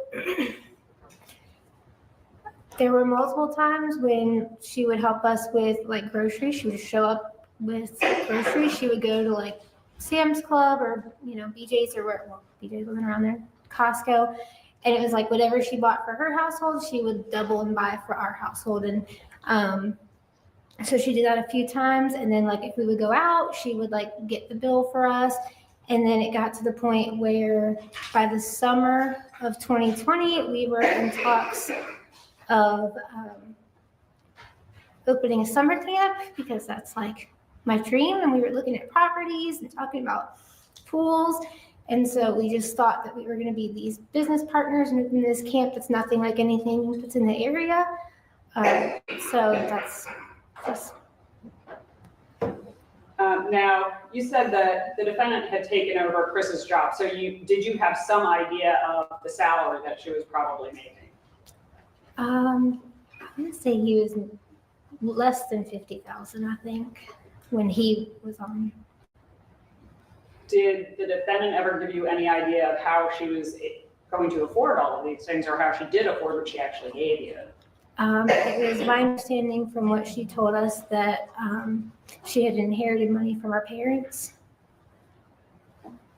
Now, going back to the anonymous texts, I'm approaching you with state secretary.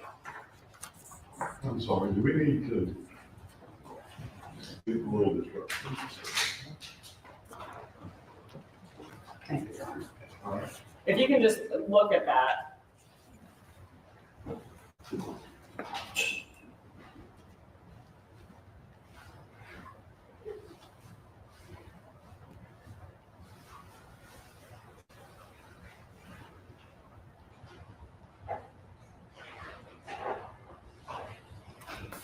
There's a second page.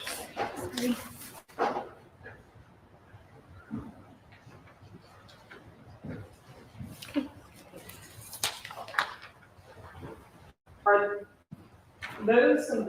those the anonymous texts you received? Yes. Was that on September 27th? Yes. So what did those texts tell you about an affair between your husband and the defendant?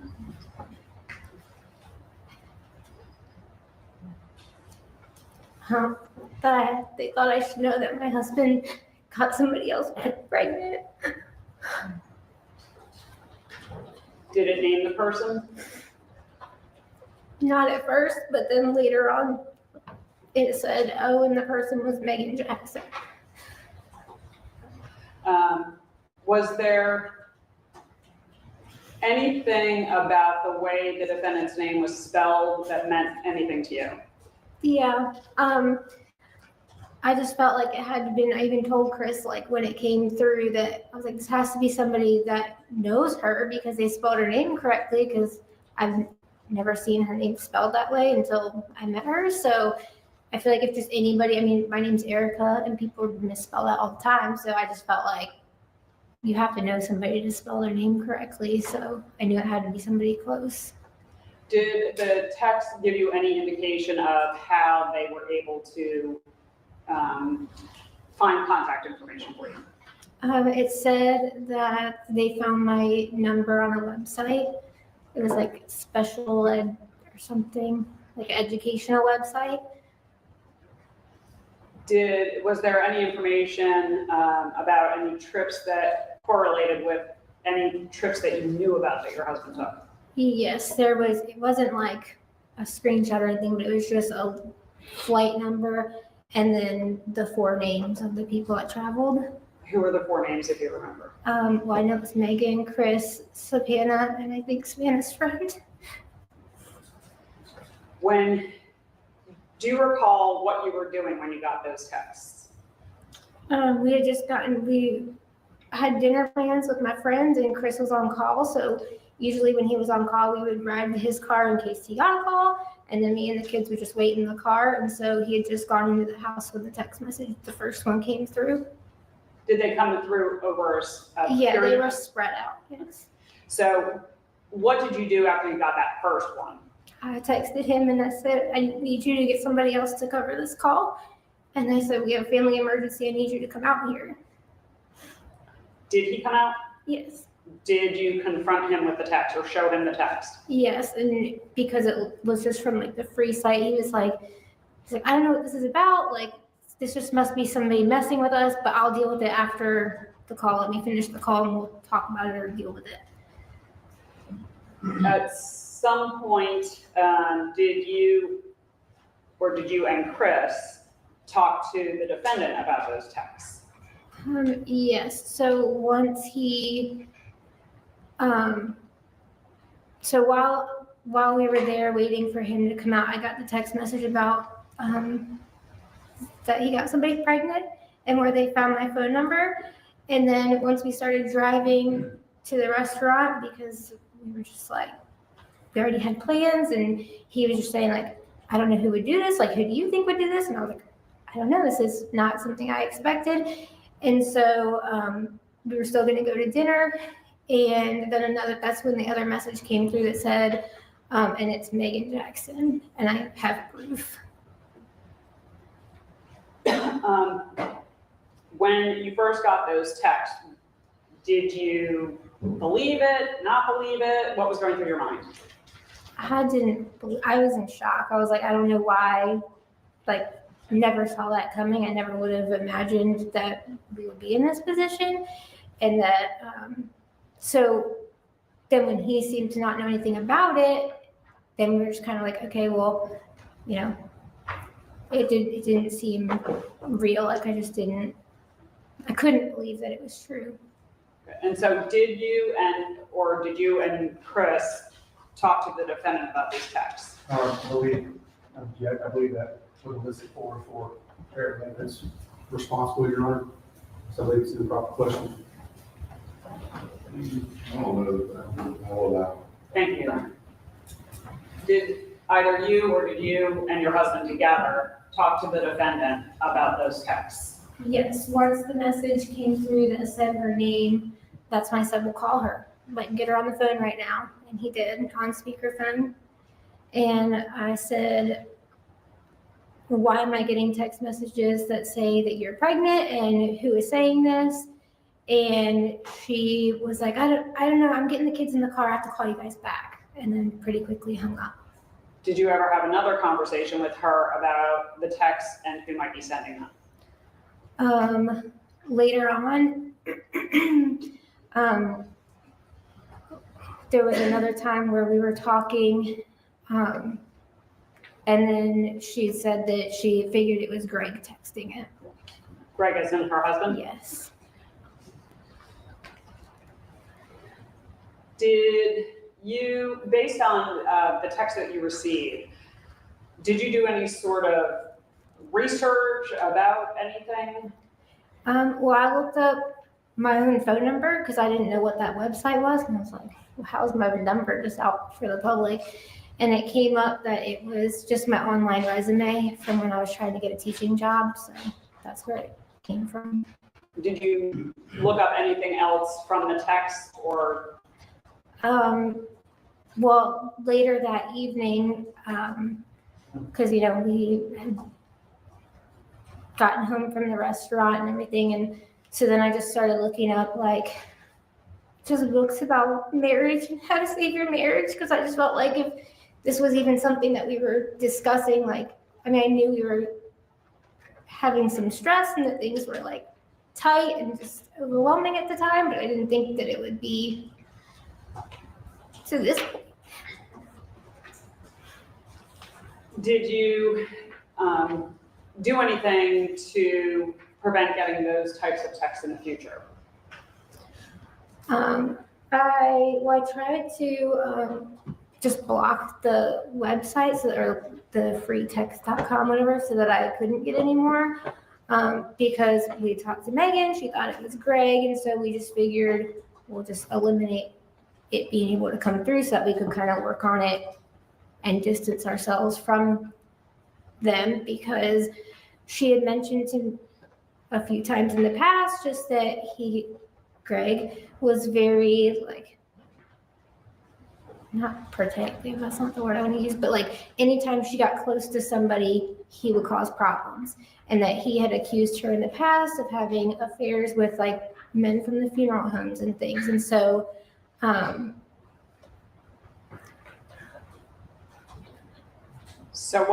you said you tried to block it. Did you do anything else? Did you keep your phone?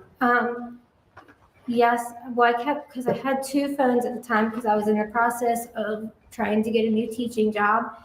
And so I had gotten a phone number with a South Carolina number because I figured if I'm applying for jobs, it might not look as good if you have an out-of-state phone number, because I've learned that it's all in who you know. And so I wanted to look like I was local and I was here and ready to work. And so at that time I had two phones, and then I just kind of stopped using that one. And then Chris did take my phone to see if he could track who or where the message came from with somebody that he worked with at the police department, I think.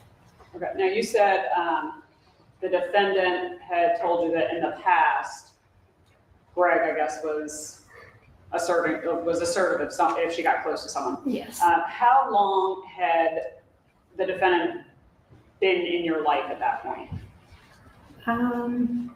So if that was September, just since she moved in December, so less than a year.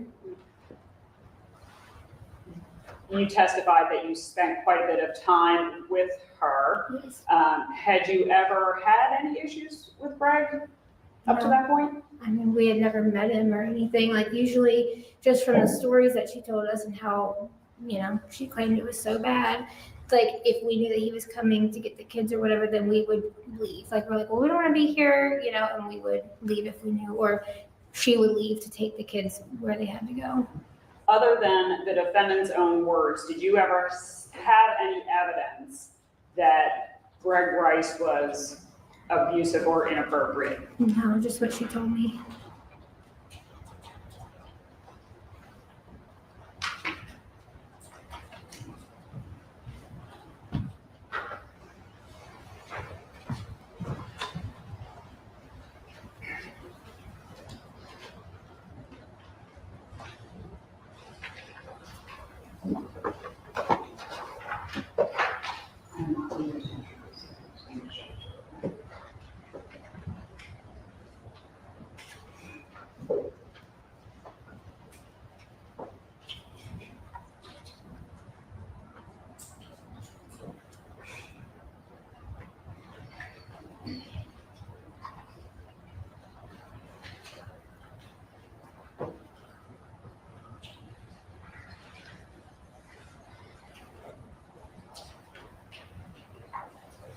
I'm approaching with what's been marked State's Exhibit 99. And there are some email addresses listed under the 2. Can you read the addresses out loud and tell me if you know who they belong to? EricaDelangelo@gmail.com, Mrs. Dontel@gmail.com. And whose email addresses are those?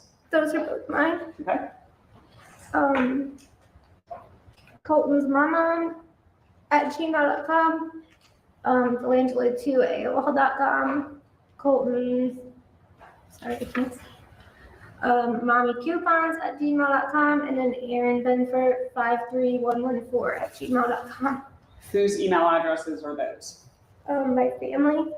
So it's got my sisters and my dad. Your sisters, plural? My one sister, but it's multiple emails. Yeah. Just so we're clear, do you recall ever receiving this email? No, I do not.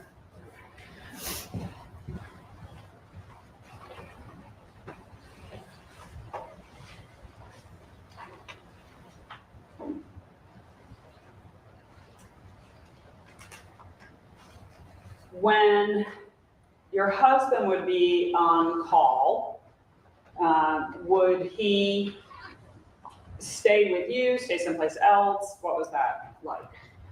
Yeah, when he was on call, he'd just be at the house because his regular job, he worked from our home office, so he was at home until he got a call, and he'd go on calls and come home whenever the calls were done. Would he frequently be gone for kind of hours at a time? Yes. Do you remember learning that Greg Rice had disappeared? Yes. How did you find out? Chris told me that Megan called and said that Greg didn't pick up the kids from school. Do you recall when that was? I just remember it was a Monday. I guess the first Monday of October. What did you think at that point?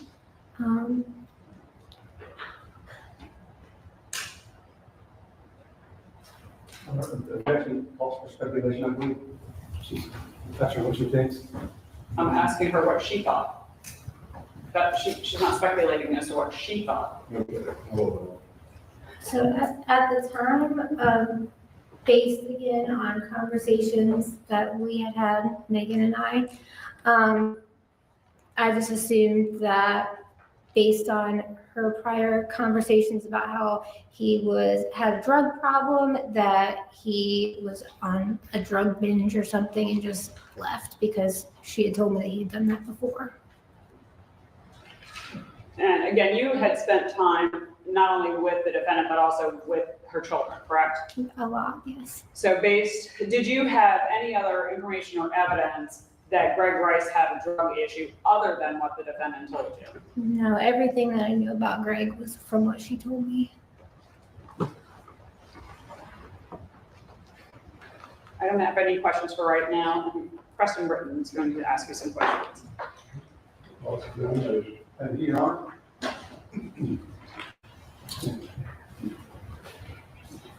What's he doing?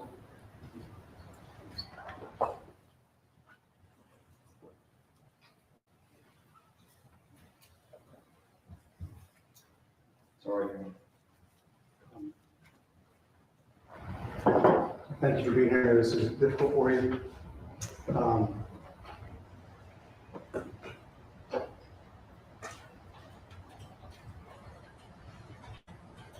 When did you,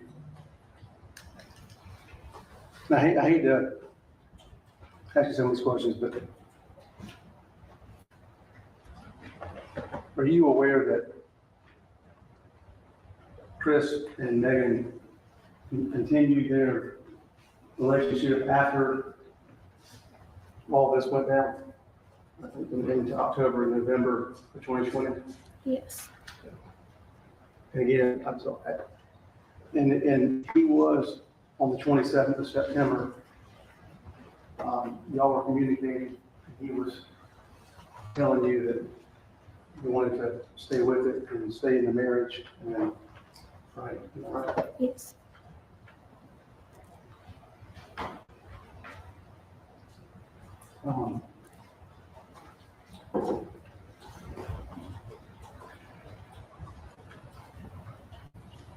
You may not,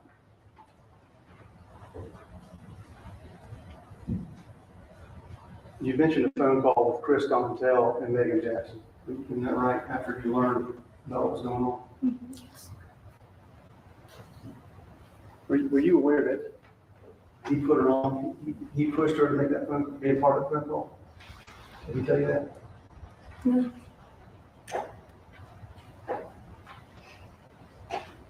He didn't tell you she didn't want to do that? You know, be a part of that phone call? No, because when I said call her, he called her. Yeah, but you had set that up. He didn't tell you that.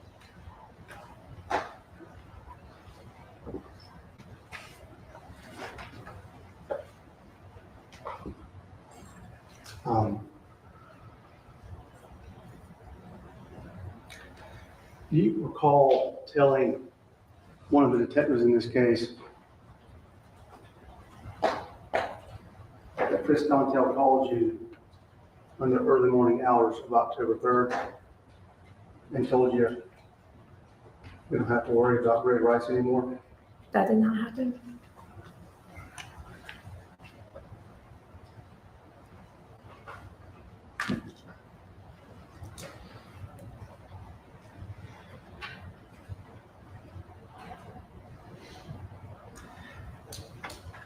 I get the sense that you seem to want to put a lot, and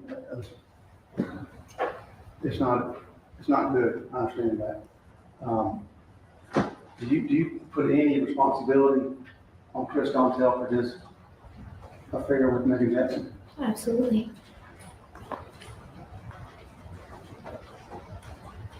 You agree that he could have stopped at any point and being inappropriate with her, right?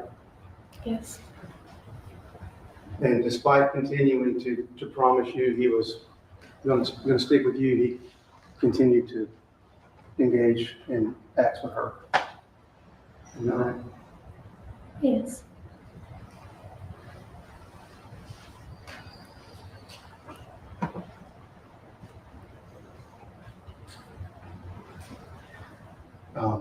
You're not claiming to be an expert in anything in terms of forensic, digital forensics or anything? No. You didn't take any of the anonymous texts that you received and have those reviewed by an expert, so where they come from? I did not.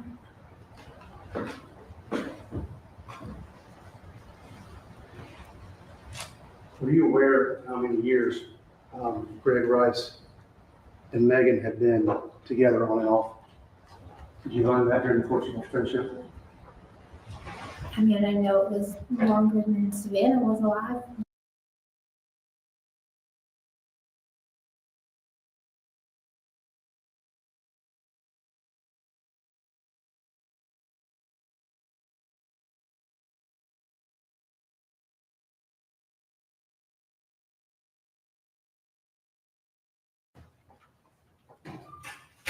All right, anything from the state before we take a break?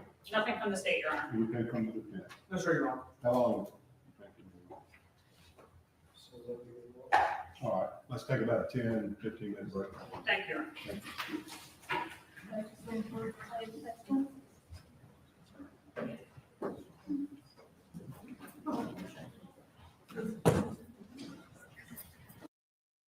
you. Anything from the defense? Yes, Your Honor, I have one to raise with you.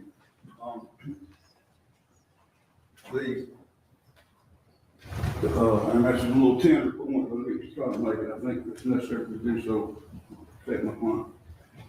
I believe the prosecutors have been leading the witnesses. And it's not an insignificant event that the courts hold that rules of evidence have to be employed for there to be a fair trial. But I'm not yet at this point, anything you've done, you're a great judge, all that, but you may have a crucial witness. And I don't believe it's fair for the prosecutor to say, did you, are you? That's basically an untestifying. And if it is going to happen, I would like to, so we don't break up testimony, just make an objection to all leading questions, unless you feel like I need to stand and object to every question that I think is leading. I'll do it either way.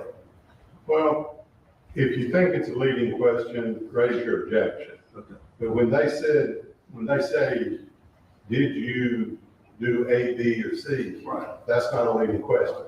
If they say, you did A, B, or C, didn't you? That's a leading question. So when you raise your objections to leading questions, in my opinion, they have not been leading questions. And that's why, unless I sustained your objection, then it was leading. If I overrule your objection, I don't see it as a leading question. Because if you say, is the sky blue? That's not a leading question. But if you say the sky is blue, isn't it? That is a leading question. If you say, when so-and-so happened, did you do so-and-so without alternatives, choices? That is a leading question. I don't think so. Okay, well, we just disagree. Yeah. I think a leading question is where you phrase the question so that the defendant only has one possible answer to give, so to speak. Or that it is such that the witness knows the answer you're trying to solicit, and it's framed in such a way that you're basically telling the witness what the answer is. That is a leading question. All right? Thank you. All right, anything else from the defense before we call the jury in? No, sir. All right, Let's bring the jury.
Make sure you have your own notepads and no one else's notepads. State can call you next week. Thank you, Your Honor. The state calls Christopher Dontel.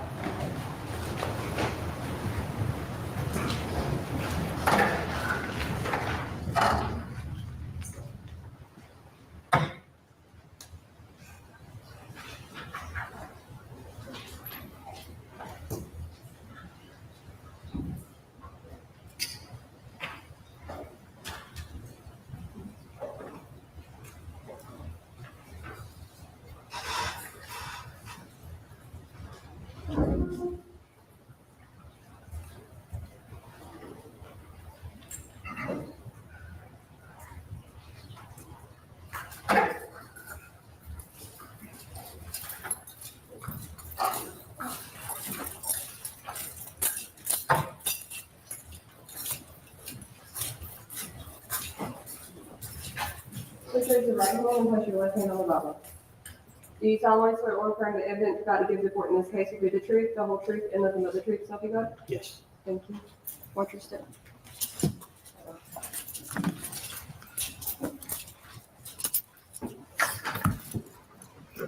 Get you to state your name and spell your last name for the court. Christopher Allen Dontel, Dontell.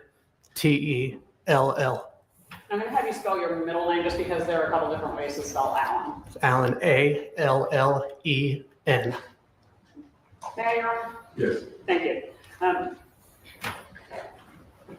Obviously, you are in custody at this time, correct? Yes, ma'am. How long have you been in custody? Since September 9th of 2021. When were you arrested in this case? I was arrested November 11th of 2020. Were you out on bond for a period of time then? I was out on bond for, I believe, about 10 months. And what happened to put you back in jail? The bond got revoked for contact with my co-defendant. What did you do before you were arrested? I was a deputy coroner for the Horry County Coroner's Office. Did you have any other jobs or businesses? I did. I owned a totally unrelated business in facility maintenance with a business partner in Maryland. Now, was your case called for trial in December of last year? Yes, ma'am. What happened when it was called for trial? When it was called for trial, I pled to accessory after the fact and conspiracy. Had you had any conversations with me or any other representative of the state about that plea before you stood up and said that? No. Do you have any agreements whatsoever with the state that's causing you to testify today? No. Did you plead guilty to those charges because you are in fact guilty of those charges? Yes. What are you hoping to get from testifying today if there are no agreements between the state and you? Personally, I'm hoping to get obviously less time. I'm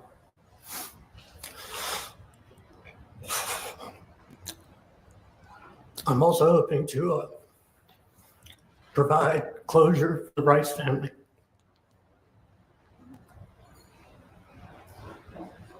Were you,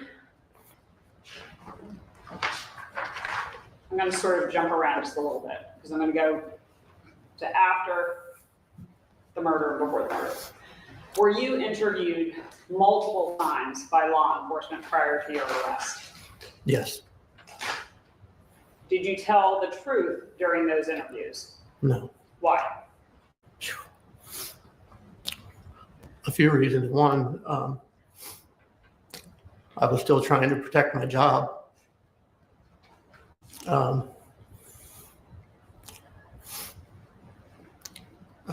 had a family, a house, I had a career, I had a good life, and I'm trying to protect it.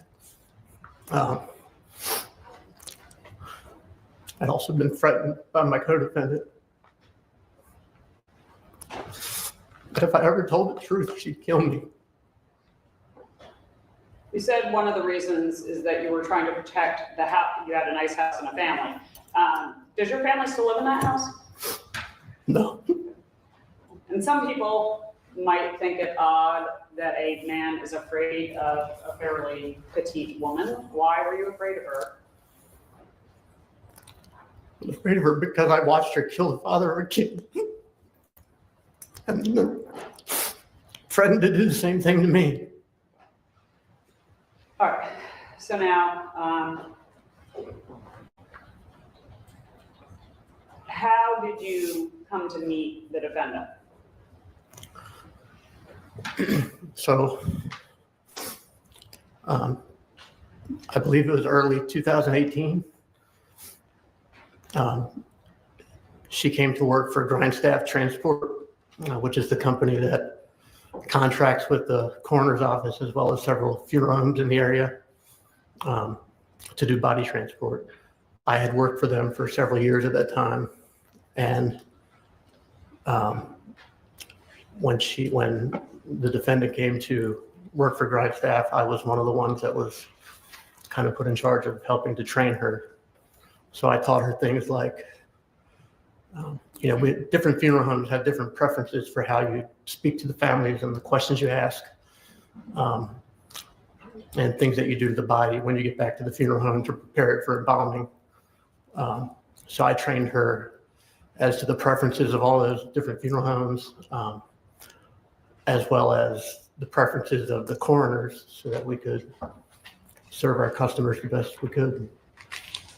You've sort of explained it, but what does a body transport company do?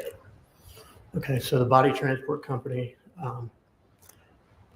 in the case of a funeral home, say a funeral home calls, we would go to the place of death, meet with the family, ask several questions that are repetitive. You ask the same questions with each body. And then bring the body from the place of death to the funeral home and prepare it for embalming or cremation, depending on the circumstances. And in the case of a coroner call, we would respond to the place of death, and that could be anywhere from a hospital bed to the side of the road, anywhere in between. And we would work with the coroners while on scene, just to make their job as easy as possible. We would draw blood if they needed us to draw blood.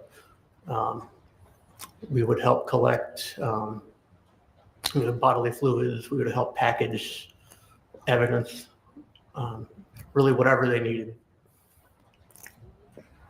Would body transport workers work alone or in pairs? Both, depending on the circumstances. On a coroner case, typically it would be alone, because usually on a coroner case, there's firemen or police on scene that would help us with the bodies. In the case of a funeral home, most of the time, 2 people would go, because the family's there and you want to make sure you're handling the body with care and respect. Did you ever see the defendant lifting a body? Thousands of times, yes. Did she always require assistance? No. You said that you met her, I believe you said sometime in 2018. When you first began working with her, did you introduce her to your family? I wouldn't say it was when I first went to work with her, but I believe the first time she met my family was when we were living in a condo off of 38th Avenue in Myrtle Beach. And my wife was pregnant at the time. And we were moving into our new house in Conway. So I was having to box things up and lift the weight on my own because my wife couldn't lift because she was pregnant. And I just happened to be talking about it on one of our death calls one day that, I had a lot of work to get done. I was having to box things up. I didn't have much help. And the defendant volunteered to help me lift the boxes and move them downstairs and things like that. So I took her up on that offer, and she came to the condo and helped, and she met my wife. Do you know where the defendant was living at that point? She was living in Merle's Inlet. Who was she living with? The victim in the case and her 4 children. The victim being Greg Rice? Greg Rice, yeah, sorry. When you moved from the condo, where did you and your family move? We moved to River's Edge Plantation off of Highway 90 in Conway. At some point, did you and the defendant begin a sexual relationship? Yes. How did that begin? Well, it began, I would say, when there was a time I invited her to lunch at a restaurant called Bricks in Myrtle Beach. She came to lunch with me, and she ordered several drinks. It was the first time I had seen her drink. She ordered a bunch of amaretto sours and got hammered drunk.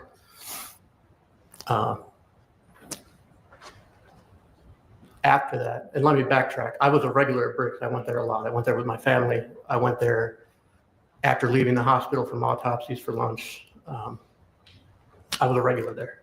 So after the initial time that the defendant met me there, I continued to go there on my own, and I started seeing her there. I would run into her there. She would already be there, and she would typically be drinking by herself. And she started becoming a regular there herself, more so than I was. This was before your sexual relationship began? Yeah, I'm sorry, I'm getting No, you're fine. I'm just trying to make sure we keep the timeline correct. I got you.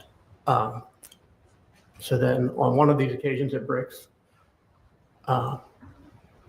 it was at night, she paid her bill and she told me that she had to talk to me outside privately.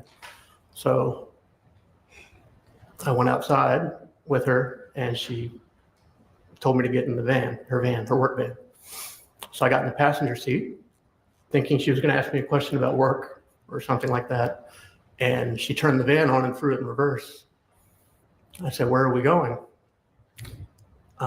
She said, "We can't talk right here." It was right by the entrance and there were people around. So in the back parking lot of Bricks, it's kind of an incline in the parking lot and it goes up to a service road, like a dead end service road. And she pulled into the service road and parked. And I said, "This looks suspicious. Why are we here?" She said, "Have you ever cheated on your wife?" I said, "No." She said, "Well, you're about to."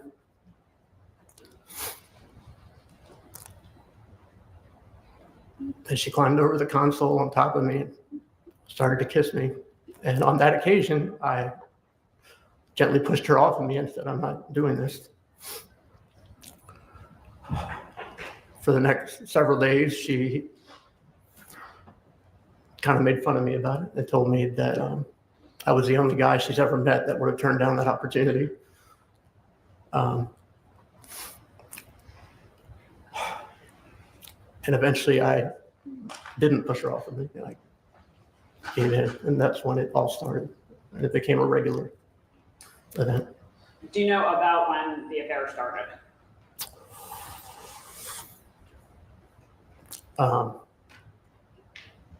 It would have been very late 2019, very early 2020. Would you say that the two of you were fairly sexually active with each other? Did you have sex a lot? I don't know. Depends on what your definition of a lot is, but yeah, fairly regularly. Yeah. During your time together with the defendant, before the affair started and all the way until you stopped having contact with her, did you ever meet Greg Rice? No. Did the defendant ever talk to you about her relationship with Greg Rice? Yes. How did she describe her relationship with Greg Rice? She described it as abusive. Basically, that he was a drug abusing woman beater, and that was why she left him. During your time with her, did you ever see any physical evidence of any abuse that she suffered? No. Did you, other than what the defendant said to you, did you have any other reason to believe that Greg Rice had anything to do with illegal drugs? No. At some point, did the defendant move into your neighborhood? Yes. That's a leading question, in my opinion, objective. Go ahead. Do you know when that was? She moved into the neighborhood around Christmas time of 2019. And I remember that because she had a Christmas tree in her house before she had anything else. Okay. Once she moved into the neighborhood, did you and your family begin to spend time with her and her children? Yes. Okay, let me actually back up. Who moved into her house? Excuse me. In River's Edge? Yes. She had left Greg, and she moved into the new house with her 4 children. Approximately how far away was the house that she moved into from your house? Right down the street, within a 2-minute walk, roughly. And I think I might have just asked this, but did your family start spending time with each other? All the time. Did you ever have an opportunity to speak to the children about their father, Greg Rice? Yeah, I mean, I did what Red Mike said. Let's hear something. Yeah, you can't get into what he said without a lot of that question. Okay. I mean, you can't say what Greg Rice said. I didn't ask what Greg Rice said. I was asking about the children, but I can ask it this way. In your time with the victim's children, did you see anything that would indicate that the children were afraid of him? just the opposite. Yeah. No, they spoke very high. They spoke of him the way I would want my children to speak of me. I get you on. He's talking about what other people said. That's a hearsay. Hearsay, what children said, hearsay.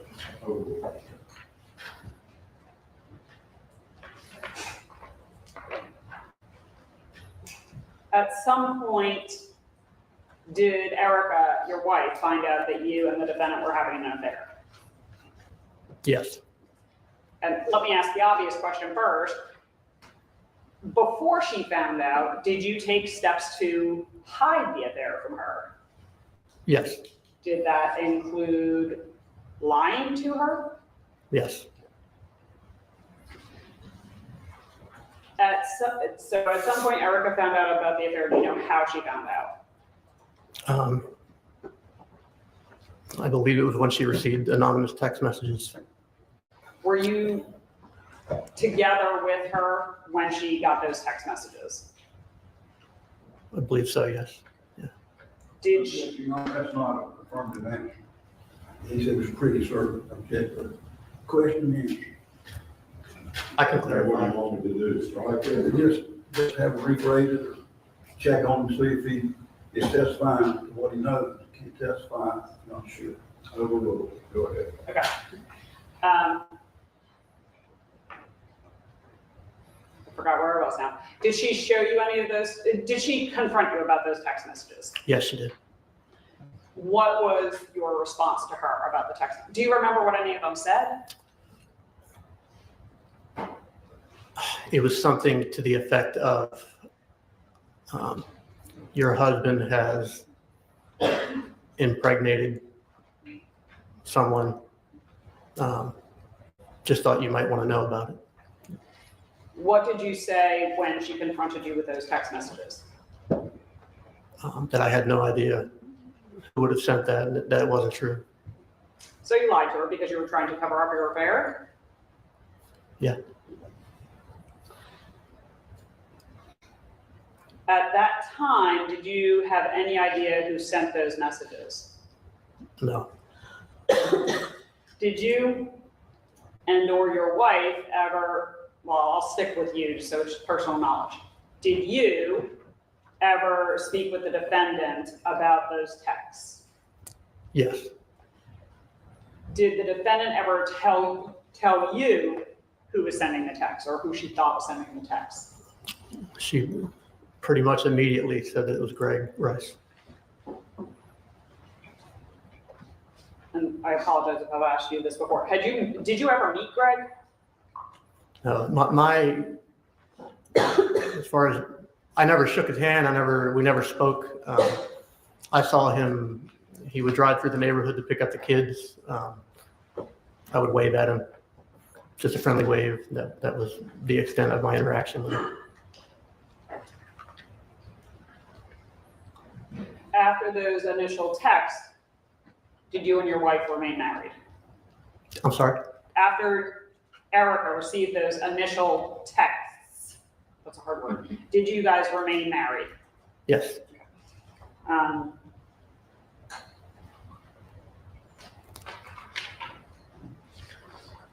Did it cause additional strain on your marriage? Yes.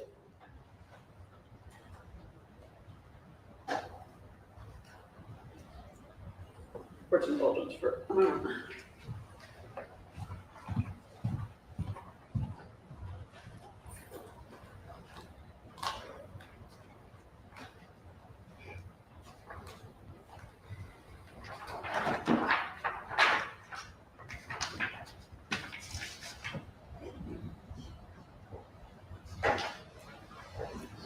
I'm not seeking to admit it at this time.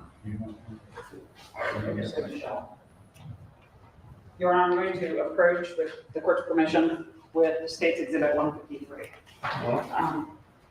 Did you and the defendant have more than one conversation about who might be kind of trying to leak word of the affair?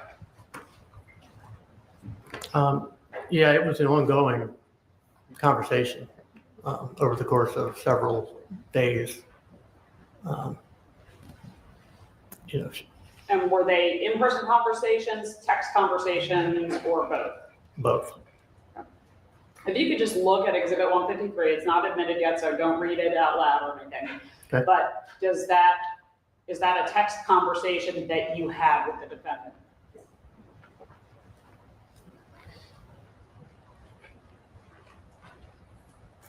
It appears to be, yes. I mean, it's been 5 years, so I don't remember exactly, Right.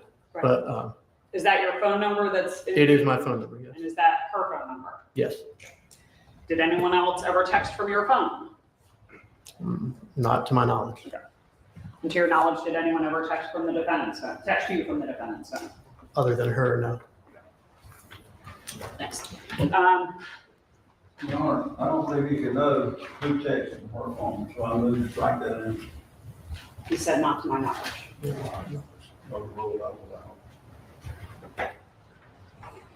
Sorry, I'm jumping around a little bit here.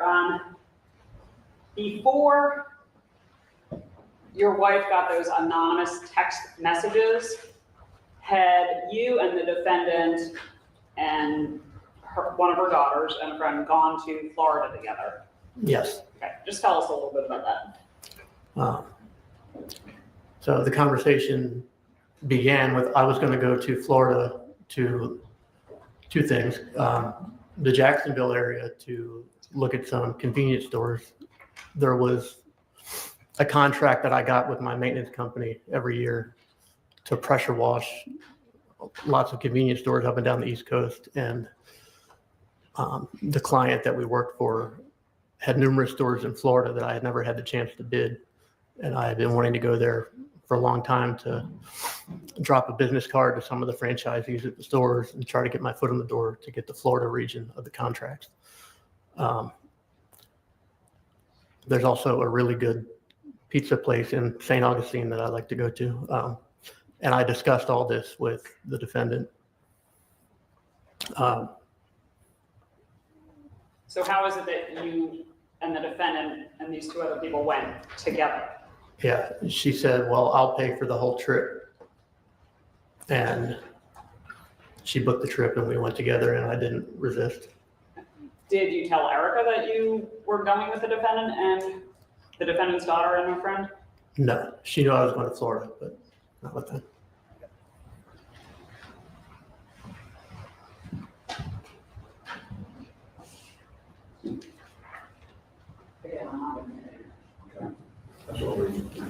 It's mentioned.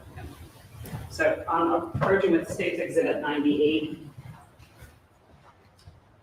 And I'm just going to direct your attention to, I think it's the 6th line.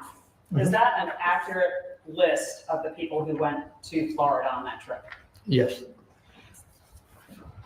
To your knowledge, did anyone else know who all went on that trip?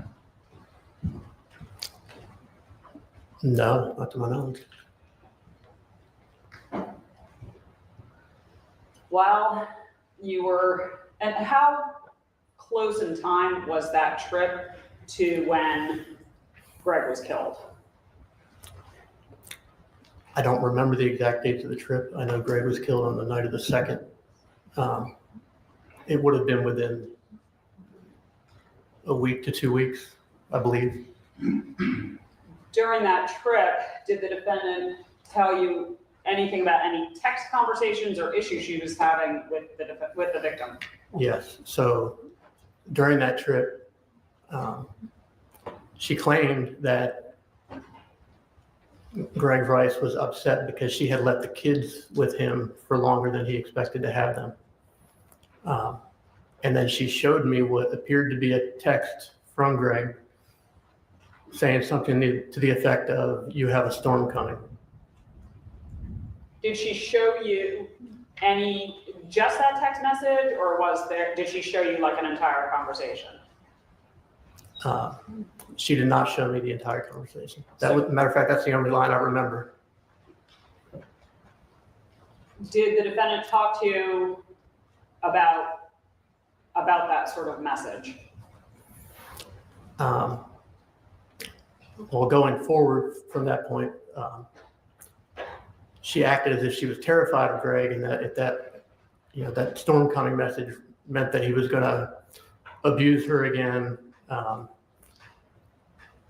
She was in fear of him, and it was a constant subject of conversation after that. I don't know how she did it. She's very tech savvy, and she did something with her phone to where she could see Greg's phone screen on her phone, and she could track his location. She could see if he was texting somebody, she could see his screen on her screen from wherever she was.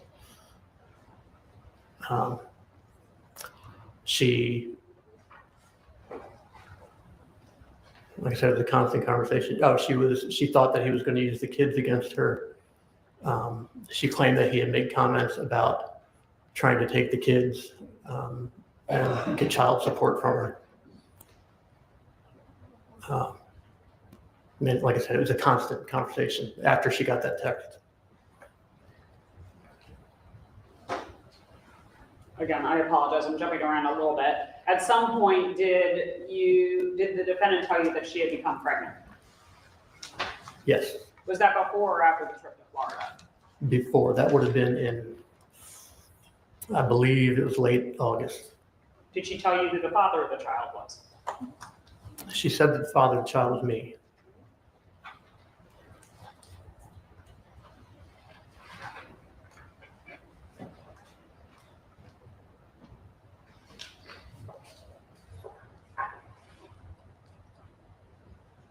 At some point during this time period when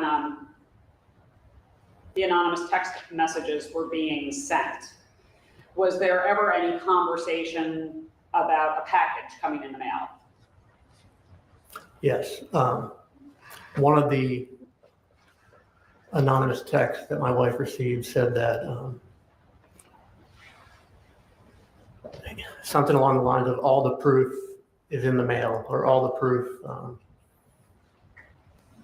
all these messages will be sent in paper form, something like that, in the mail. And so what conversations did you and the defendant have about this potential package? I don't remember exact conversations we had about it, but I can tell you when it came, I was home and I received it. Who was the package addressed to? It was addressed to my wife. Was there a return address on it? There was. It was from an education company in Colombia. What made you think that that was the package that would be related to the anonymous text? Because the company that was listed, or the school that was listed as the sender, was not the school that my wife worked for. It was a different one. And combine that with the fact that supposedly this stuff was coming in the mail, I put two and two together and I opened the package and What did you see inside? I saw several pages of what appeared to be screenshots of text messages as well as photo collages. And to be honest with you, I didn't even examine it. I knew what it was, and I got in my car and drove it down to the defendant's house and gave it to her. Did you have any idea what she was going to do with that package? I did not. But you said you saw photo. What did you see inside the box? Photo collages. Some of the pages had screenshots of text messages. Some of them had photo collages. I mean, I noticed that there were some pictures I recognized of myself on there, but I didn't analyze each page or look at all the pictures. Okay. Now let's move to October 2nd. Okay. Starting at about 6:15, the jury has seen evidence that you and the defendant left River's Edge in separate cars around 6:15, 6:20. That's testimony from Solicitor. I'm just trying to orient him into, I sustain the objection, just ask your question. at some point that evening, did you and the defendant leave River's Edge community at about the same time? I don't believe so. I believe I was already out working. Of course, indulgence. And when I met with her, if I recall correctly, it was at the Heritage Wildlife Preserve.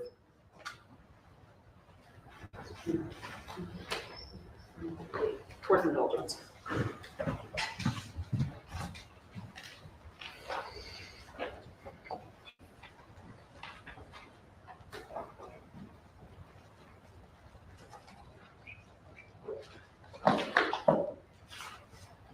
What type of car did you typically drive? A silver Ford Explorer. Was that a county car? Yes. What type of car did the defendant typically drive? Typically I believe it was silver, Honda Odyssey minivan. I'm approaching you with admitted exhibits 136 and 138. So let's start with 136. Do you recognize both the car and the driver in that photo? Yes, that's the defendant driving her work van. What's the date and timestamp on that? October 2nd, 6:16 p.m. Okay, now look at 138. Do you recognize that car? Yeah, that appears to be me entering the gate at October 2nd at 6:20 p.m. Okay. And you said entering. Is that you entering the community or? Yeah, I believe we're both entering in that picture. I'm not sure though. And if you don't know, that's fine. I don't know. Okay. Shortly after this time, did you two go to, and I'm just calling it Preserve because the name's too long, the Preserve on International Drive? We did, yes. What was the purpose of going there? Shooting, Had you done that before? yes, many times. Did you, when you would go shooting, who was shooting? Was it you, was it her, or was it a combination? If I might backtrack a little bit, Absolutely. prior to all of this, I would say total throughout the duration of time that from the time I met the defendant until all of this transpired, we probably went shooting 12 to 15 times. Sometimes it was at the Heritage Preserve. Sometimes it was in the woods off of Water Tower Road. I know she shot more frequently than I did, but she often asked me to go with her, and sometimes I did. Sometimes I went and didn't shoot, and she shot. Sometimes I did shoot. So speaking directly to the night of October 2nd, who shot that night? The defendant. Do you know what kind of gun she used? I don't know the kind of gun. I know it was a small black gun. I don't know the brand or anything. How long, you can estimate, and if you can't, that's fine. How long were you in the Preserve that night? Not long. So I had worked all day that day. I went on call for the coroner's office at 8 o'clock that morning. I got my first call pretty much right away, and I stayed busy all day. I hadn't eaten much, and I wanted to go to get some dinner. That was my priority. So when we shot, we weren't there more than 10 to 15 minutes. I remember it being muddy, and all I could think about was eating. So we didn't stay long.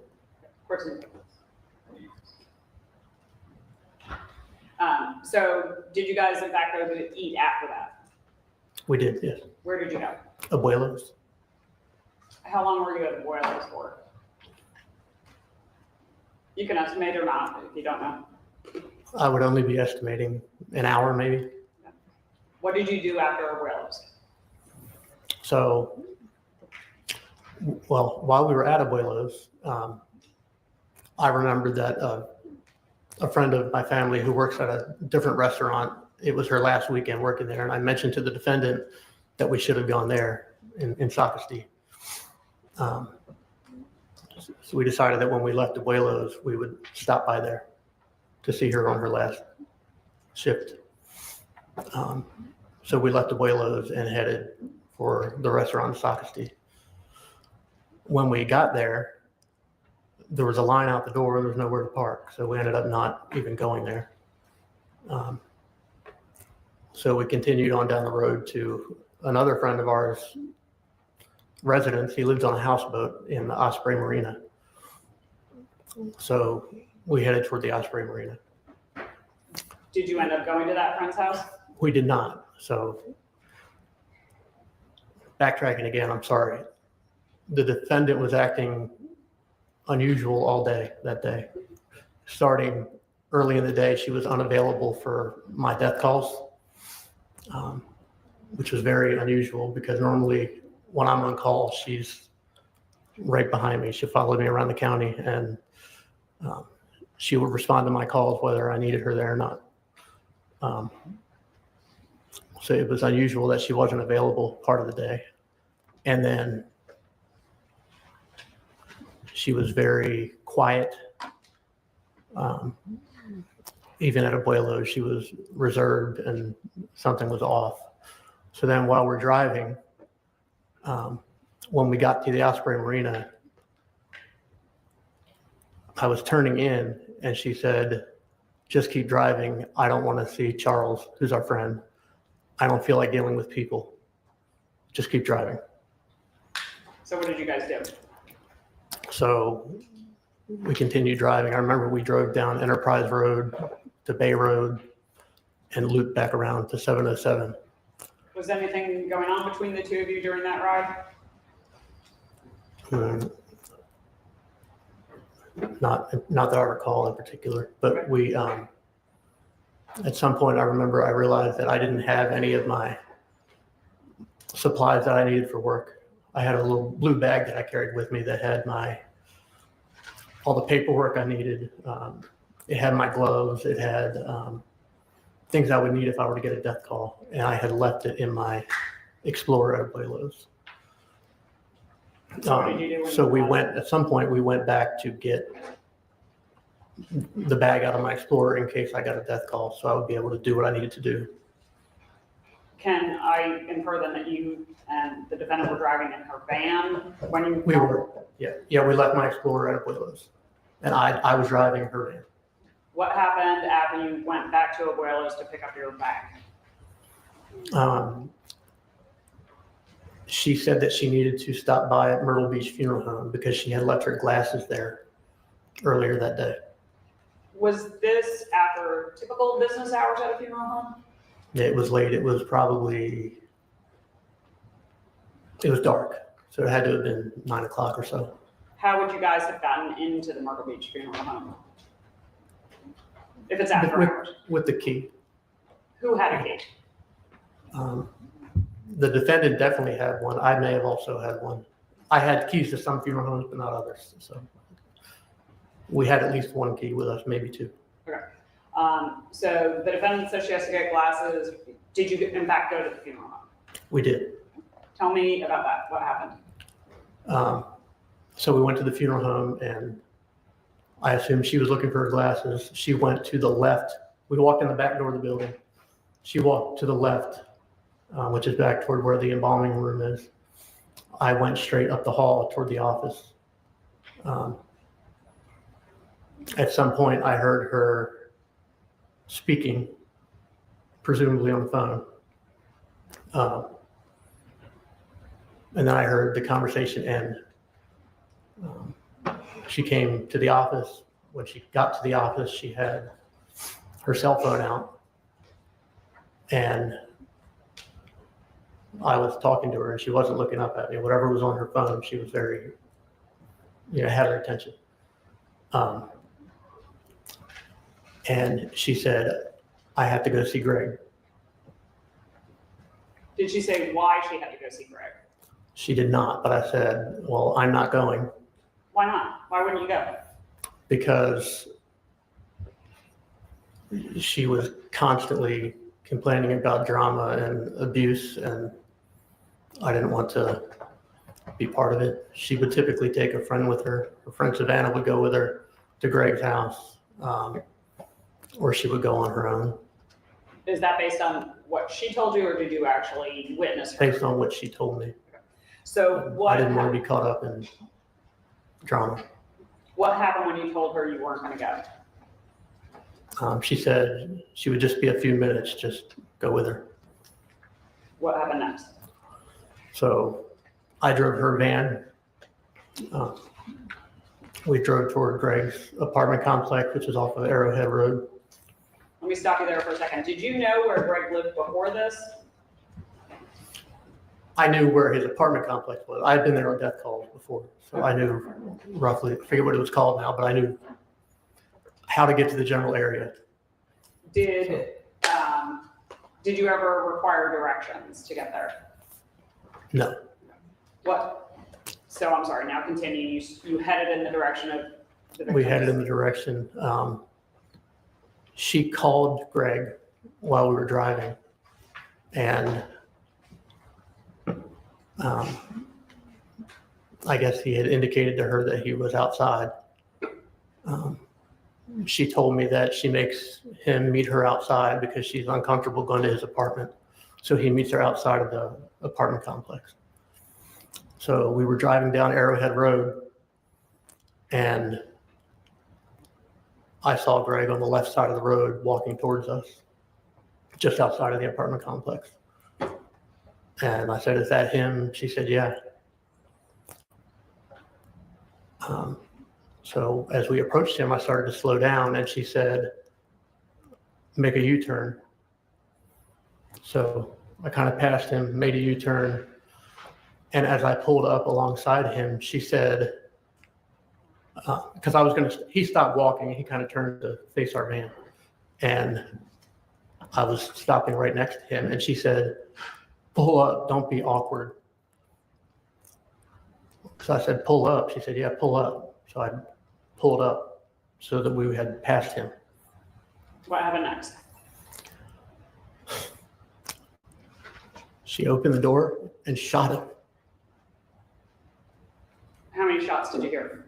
A lot. What did you do?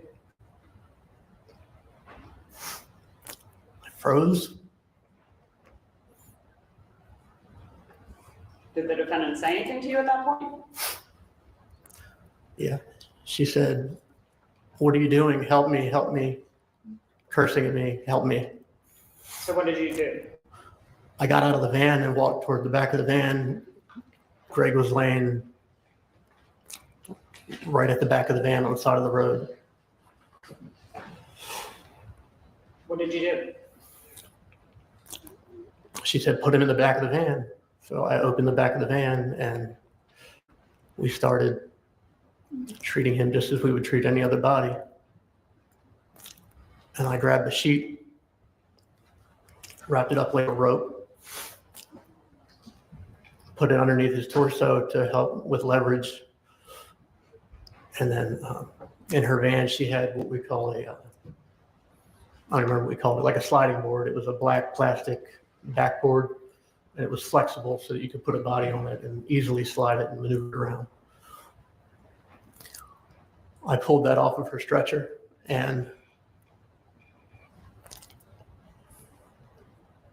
using the sheet as leverage, we both picked Greg up and put him on the sliding board and put him into the back of the van. What did you do next? I reached in and started buckling him. So on the mortuary stretchers that we had put him on, there's 2 seat belts, and you click them, and what they do is they hold the body in place. And I started to do that, and she started screaming and cussing at me and said, "What are you doing? We need to get out of here. We need to get out of here." And I shut the back door. Greg was just kind of haphazardly on the stretcher. He wasn't buckled on. He wasn't covered up. And we got in the van, and I hightailed it out of there. How long would you say you were in the Arrowhead community? Not long. I mean, it happened fast. And by the time when I pulled up in front of him, it was like one swift move. Like she opened the door, slid out, and it was pop, pop, pop, pop, pop, pop. Had the 2 of you moved bodies before together? You just have to say yes or no. Yes. As part of your jobs, was that a fairly frequent occurrence? Yes, every day. So you said that you hightailed it out of the Arrowhead community. Where did you go? We went back to the funeral home. What happened when you got there? Well, first of all, on the way there, I asked her, "What just happened? Why did you do that?" And she didn't say much. She told me to go to the funeral home. And I just remember the complete nonchalance. Just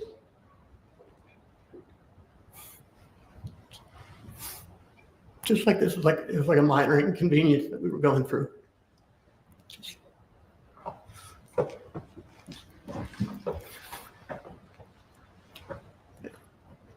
So what happened once you got back to the funeral home?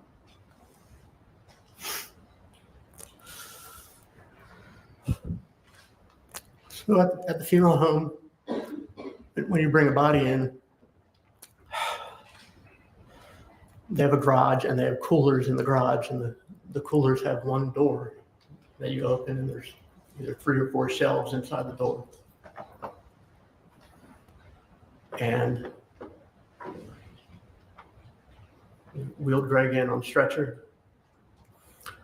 I made a cremation container, which is pretty much a glorified cardboard box.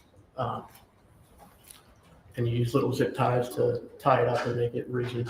And I made one just like we would make for anybody else. And I put it into the cooler and pushed the stretcher up next to it and started to push Greg in. And the whole time she was yelling, "Are you stupid? Are you stupid? Hurry up. We got to get out of here. Hurry up. Are you stupid?" Over and over again. "Are you stupid?" Did you have any concerns about leaving the victim in a cooler and leaving the funeral home? I put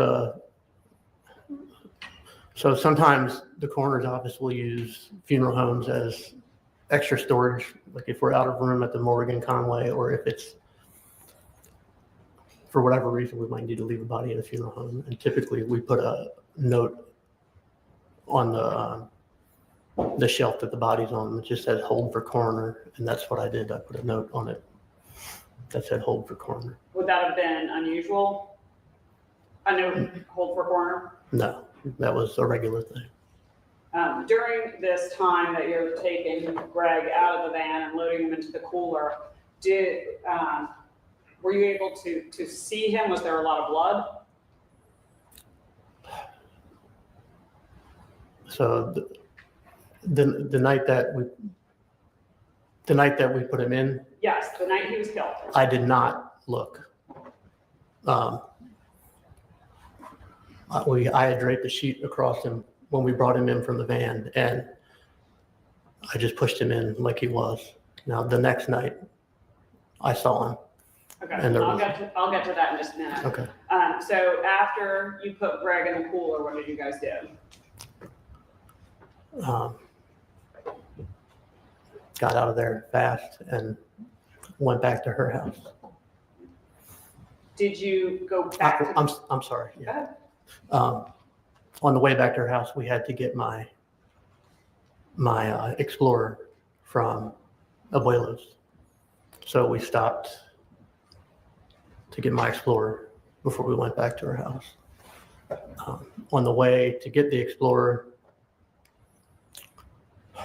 she told me that if I ever told anybody what happened, she would kill me. And that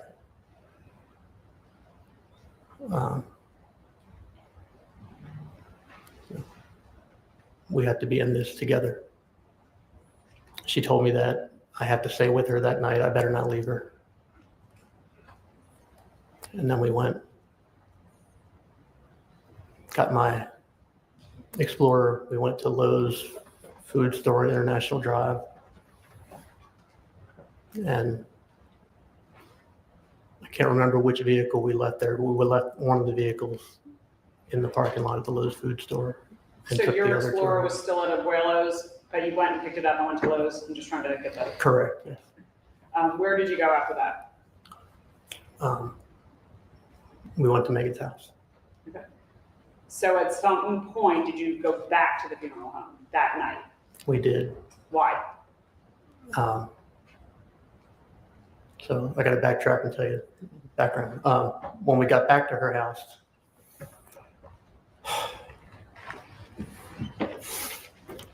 her daughter, Savannah, was watching TV in the living room.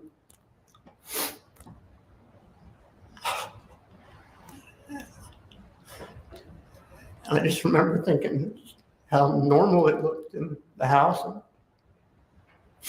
I had to pretend that this hadn't just happened.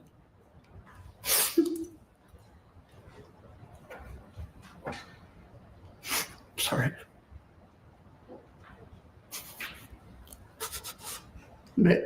Megan went straight to the shower, and I sat on the couch with Savannah. I'm sorry, Savannah. Okay, you just have to answer my questions. I sat on the couch with her. And I tried to make small talk, like I hadn't just watched her mother kill her father.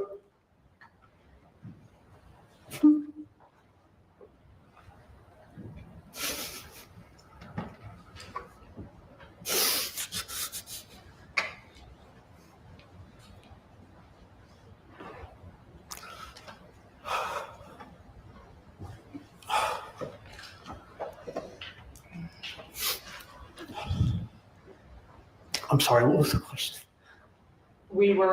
You said you would return to the funeral home at some point that night. So you got back to Megan's house, she's upstairs taking a shower, you're on the couch with Savannah, what happened next? Okay, so there's an app that we use for the coroner's office. It's called Iris. Is that And IRIS? I believe it's IRISS. Okay, thank you. So there's an app, what? I'm sorry. That's okay. So the Iris app, it tells you what's going on in the county. Only law enforcement, fire, rescue, coroners have access to it. And I remember seeing on that app that there was what appeared to be a pending death on the south end of town. It said it was a cardiac arrest. The call came in as a cardiac arrest. I believe it was a man that was found down in his driveway. And I told the defendant after she got out of the shower about that call. I said, it looks like there's going to be a death call, and I can't not go on it. I can't act like something is out of the ordinary. And she said that she wanted to go back to the funeral home anyway because she forgot to get Greg's belongings off of his body. Did she ever say why she wanted to get his belongings? I don't know that she specifically said why. Okay. Did you then go back to the funeral home? We did. What happened when you got there?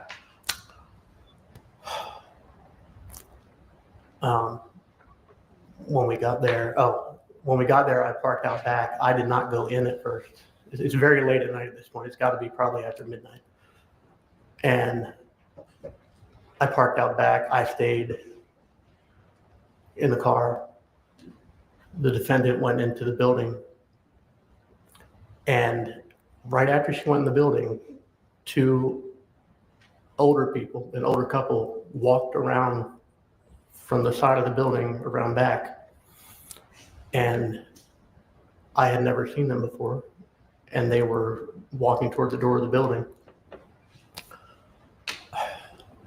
And I thought it was unusual that they were going into the back door of the funeral home at 12:30 at night. So I asked them, I rolled down the window, I said, can I help you? And they weren't very friendly. They just said, we're here to work. So with everything that was going on this evening, everything in the world just wasn't adding up to me. So I got out of the Explorer and went into the funeral home. I walked back to the left and because I saw the light was on in the embalming room, and they were in there. The old couple was in there, and they told me that they were trade embalmers and that they were there to embalm a body. I still thought it was odd that I had never seen them before, but there was a deceased woman on the table and they appeared to be embalmers. So I made small talk with them for a minute and I left. I walked back out to the main hallway to go back outside. At that point, the defendant was walking down the hallway like she had come from the front of the building. How long would you say the defendant was in the funeral home before the trade bombers went in? Not long at all. Maybe less than a minute, probably. When she came walking up, did you ever see what she had taken from Greg's body?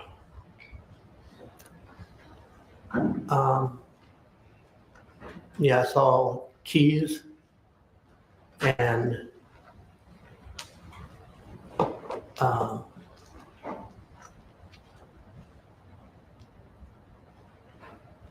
I forget what else, but she had some of his personal effects.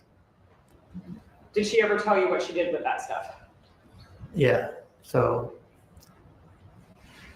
the next morning, I'm still on call. I'm on call all throughout this weekend. The next morning, I had death calls in the morning. She went on, I believe, the first death call I had. She actually did the transport for it. And then she said she was going to be unavailable because she had to make things seem normal for the kids, and she was supposed to take them to Greg's apartment that morning. So what did she do with the belongings? So I'm sorry. That's okay. I wasn't there, but she told me that she took the kids and Greg's belongings to his apartment, and that she hid his keys and his wallet in a cushion on his front porch, and then let the kids find them for some reason. So she hid the belongings that she took off his body on his outdoor furniture, let the kids find them. She also told me that while she was there, she went back out to the road in front of the complex and picked up shell casings that were in the room that had been left there the night before. And this was in broad daylight.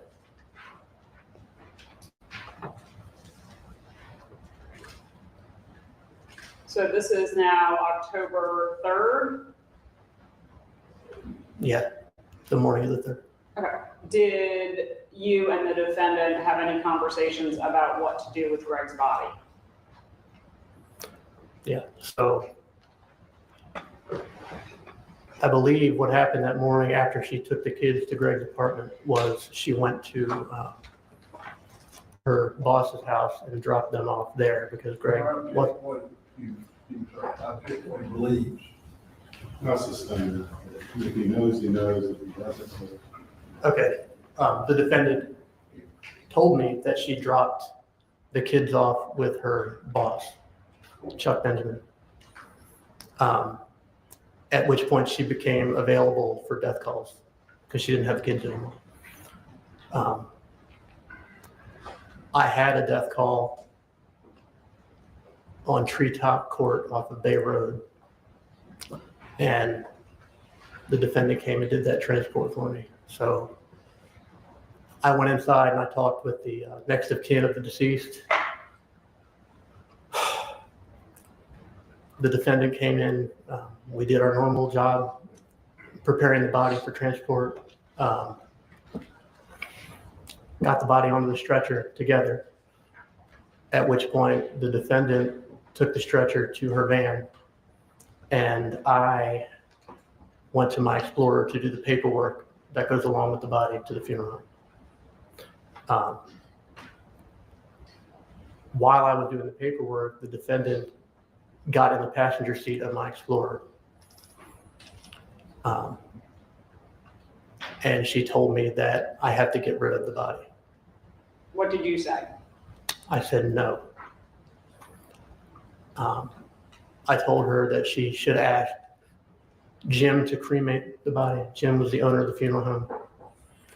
I told her she should ask Chuck to help her, that I was already way more involved than I wanted to be.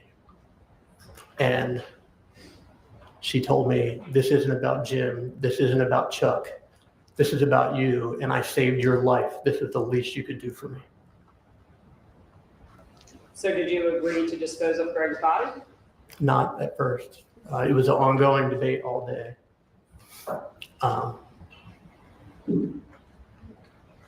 With me refusing to do it, and then her telling me that if that body gets found at the funeral home, she's going to kill me. And I'll tell you, I had known Megan for a while at that point, and she talked like that all the time. She talked like, you know, I'm going to kill this person or that person. You know, I want to kill my kids. I want to gouge so and so's eyes out. It's not responsible to the question. Keep going. I'm going to gouge so and so's eyes out. But prior to all this happening, I never took that seriously. But on the night of the 2nd, that changed. And you know, when I heard her say, you know, do this or do that, or I'm going to kill you. I had just watched her kill the father of her kids, and I'm going to take it serious. So did you in fact dispose of Greg's body? I did. So I went to Lowe's, and I honestly, at the time, had no idea what I was going to do with the body or if I was even going to do what she wanted me to do. I didn't want to do it. And when I was there shopping at Lowe's, I didn't know where I was taking him. I didn't know if I was going to go to the water or to the woods or somewhere else. And I just started buying things that I thought might be useful. And it makes me sick to even tell this story. I'm sorry. Well, at some point, did you go back to the funeral home to get Greg's body? Yes. So, and if I can fill in a little bit again, I bought the items at Lowe's. Later on in the day, we had a death call in Aner. The defendant was available for it. While we were on the death call, she told me that she was having a miscarriage, actively. And that particular body was going to be stored at the coroner's office at the morgue there.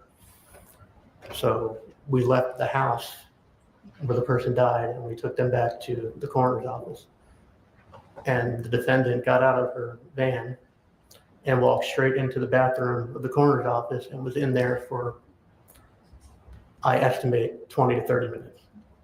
I handled the body. I took care of what needed to be done. Eventually she came out of the bathroom and she told me, again, so nonchalantly, well, I'm having a miscarriage, so things are really working out for you. Greg's dead and I'm having a miscarriage. And she told me that I better get rid of that body tonight. Meaning Greg's body. So at some point, did you go back to the funeral home to get Greg's body? Yeah, I waited till it was dark. I went back by myself. She had told me to get him out of the county. So I went to the funeral home and I took my Explorer and I put him in my Explorer. What did you transport him in? So I had grabbed a portable stretcher. I believe I got it out of her van. It was either out of the van or it was out of the funeral home itself. But they have these fold-up stretchers. They fold out and they look like a big heavy-duty backboard. I took him out of the cooler. I put him on that. Was there anything covering the stretcher before you put Greg's body on top? There was. I unfolded the tarp that I purchased and put it on the Okay. What did you do stretcher. next? I pulled Greg out using the sheets that were still around him from the previous night. And I pulled him over onto the tarp. And at this point, I looked at him because it all seemed so real, so surreal. I just had to see his face and believed it was him. Well, let me stop you there for a second. Obviously, you saw deceased people on a regular basis. Were you able to tell at that point whether Greg was alive or dead? He was dead. I knew he was dead. He was dead within a couple seconds of her shooting him. Okay. So what did you do after you put him on the stretcher that the tarp is covering? I strapped him on using the seatbelts on the stretcher, and I took him out to the Explorer and put him in the Explorer.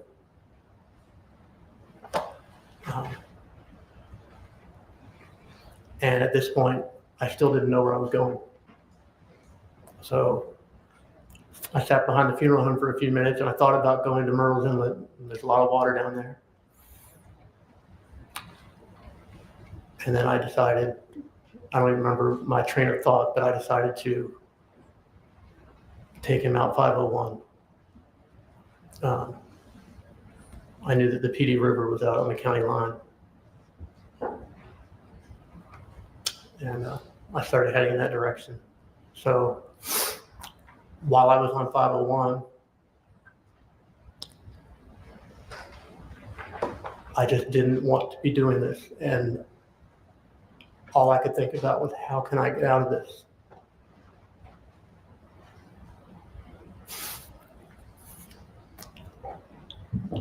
I felt like there was no good decision I could make.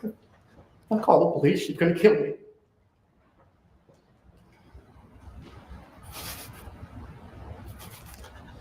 Pulled over into a parking lot, and I sat there for a few minutes. It was just a business. It was late at night, so it was an empty parking lot. Just trying to think of how can I get out of this?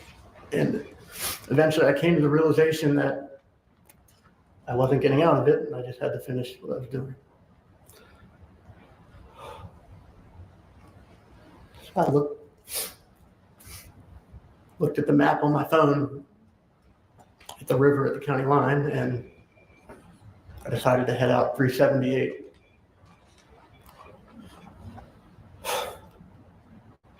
So I drove out 378, and there wasn't much traffic, but as I got close to the county line, there was a car that had flown up behind me, and I pulled into a little convenience store about a mile or so before the county line, and I let that car pass.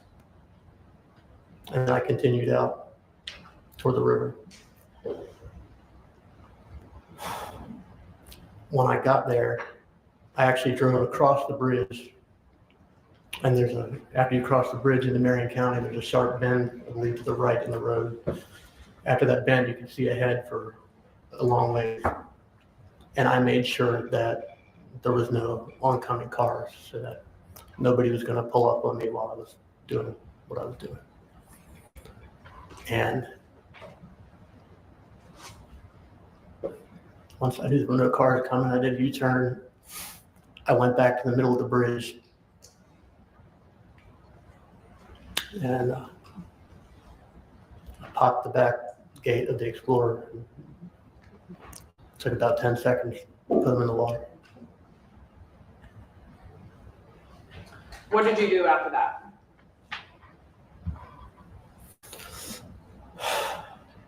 Went back to the defendant's house.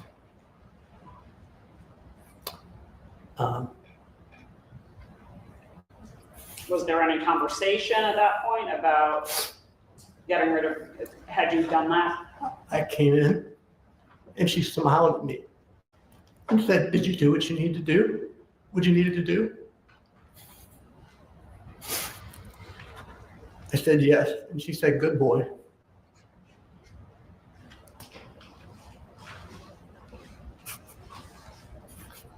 Let me just back up on something.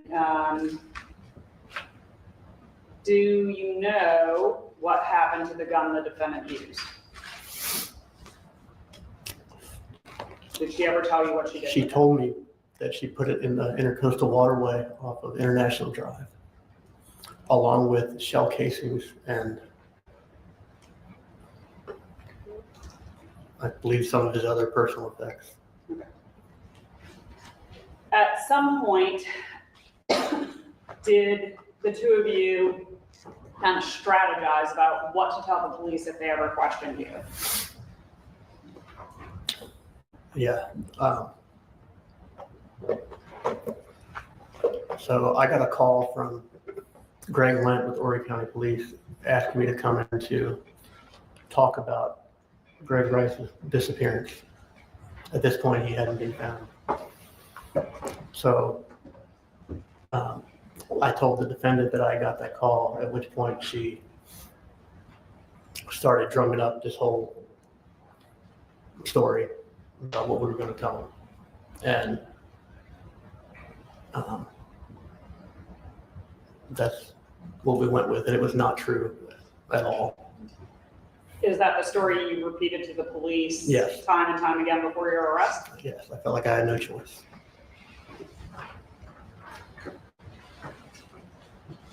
At some point, did you decide to tell the truth about what happened? I did. And what spurred that decision?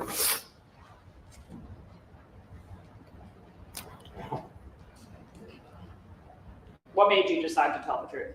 Well, the first conversation I had with my lawyer, I told her what I was guilty of, and I said, I will plead to that now and I'll tell the whole truth. But I want my family to be protected, because as soon as it came out that I was talking and actually telling the truth and not the story, I didn't know what she would do. She would hurt my family. So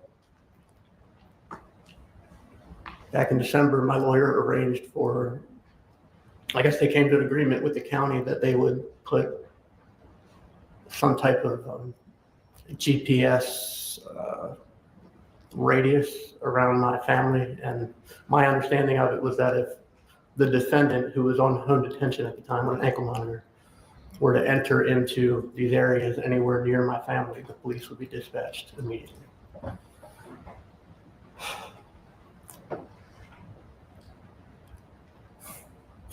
That was the point where I was somewhat comfortable telling the truth. So did you meet with me, Ms. Waller, and investigators at J. Rubin Law? Yes. At the beginning of that meeting,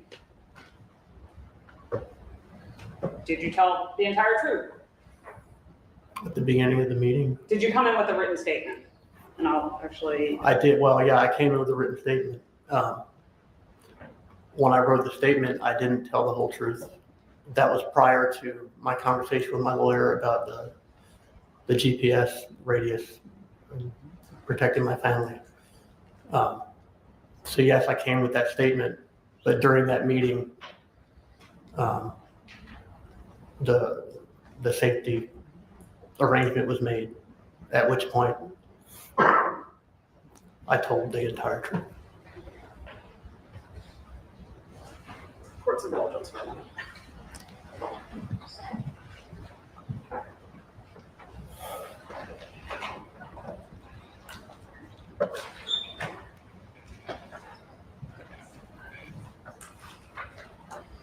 Your Honor, may I approach?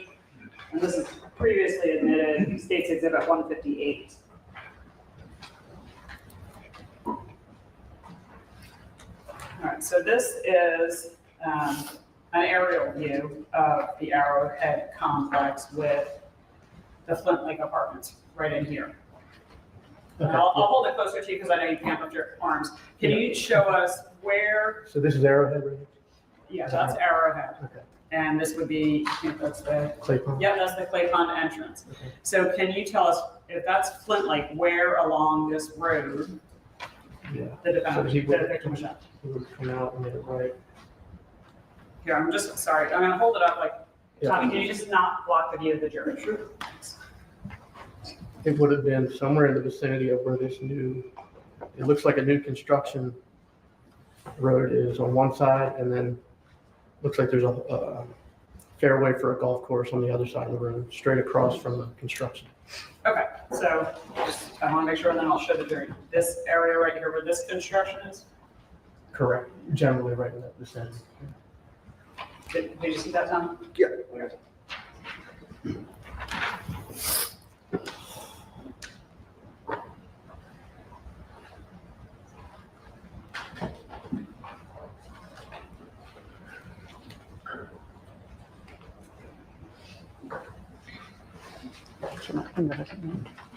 Right for the construction.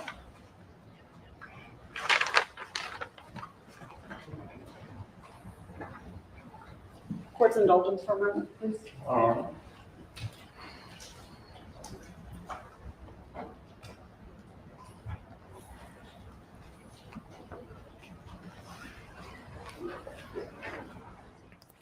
don't have any further questions at this time. I believe Mr. Tommy Britton may have some questions for you.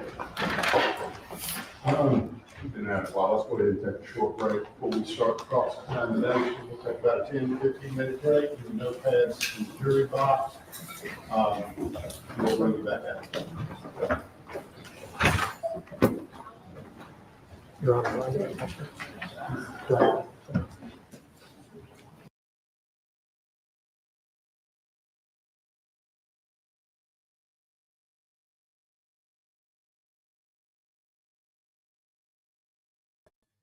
Unmute mic. Hello, hello, hello, everybody. Hi, Sarah Dawn. It's good to see ya. Jay's in there playing, singing some music for us in the chat. I am at a little dilemma. I'm gonna leave it running, and I'm gonna see if I can get Amy to just turn it off. I got called early to go get cotton, so there's not like, it's just a cross left. But I want to keep it going so we can get at least stay with the days. So, but my puppy, he was he got neutered this morning, so they called me to come get him because he's all done. So I will be, it's gonna be on. I just won't be in the chat at all. So behave. I'm putting Scott in charge. No, wait, Jay, no. Maybe I should put Sarah in charge of all you guys, because you guys are trouble. It'll be on here. I'm keeping it on. But it's Court TV. You would just search I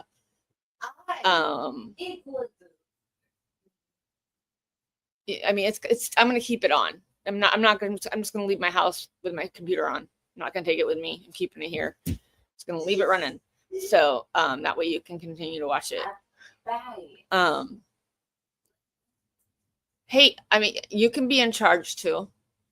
We'll put you and Sarah in charge of the chat. I'm just teasing. Nobody's in charge. We got no charges. Yeah, Liam's back there in the background making a bunch of noises. Scott said, hell no, I don't want responsibility. You want food? I have to stop and get birthday cake. You want some of that?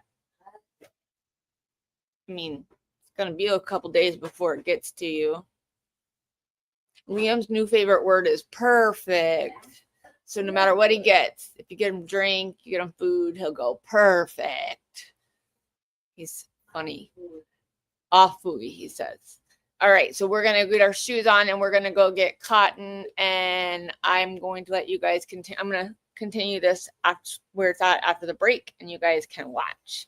Yeah, we have a party going on in here. Well, he's at Aquatica today. Right now he's doing water slides. So, but yeah, perfect. That's right. It's perfect. That actually sounds exactly like him, Scott.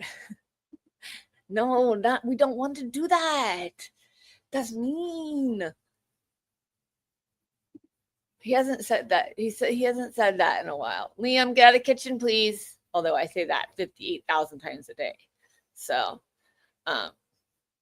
it's all I ever say is, Liam, get out of the kitchen. He says, now. No. All right. So I'm going to move it over and I'm going to leave it on. So I'll see you guys soon. Okay. Love you all.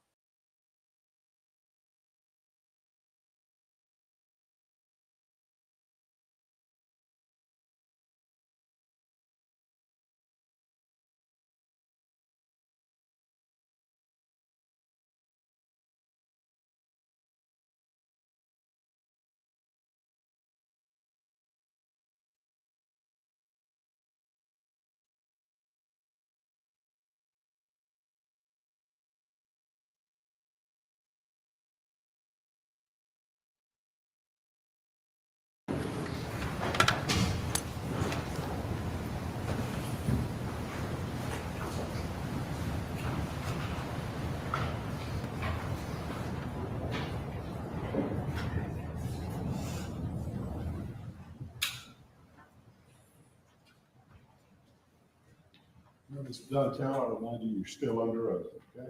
Okay.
All right, ladies and gentlemen, welcome back. Make sure you have your own notepads and no one else's notepads.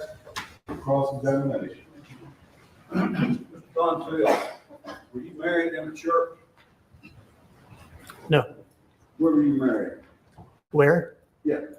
At Ripken Stadium in Maryland. Okay. Did you take any vows at that wedding? I did, yes. Did you vow to be faithful to your wife? Yes. You weren't, though, were you? No. In fact, there were numerous occasions where you weren't faithful to her. Isn't that true? Correct. For a long period of time, several months, you were having sex with Megan Jackson, right? Correct. All over the place. At your house and other places. Correct. Okay. And your wife was still living in your house. Correct. And nowhere during that time did you tell her what was that? No. You didn't say, you know, I've met somebody and we need to separate. No.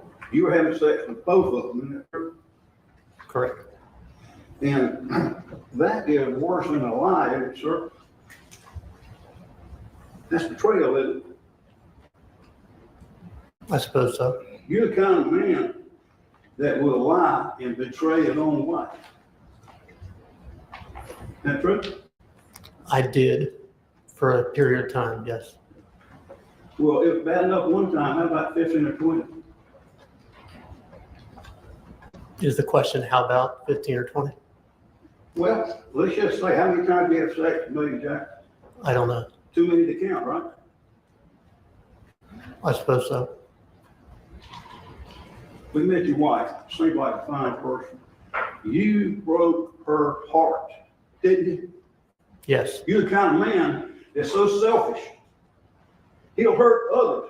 You cried about your family? Up here on that stand, you cried about your family? You weren't crying about your family when you were doing what you were doing with Megan Jackson, were you? No, I was completely blind to everything that was going on aside from Megan. Oh, well, let me ask you about that. You blame Lady Jackson for having oral sex with you, all that kind of thing. You blame her? I don't blame Megan Jackson for that. No, sir. I blame myself. That's a good point.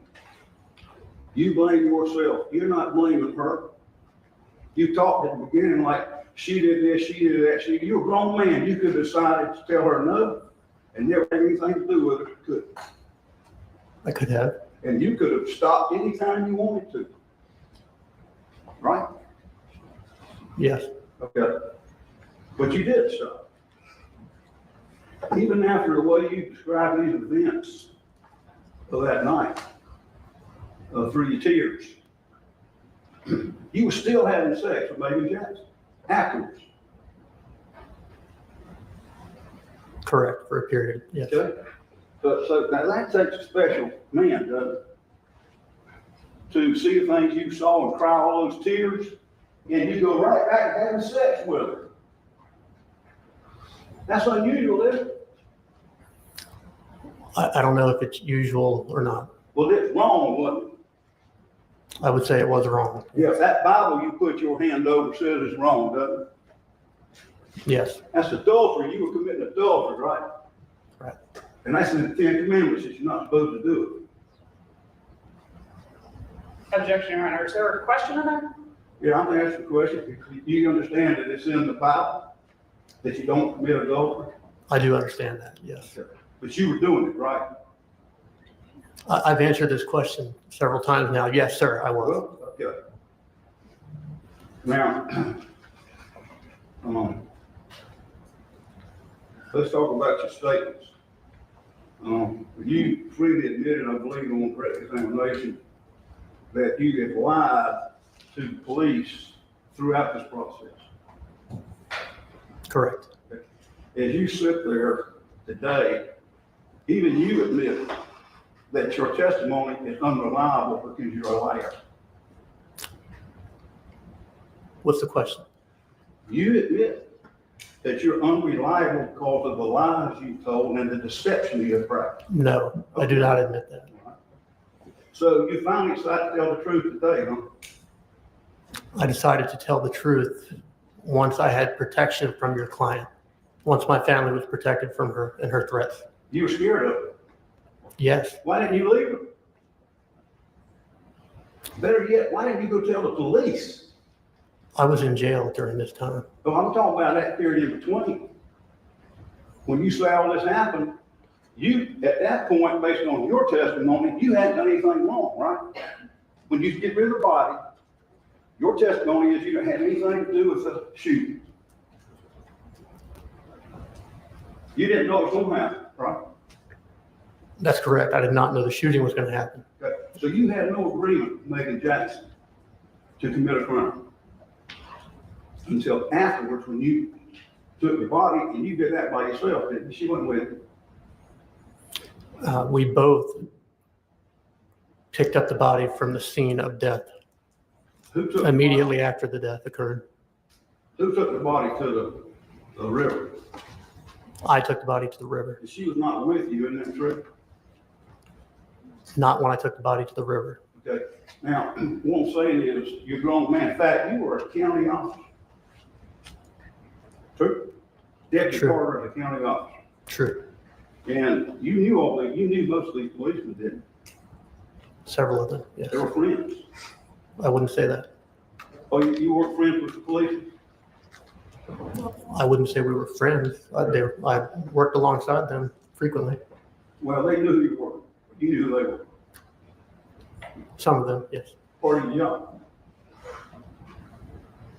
was working with the police. Objection, Your Honor. He's not asking questions. He's simply making Ask your question. Isn't it true that part of your job is working with the police? Yes. So what stopped you from going to one of your acquaintances and telling them what happened?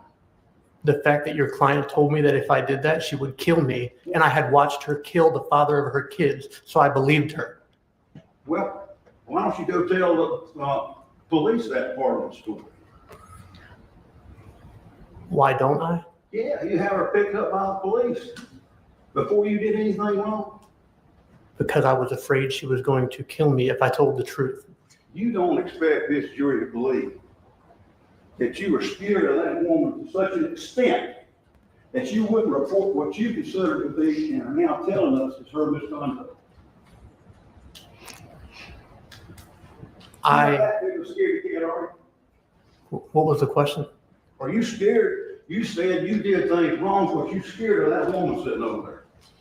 Absolutely. My question is, as a county officer, why did you take matters into your own hand and report her and see that justice was served on her? I've answered this question twice already, and the answer is because she told me she would kill me, and I had seen her kill the father of her kids, and I believed that she would kill me as well.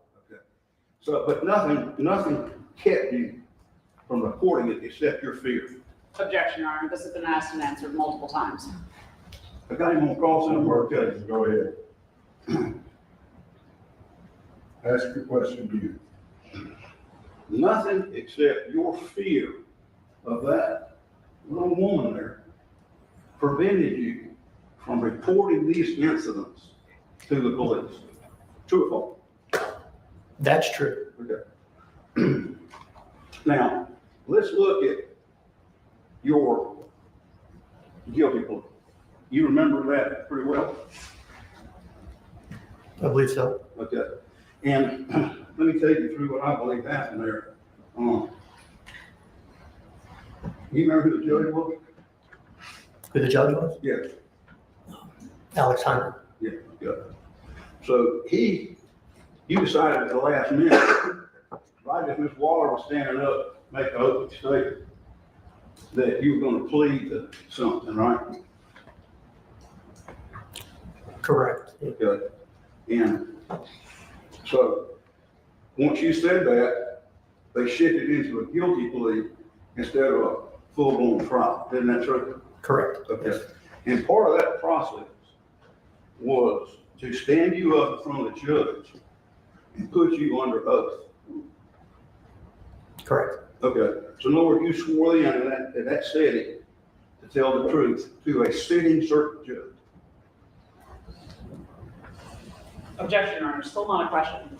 He was asking the questions, right? The judge was, yes. Judge Howland was asking the questions. Yes. And you were responding, isn't that correct? Yes. And you told him you were going to tell the truth. Didn't you? Yes. And then what happened was Ms. Walter stood up in front of the judge and she gave a rendition of the facts that was going to be a part of the guilty plea. Isn't that true? I believe so, yes. I don't want to be cut you off. Answer the question. So you there, you saw that happen. That saw her talking to the judge. Didn't What's you? the Your Honor, question? Your Honor, I'm just going to ask that he ask questions rather than make statements. Didn't I say question? I said, didn't you stand in front of the judge after Ms. Walter had spoken to the judge? Yes. Right. And didn't she say in your presence that you had told her you didn't know what happened to Greg Rice the night that he was brought to the funeral?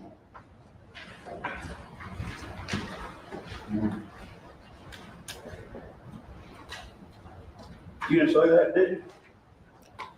I don't recall saying that. Do you have something I could read? Yeah, let me read you something. Can I see what you're showing him, please? Yeah. I'm not gonna show him this one, because I knew the other one that's got right. She'll say it.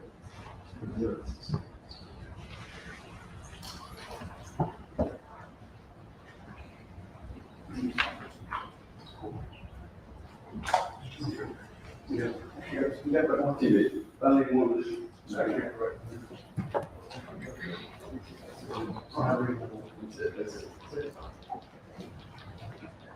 You want this for identification. Yes, for identification.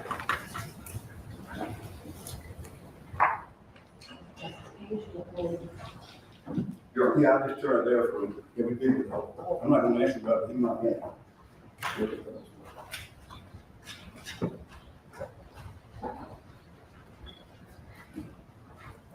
Defendants one, Mark. Okay, for identification.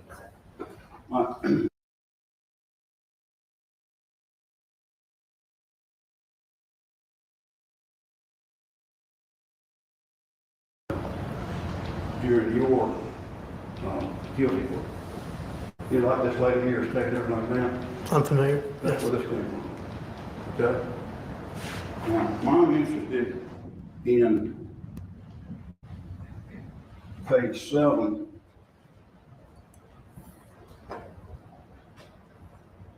Starting at line 15. I'll just read that and I'll ask you some questions. Oh gosh, hey, we need to get his handcuffs off. He can't. Okay, and I'm sorry. 15. Can you see it well enough to read? What's that? Can you see it well enough to read? I can, yes, sir.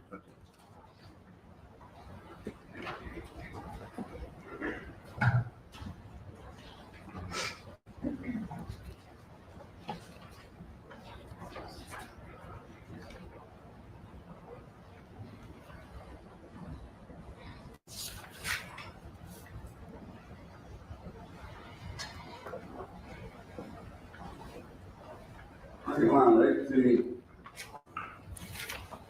18. 17 through 20, line, okay, pages. So pages. On which page? Page 8. Page 8. And what lines? Let's just go. Let's go to line 16, beginning with according to.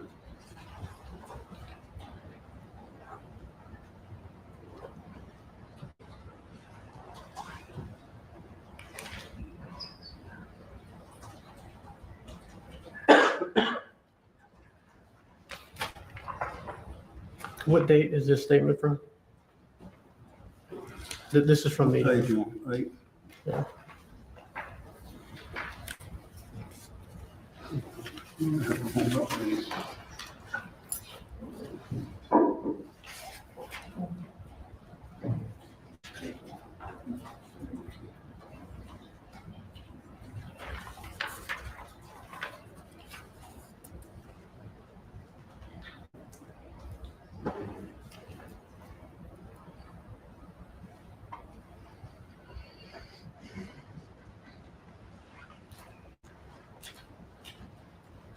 I'm not sure. This is, give me just a second. All right.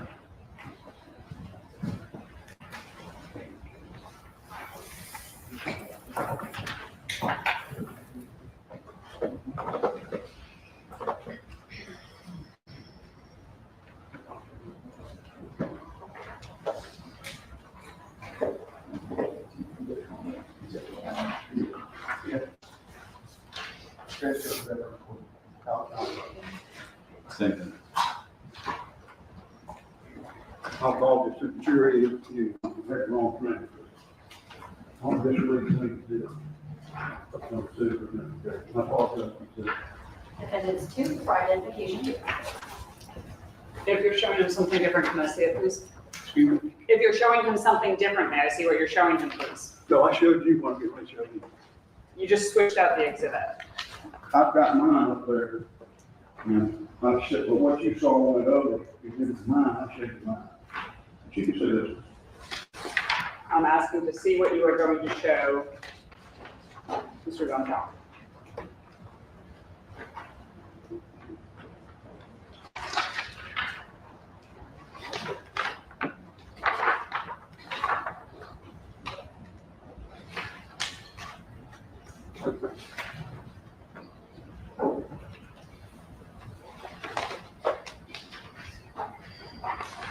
You boys trying to find it, or I'll go on something else. Yeah. Still got it wrong.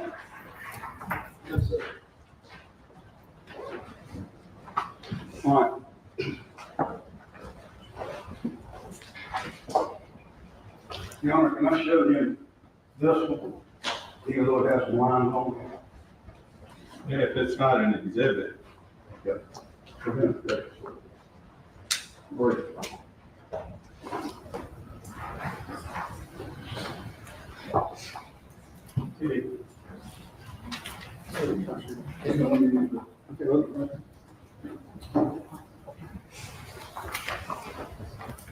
Defendant's brief for identification. Finally got the right one. This is that same transcript we've been talking about. Okay. And, this is part of what Mr. Walker was saying. You can look around and see all that. This is her talking to the judge, and I'm interested in 17, 18, and 19. 17, 18, and 19. Yeah, okay. See if that refreshes your memory.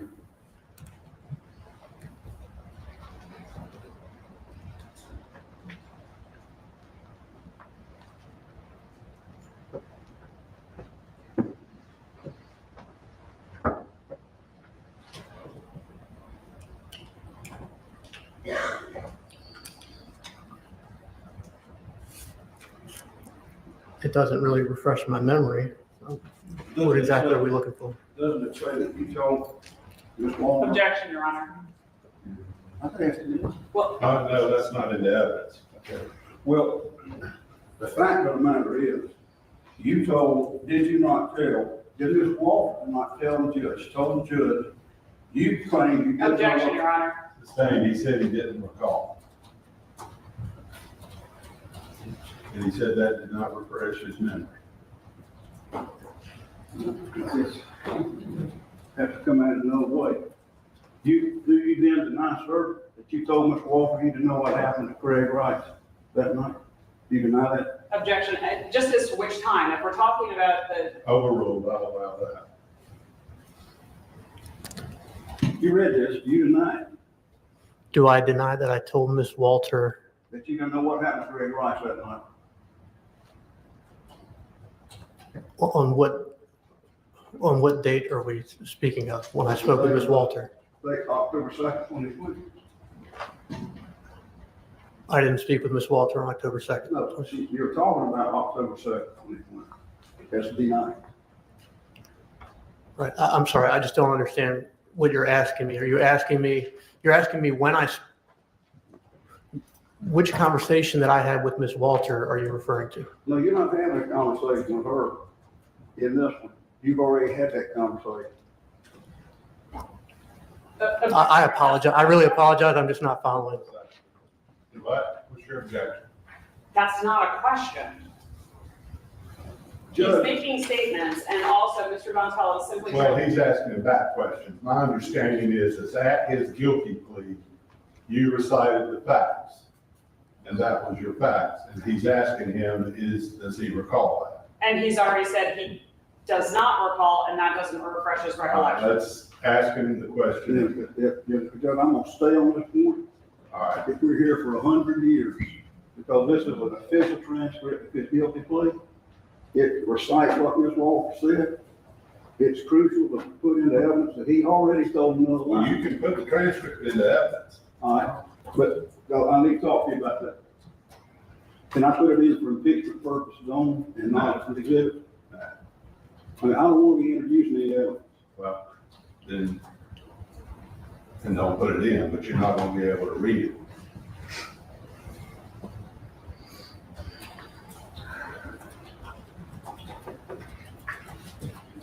Judge, I'd like to set this witness aside for a minute and call Ms. Walker. Let's finish cross-examination. Your Honor, I'd like to delay for a few minutes, see if I can get a hold of Judge Hyman.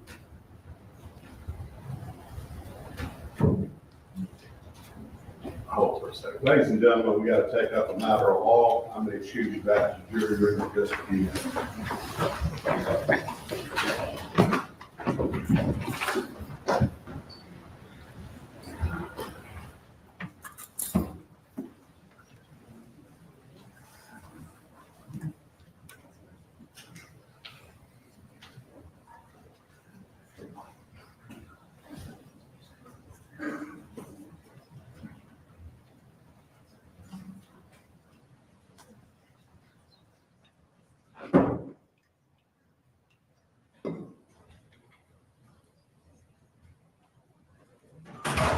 Mr. President, correct me if I'm wrong, I get the impression that you want to impeach him on a document, which is a transcript, which he says does not refresh his memory.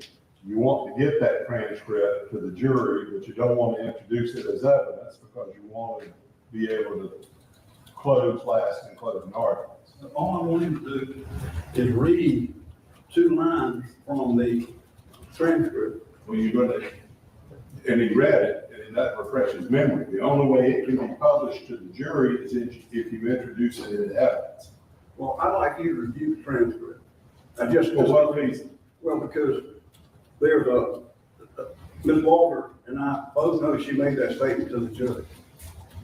And we looked up, so. Well, I think you're caught in a choice. If you want that information to go to the jury, you're going to have to put the transcript into evidence, which you're entitled to do. But you're not entitled to get something to the jury for the jury to review without it being in evidence.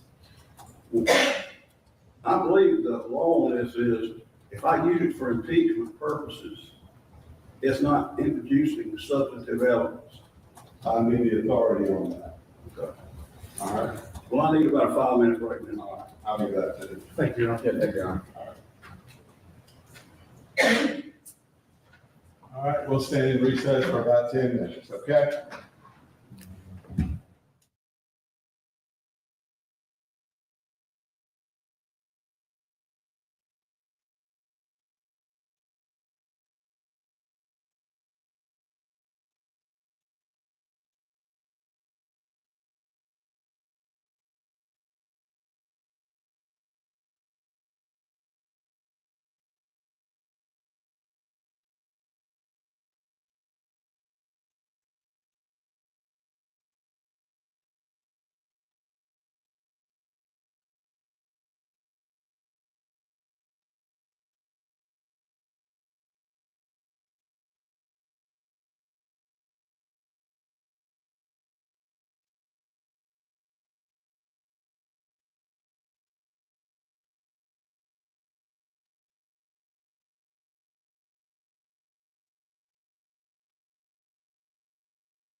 Hi guys, sorry.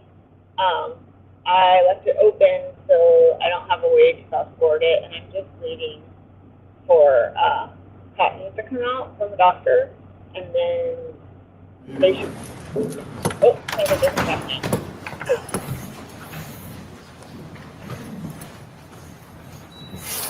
Mr. Gregory, any authority? Judge, on the authority issue,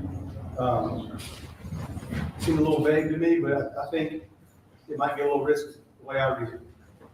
Oh, it's already, I think, Rule 608. Yeah, yes, sir. You can ask him, if he's got a prior inconsistent statement, if he admits to the prior inconsistent statement, that's it, it doesn't come in. If he denies it, then you can introduce the prior inconsistent statement to impeach his testimony. But you're not going to be able to use it to impeach his testimony without introducing it into that. That's correct. Yeah. I believe it, yeah. So, we're gonna move on past that right now. We need more time to try to figure out how to skin the cat. I understand. And if we made us get over that part with us. But we might put the transcript in later. It's a public document. It's a judicial proceeding. It's not hearsay. It's admissible in its own right. I understand that. That's right. And the state would have no objection to that admission. But you're not going to be able to you're not going to be able to get it to the jury to impeach this witness's testimony without introducing it into evidence. We understand that. Yes, thank you. Thank you for the clarification. All right, anything from the state before we bring the jury in? No, Your Honor. Anything from the defense? No. All right, let's bring the jury in.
All right, ladies and gentlemen, welcome back. Make sure you have your own notepads and nobody else's notepads. Mr. Quigley, we continue with the cross-examination. Thank you very much,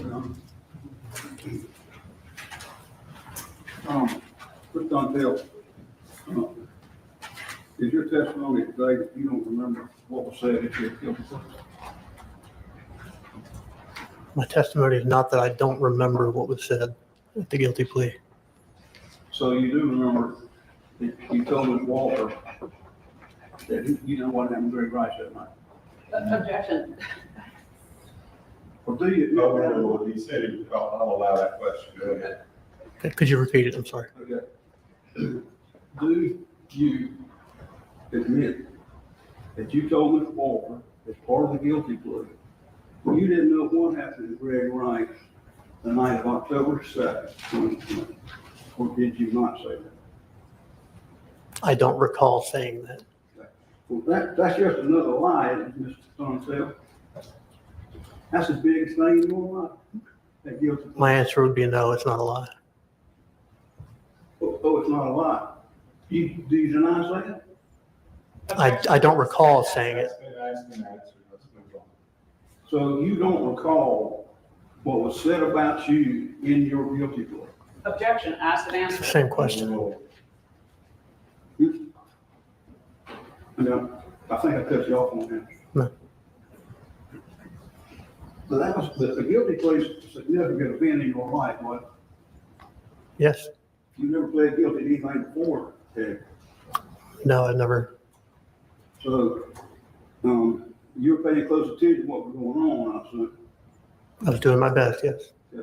And you were answering Judge Hyman's questions as well as you could. Of course. Didn't he ask you if what Ms. Walker said was true and accurate? You said, yes, sir. I don't recall specifically. Because if you had said no, sir, he wouldn't have taken the plea. Isn't that true? I don't know. I've never done this before. Is it more likely that you said yes, sir, or no, sir? Objection, Your Honor. He said he doesn't recall. All right, let's move on a little bit.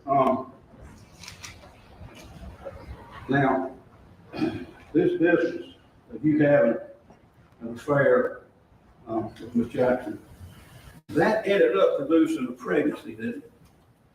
Yes. Okay. You got no qualm about the fact that's your baby, right? I've never been 100% certain in my heart. You found out about it. You started making fun of it. You contacted Frank Howard, didn't you? And told him that you were going to get a trip to Florida out of this. What's the question, sir? I said, you contacted Frank Howard about her pregnancy. And y'all had some laughs over it. And you said, by the way, I'm going to get a free trip to Florida out of this. And then you went to Florida after the pregnancy was found determined. Is that true? I don't recall. This was 5 years ago, You don't sir. recall that you made fun of your mistress with a friend and that you got a free trip to Florida out of the abortion question? I don't recall that. Did you send her memes showing a port on it? You don't deny wanting the baby aborted, do you? I don't deny that we had agreed that she was going to get an abortion. Yes. You wanted the abortion, right? I would say so, yes. Yeah, because you wanted to keep having sex with your wife and with Miss Jackson. You didn't want to show it. Is that true? That's not the reason. Well, let's put it like this. Did you do your wife the courtesy of wearing a condom when you were having sex with Miss Jackson?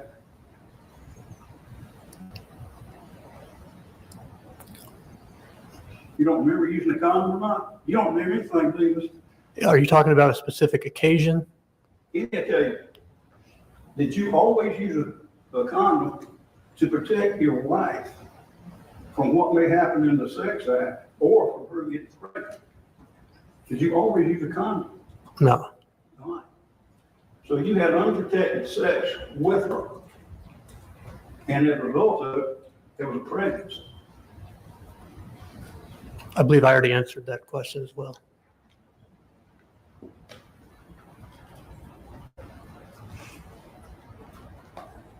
Now, I think you testified earlier that you were hoping for a lesser sentence.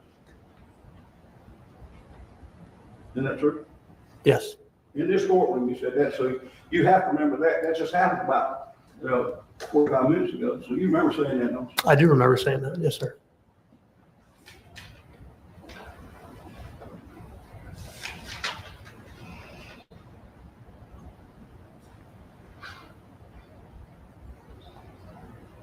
Now, you have a history throughout these issues of trying to get what you want. That's part of your MO. You know, you wanted to have sex with your wife, and you want to have sex with Lady Jackson. Not only did you want it, you got it for months. True? True. And I'm sorry, but I feel like I've already answered that 5 or 6 times as Yeah, well, well. I want to hear it again. Mr. Fontaine. You don't tell me what questions I ask. Objection, Your Honor. All right, let's move on. You're not gonna start crying, are you? Objection, Your Honor. All right, let's move on. Now, this, you came in with forget the plea agreement for right now. You came in with a handwritten statement when you were sitting down with the police. Isn't that true? Correct. Yeah. You don't remember that? True. I remember that. Okay. You just testified to it on correct examination. And I just testified that I remember that. Okay, you look like you weren't so sure. Objection, Your Honor. You sure? Let's move on. Is that true? The question is, am I sure again? Yes. Yes, I'm sure. Now, that statement wasn't true, was it? Which statement? The written statement. The written statement was not true in its entirety. No. Okay, in other words, in the written statement, you said that you weren't around for any killing. That Miss Jackson came to you and told you she had killed Mr. Rice. Isn't that what you said in the written statement? Yeah, I also have already testified today that I did not tell the complete truth until my attorney arranged with the police to put a GPS safety area around my family. And once that was in place, I told the complete truth, and I've done so ever since. Well, you've admitted here, and this is one example of it, is it not, to producing false statements to significant officials like the police. I did admit that already. Yes, And sir. this is just another example. Objection, there's no question there. Isn't it? Isn't it? I would say yes, that is another example.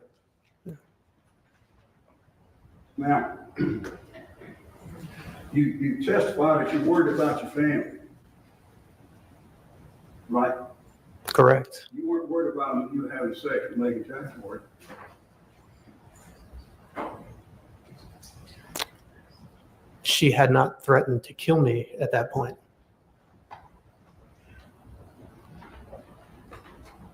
Hold on a second.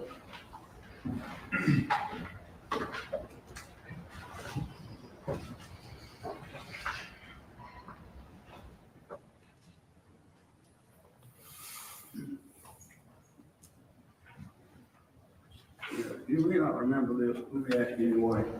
On the night of the killing, or sometime in connection with the date of October the 2nd, 2020, did you come in contact with that you certify the death of a body that belonged to Mr. Fisher?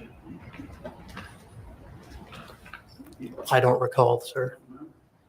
Do you remember talking to the Myrtle Beach Funeral Home people about the paperwork that hadn't been properly filled out? Does that ring a bell?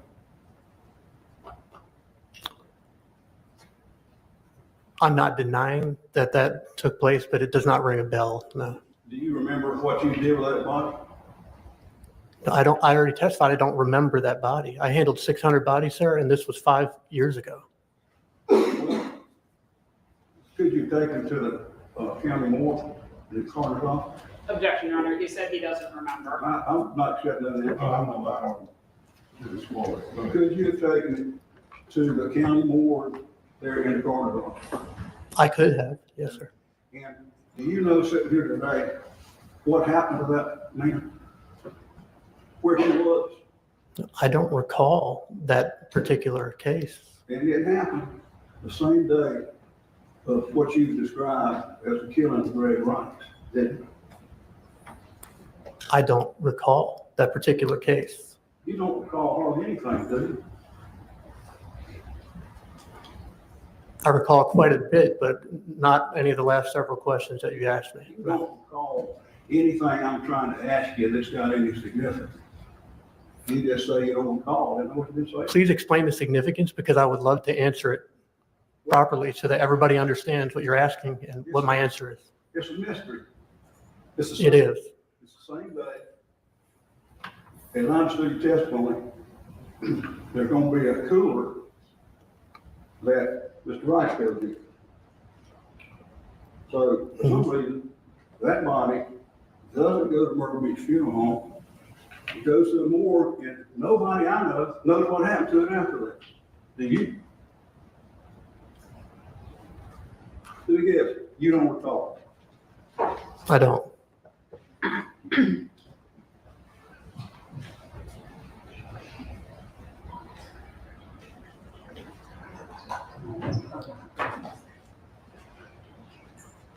Regret? Court's indulgence for one moment.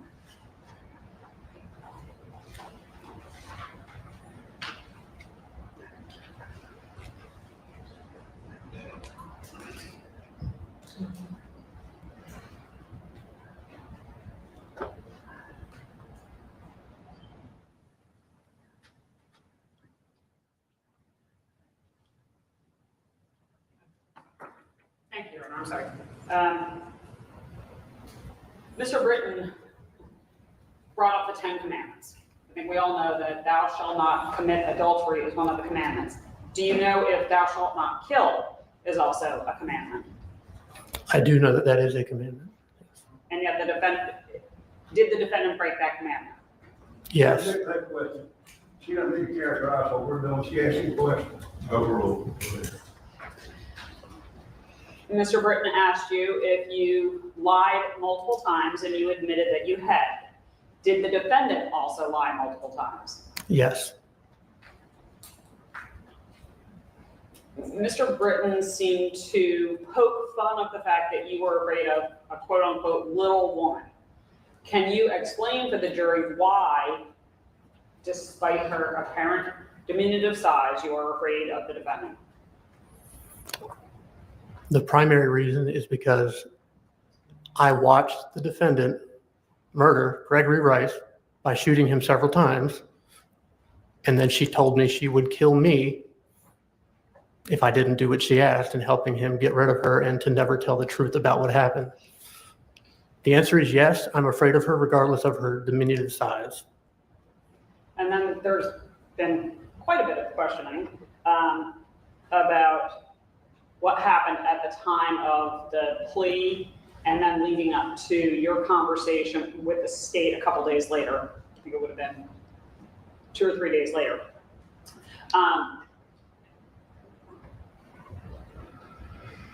Was the defendant out of custody during that time period when you made the plea all the way up until sometime earlier this year?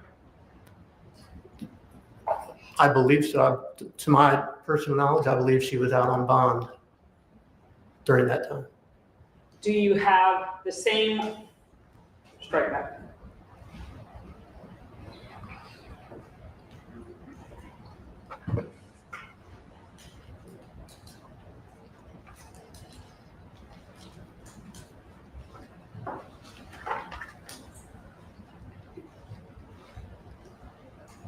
Mr. Britton was just asking you about, I don't even remember his name, Mr. Fisher or some decedent. Is there something about the night of October 2nd that makes you remember that night when you don't remember one decedent out of 600 that you've dealt with? Did that make sense to you? Something particular that happened that night is the murder of Gregory Rice. I recall that and everything that goes along with that. But this Mr. Fisher, assuming that he died that date, was not, I didn't witness his death, and I didn't, I wasn't provided any details to recall specifics about that case. So I simply don't recall that particular case without some type of refresher. Nothing further, Your Honor. All right, you may sit there. Thank you.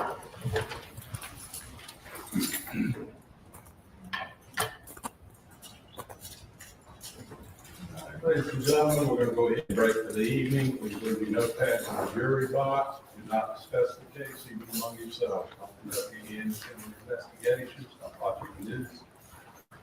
Unless, please be back at 10:15 tomorrow morning and we'll be silent. Thank you very much.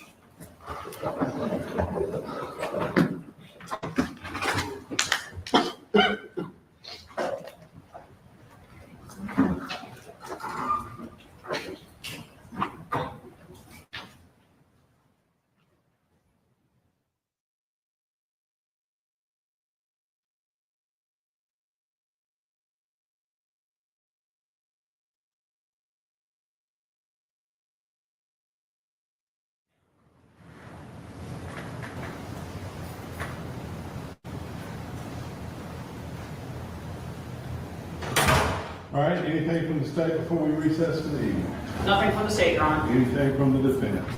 Nothing from the defense, Your Honor. All right, I'll try to check the bench at 9:30. Look at what we're going to next week. The state will be finished, I would believe, by lunchtime tomorrow at the latest. I don't know. Even if you're done at lunchtime, you still have the defense if they put something up, closing arguments, closing charges, and deliberations. I was just letting you know when the state is going to be done with its So I case. think we're probably going to be coming back on Tuesday. I need to go ahead and notify court administration. Okay. All right. Your Honor, may we approach just quickly? Come on up.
I'll be taking the bench at 9:30 tomorrow morning.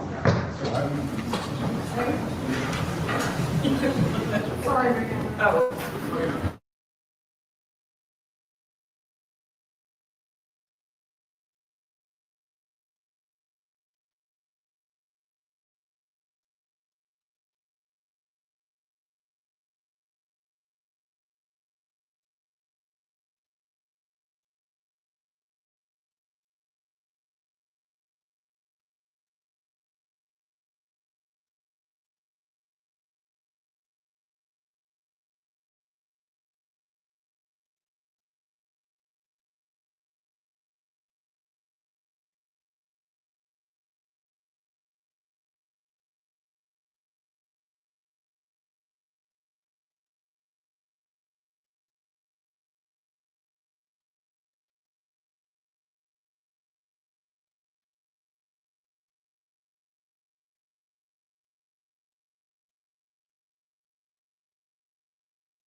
Hi guys, I'm back home.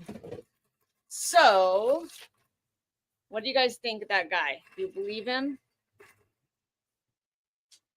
I can hear myself now. You guys think that he done it? Do you think he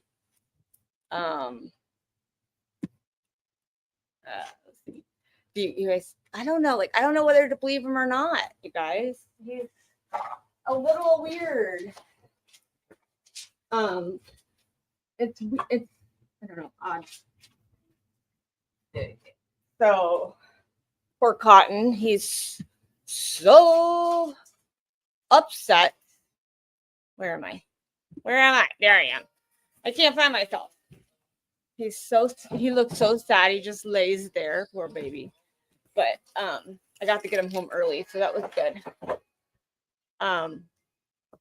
So I think we're done for the day. We will be here tomorrow around 10 a.m. again. I think that there is let me see how many. I think there's only tomorrow, and then they go Megan. So they have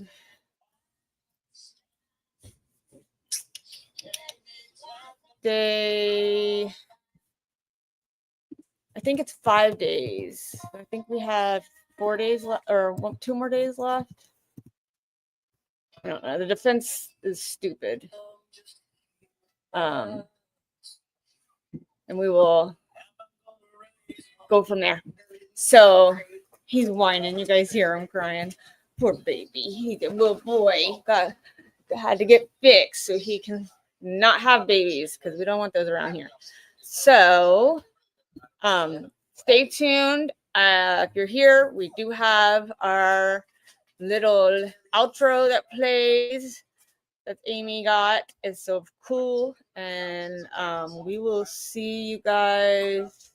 Oh no, it's already done. They've already adjudicated her. They've already found the trial happened last week. So we just get to catch up. We just want to watch it because it's good. It's good watching.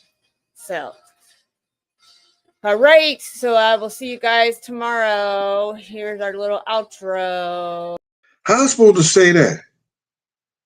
Talk time with Amy in Boston and Kelly. Time with Amy, Boston and Kelly. Talk time with Amy, Boston and Kelly. Talk time with Amy, Boston and Kelly. Talk time with Amy, Boston and Kelly. Talk time with Amy, Boston and Kelly. Talk time with Amy, Boston and Kelly. Is a member, y'all. Is a member, y'all, to the Gene Deal Show.